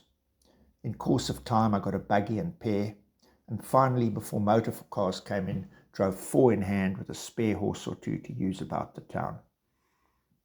Rather a curious coincidence. I just stated Coleman's opinion of the distance I had ridden when there was a ring at the bell. I went to open the door, and who should be there but Coleman himself. As you know, he has been living in Joburg for some years, while Mrs. Coleman has occupied the house here. He returned here about a month ago and says he has finished with Joburg. They have a house in East London and have not yet decided whether they will remain here or go to East London when the house there is available. He called to ask me if I would make a fourth at bridge this afternoon at the club. Bridge is not played much at the club now. If anyone wants to be sure of a game, it must be arranged beforehand. You will remember the Ernest Hargreaves I mentioned. He married Ethel Blakeway, and their daughter was Edna, who married Bud Brownlee. Mr. and Mrs. Hargreaves have long since passed on. At the time of which I am writing, Jumbo Morris was magistrate at Elliotdale. His eldest son, George, married Mary Stanford, at whose wedding you were a flower girl. Before continuing about the work, I'd better return to personal matters. Your mother and I were married in the old Pro Cathedral on the 9th of May, 1894, by Bishop Key, assisted by the Reverend R. Kirkman, who was rector of St. James, as the parish church was called, before our present cathedral was built. The old major gave her away, and we had a small reception at the hospital. Then we started off on our honeymoon in an old buggy borrowed for the purpose. The first day we went to Beatty, which was then a trading station and wayside hotel run by Mr. and Mrs. W. Black. You know about the Blacks. The next day we went on to Elliotdale, where I had to go down the district for a post-mortem. The following day we returned to Mthatha and settled in our cottage opposite what is now the Royal Hotel, and which now forms part of the annex to the Royal. Dr. Johnston had decided some time before this that he would not come back to Mthatha and had gone to Johannesburg, so I felt fairly safely entrenched, especially as I had been promised the district surgeoncy when Dr. Johnson resigned, which he did at the end of his 2 years' leave. I had no money, but I bought the cottage on promissory notes from Dr. Craister, who was then in Carla and was glad to get rid of it. I need not say much about the cottage, as you know it. It consisted of 4 rooms with a lean-to kitchen and a dilapidated veranda in front. What with having to give promissory notes for the house and signing bills to acquire the practice from Dr. Johnston, I had a fairly heavy financial rope around my neck to start with. Our furniture was primitive, consisting mostly of paraffin cases made into cupboards. A table, a few chairs, bed, etc. comprised the lot. Nobody in Mthatha had much money in those days, so that £50 a year one way or the other would make a big difference. While Dr. Johnston was the district surgeon, the salary was £200 a year, with £50 forage allowance, and the pay was at that rate while I was acting for him. But after he resigned, I got the appointment and was informed that the pay would be £150 a year with a £50 forage allowance, which would bring it in line with the outlying districts. This was a considerable shock to me, and I protested as strongly as I could. All the satisfaction I got was a letter from the Under Secretary of Native Affairs, a position corresponding to what is now the Secretary for Native Affairs, to say that I was appointed at the salary stated, and if I did not like it, I could resign, and that there were others who were only too glad to accept it. I determined not to let the matter rest, as I thought I had a good case, having been promised the appointment, and nothing was said about the salary being reduced. Mr. Rhodes was then Prime Minister and Secretary for Native Affairs, and was expected to make a tour of the territory soon. When he came to Mthatha, I went to see him and placed the whole case before him, backed by Major Elliott. He listened patiently, asked a few questions, told his secretary to make some notes, and closed the interview. A long time after, a letter came from the Under Secretary to say that my salary would be £200 a year, dating from the time of my appointment. I felt like a small millionaire, and was especially delighted that the man who had written so airily that if I did not like it I should resign, had eventually to say that I could get the salary I claimed. Even then he put off sending the back pay as long as possible, and when I eventually got it, nearly a year had elapsed. This was the biggest cheque, about £50, including a month's salary, I had ever had, and it gave me great pleasure, perhaps more so as it was signed by the man who said I wouldn't get it. I may say the Under Secretary was Mr. Rose Innes, father of the late Sir James Rose Innes, brother of Mr. R.W. Rose Innes of King, a very good friend of the family. Salaries and incomes were small in those days. The district surgeon's salary was inclusive of everything, that is, there were no travelling allowances. The only extra was a night allowance. One got 11 and 6. One had to certify that one left as soon as possible after receiving instructions, and that it was impossible to get back the same day. The mileage also had to be stated. Thus, if one was away for 3 days, as might easily happen on a trip to the coast, leaving in the morning and returning late the third day, one got 25 shillings. So travelling about the district was not very remunerative, and one always tried to get back as soon as possible. As an illustration of the difference between salaries then and now, I may mention the case of a class fellow. His mother was a widow and had quite a struggle to put him through his course. When the final exams were on, one of the professors sent for him and told him he had been asked to get an assistant for a friend of his in the north of Scotland. The salary was £40 a year indoor. That is, he got board and lodging with the doctor and £40. This lad jumped at it, thought he had a wonderful chance to be able to start earning a living straight away.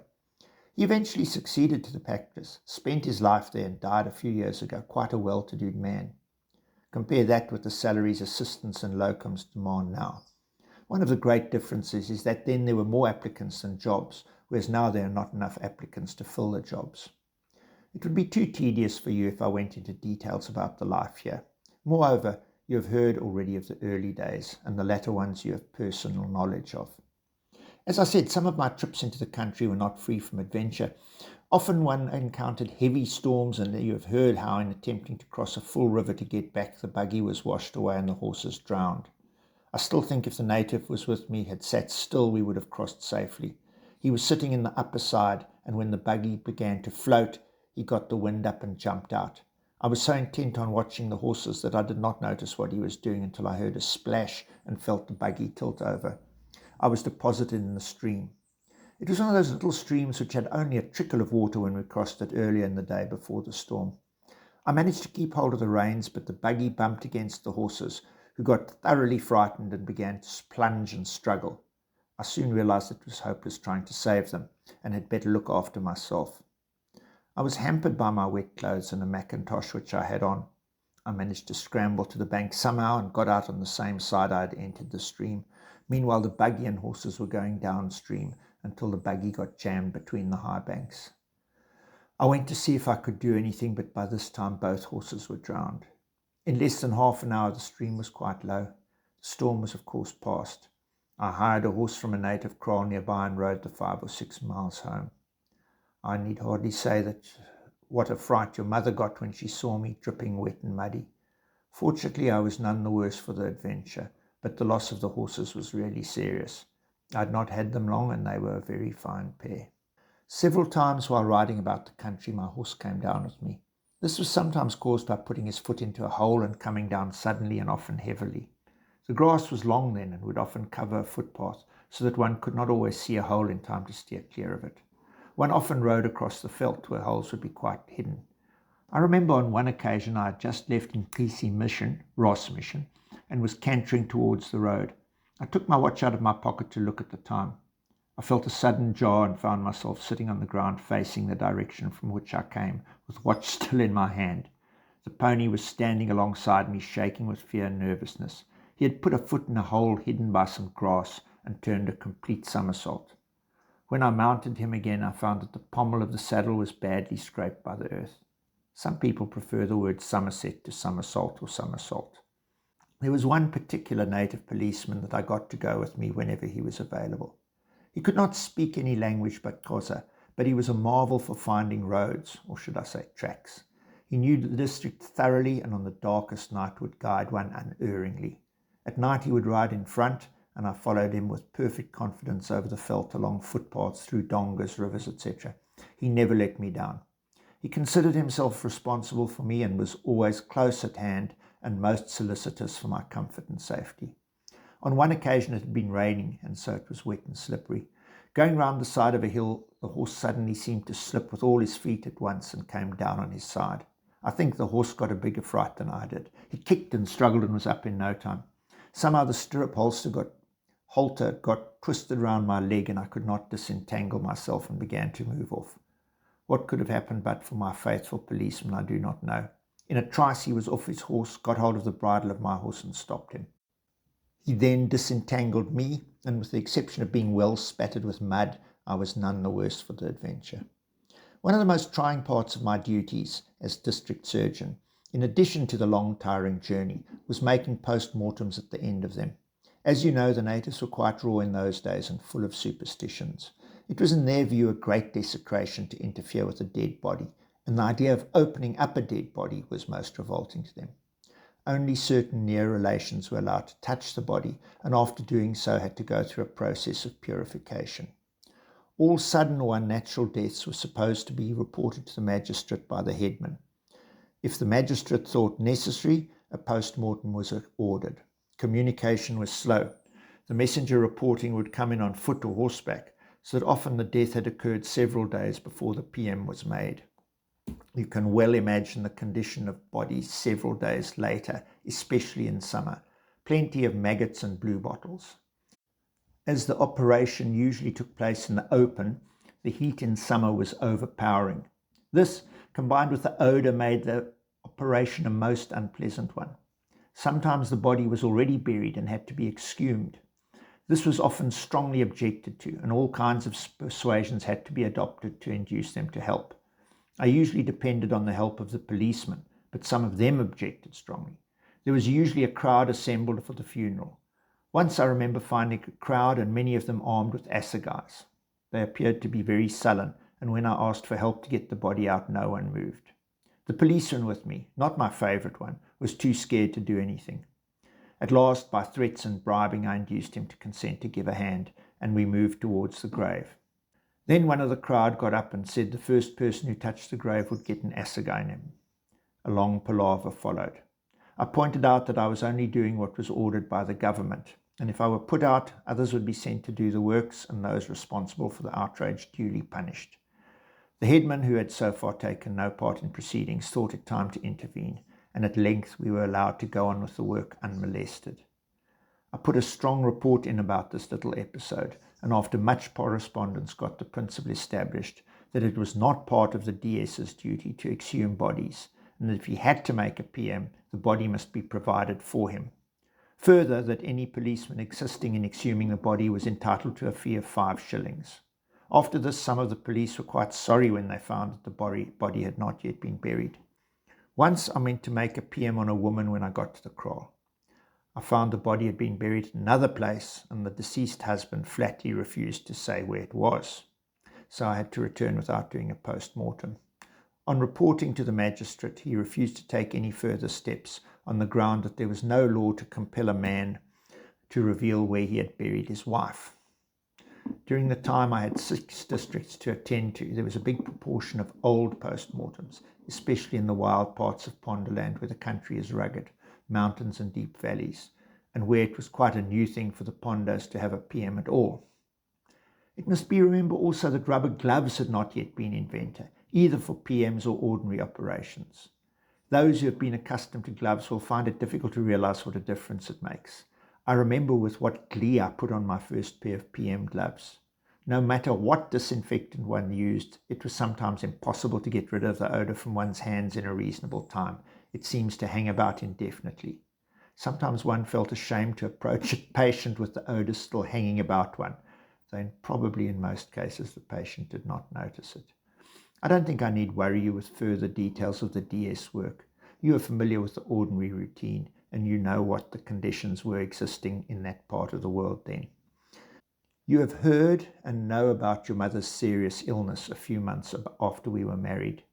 In the light of later and fuller knowledge, one knows it was appendicitis, but little then was known about disorders of the appendix, and the condition caused by acute appendicitis was called peritonitis. Such a thing as an operation for this condition was unknown. Sir Frederick Treves was just beginning his research into the causes and had decided that the appendix was responsible for it in many cases. There had not been an operation for this condition during my course.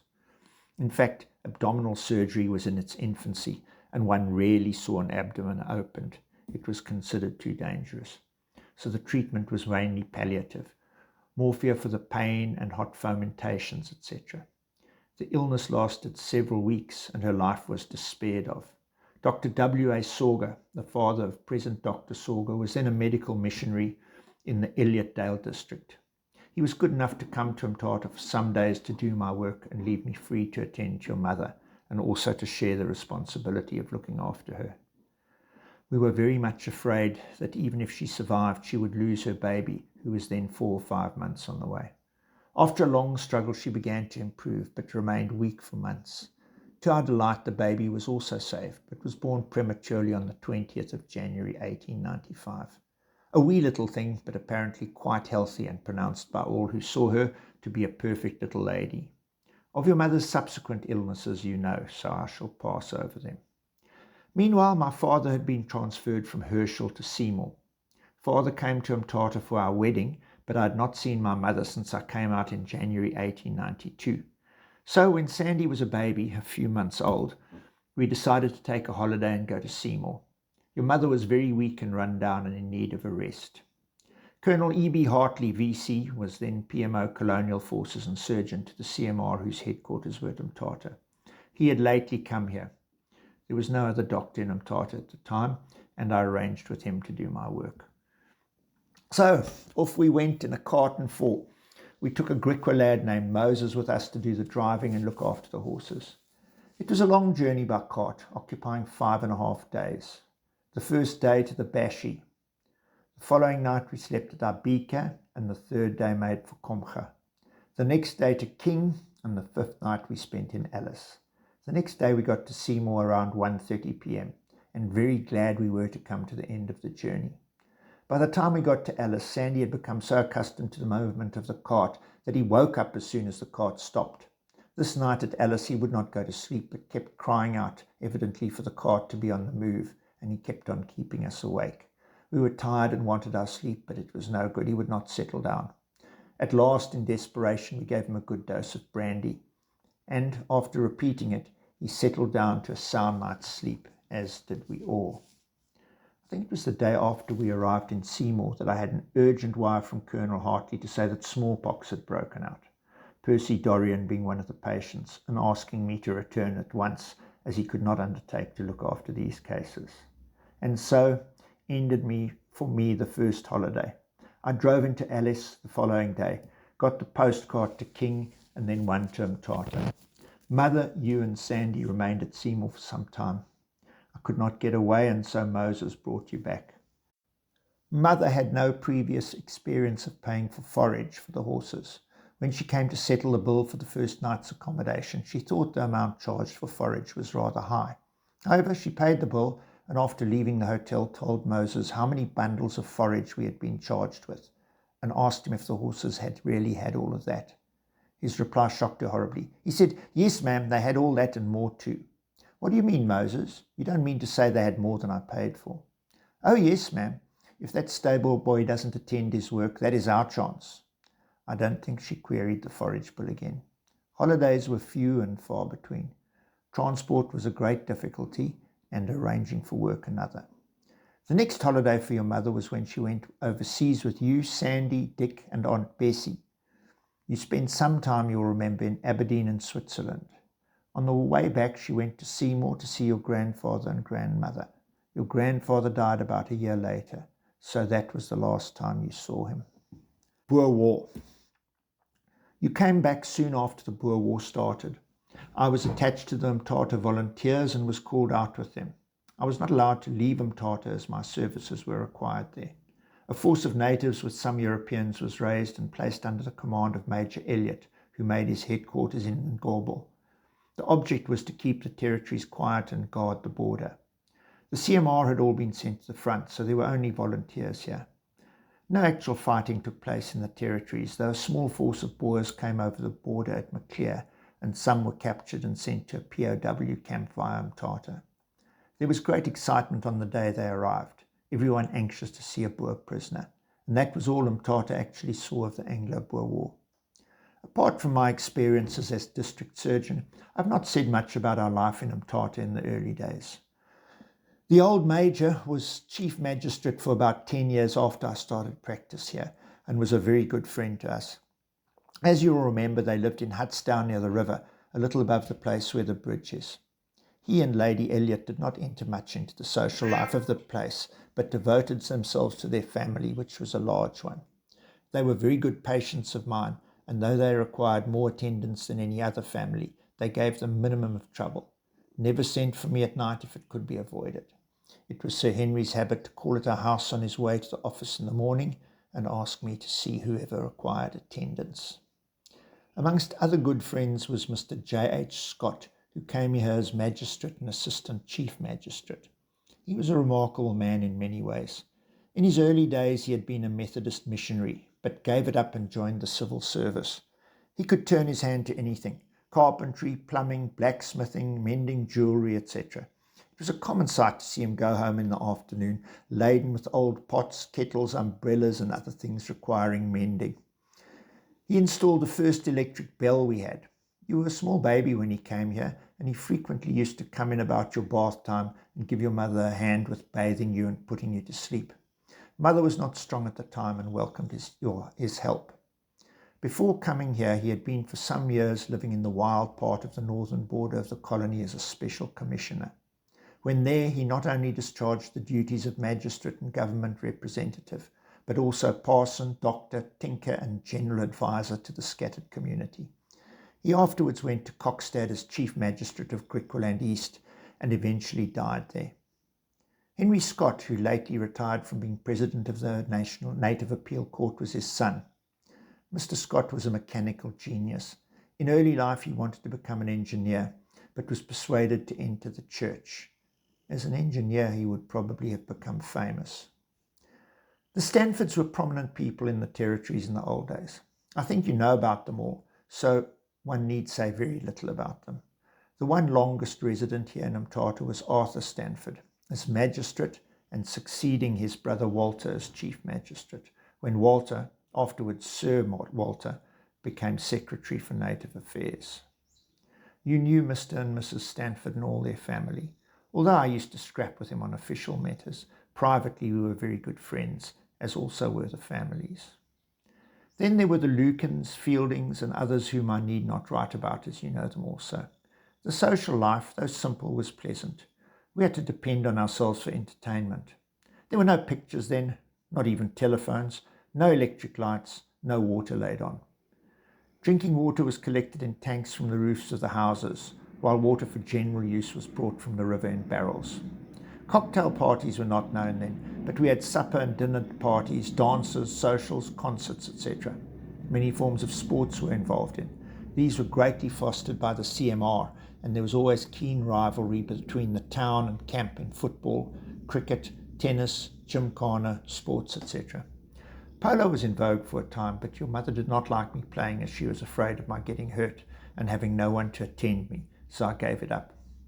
I may mention that the CMR surgeon was often away, and then I would be here alone, doing the garrison work as well as my own. Instead of polo, I took up croquet. This was much indulged in by the ladies and some of the men, and we used to get great fun out of it. There were some very good players, and some had to be watched pretty closely for infringement on rules. One lady especially wore long skirts, and it was common practice for her to walk past her ball and try to get her skirt to brush against it and move it to a better position. Card games were also played a good deal. Before the days of bridge, whist was the favourite game, and there were some good players. We often met at each other's houses in the evening for a game. Picnics were also often got up, especially for the children. You will remember how Mother used to drive you children to the Thorns, the Falls, and have a small picnic of your own. Among my very good friends was Mr. Matheson. He was the Presbyterian missionary at Ross Mission, about 12 miles from Mthatha. He came out in the early 90s and started Ross Mission. He married Mina Ross, daughter of the Reverend Richard Ross of Cunningham near Tuleni. Later they were moved to Zululand, where both he and she died.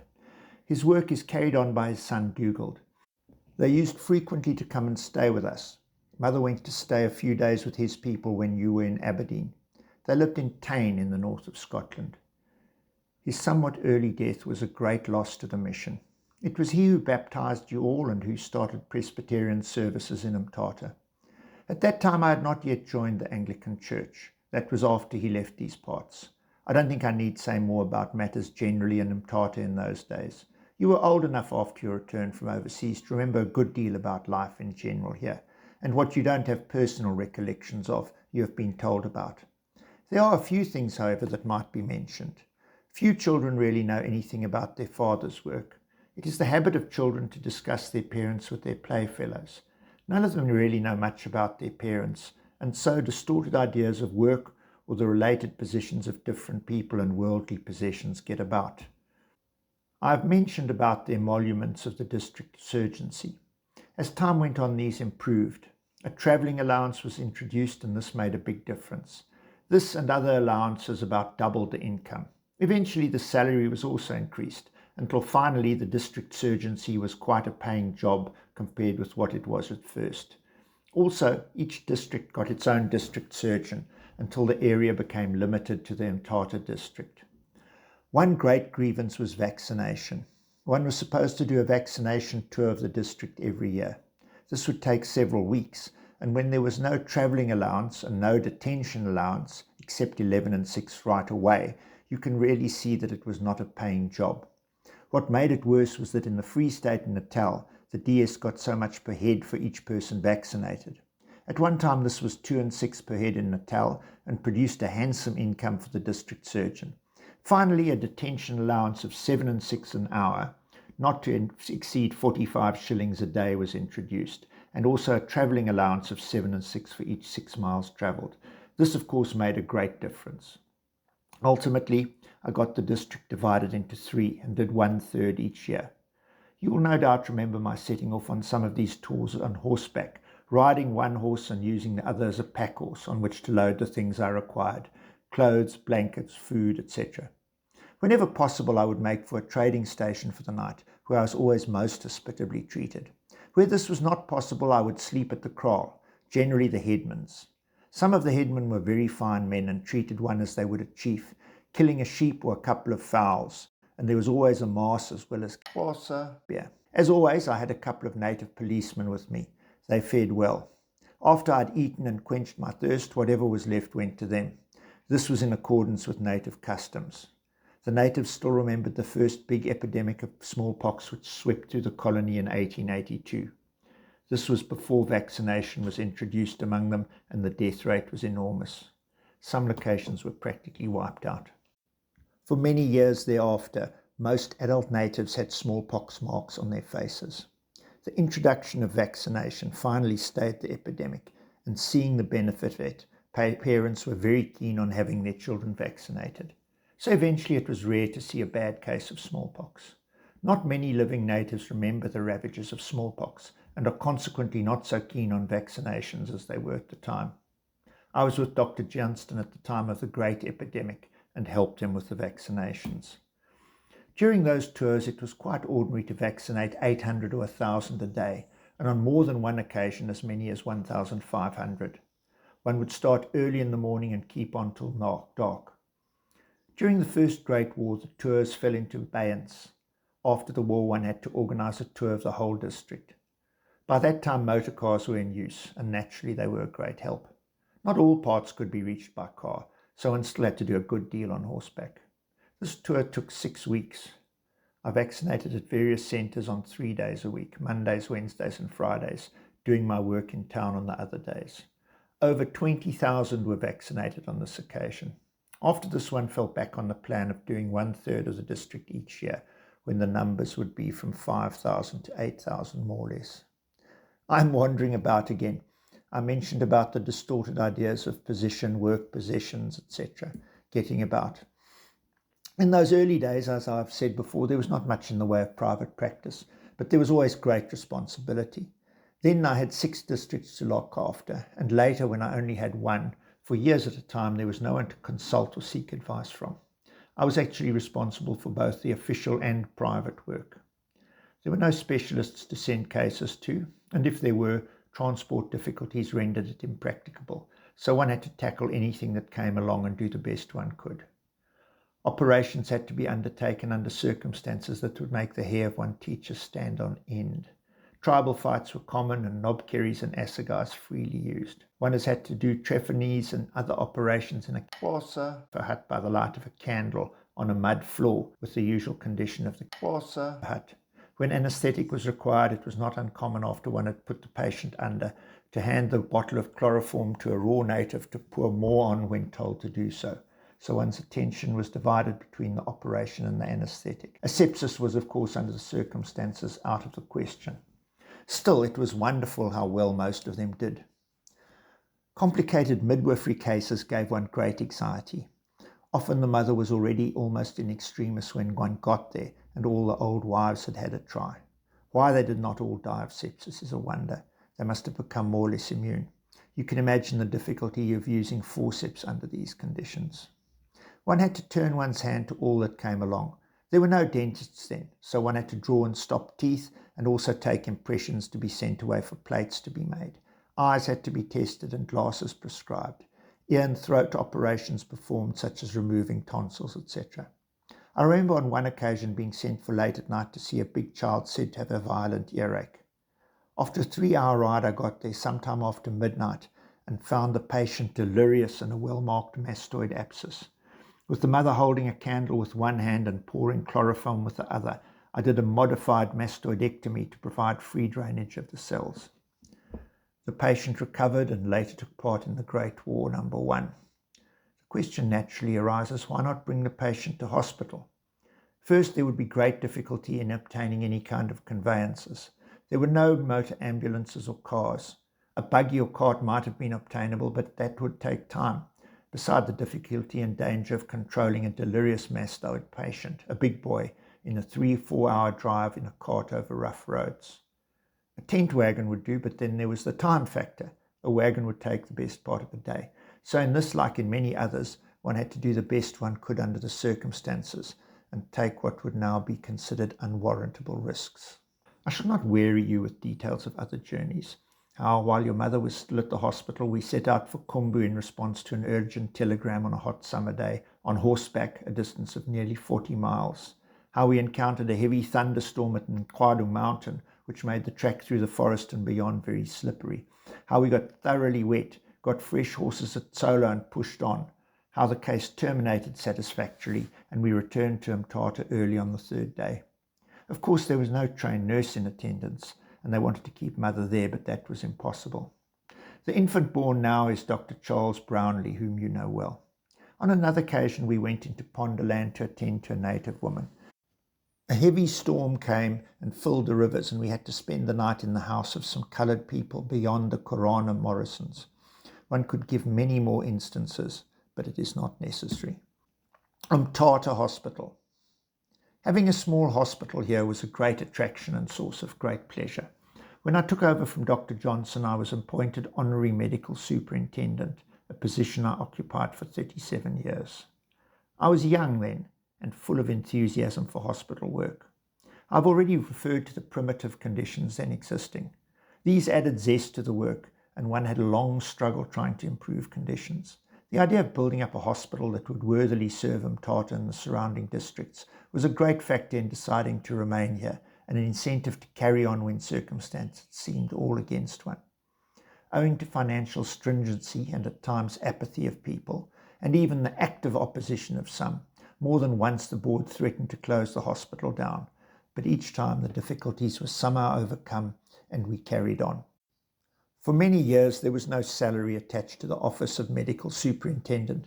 Later, when funds permitted, a bonus of £50 was voted at the annual meeting of the board. It was not until the new hospital was opened in 1916 that a regular salary was fixed. This was gradually increased until when I retired, the medical superintendent received £240 a year. You know what the usual work of a hospital is. In addition, one had to do the usual lecturing and coaching for the nurses. I think I've already mentioned that for the first 10 years or thereabouts, I had no native practice, but concentrated on the building up of the hospital, and all the native patients were seen there. Up until about 1903, there was no other medical practitioner in Mthatha. From time to time, there would be a CMR surgeon stationed here. You can well imagine that though the private practice was small, my time was fairly fully occupied. Consequently, like most medical practitioners, I was supposed to be making pots of money. On more than one occasion, my agitation was set on foot to get another man here. I was often asked why I did not get someone to help me. One can understand the attitude of the public, as one had to be away so often. The old Major, Sir Henry Elliot, aptly summed up the position when someone wrote to ask him if there were not an opening for another medical man in Mthatha. His reply was that there was enough work for 3 men, but barely a living for 1. Up to the time of the Boer War, one could just knock up a living. When the Boer War started and I was called out with other volunteers, I was not allowed to leave Mthatha, but was medical officer in charge of the garrison here. At the same time, I continued my district surgeon duties and private practice. My military pay was 21 shillings a day, and that continued for about 2.5 years. At the end of that time, I was well away. As I had been qualified for about 11 years, and for most of the time alone in Mthatha, and as there had been many advances in medicine and surgery during the time, I felt it incumbent on me to go for a refresher course overseas. So, towards the end of 1902, I got Dr. Sweetlove as a locum and went overseas. I spent most of the time in London, attending London Hospital. I was away for about 9 months. Dr. Sweetlove was an exceedingly nice man, but he preferred his pleasures to hard work. So Dr. Buss was induced to come and start here, and when I got back he had most of the practice. Also, he had started a native practice and dispensed his own medicines, so I decided I would have to do the same.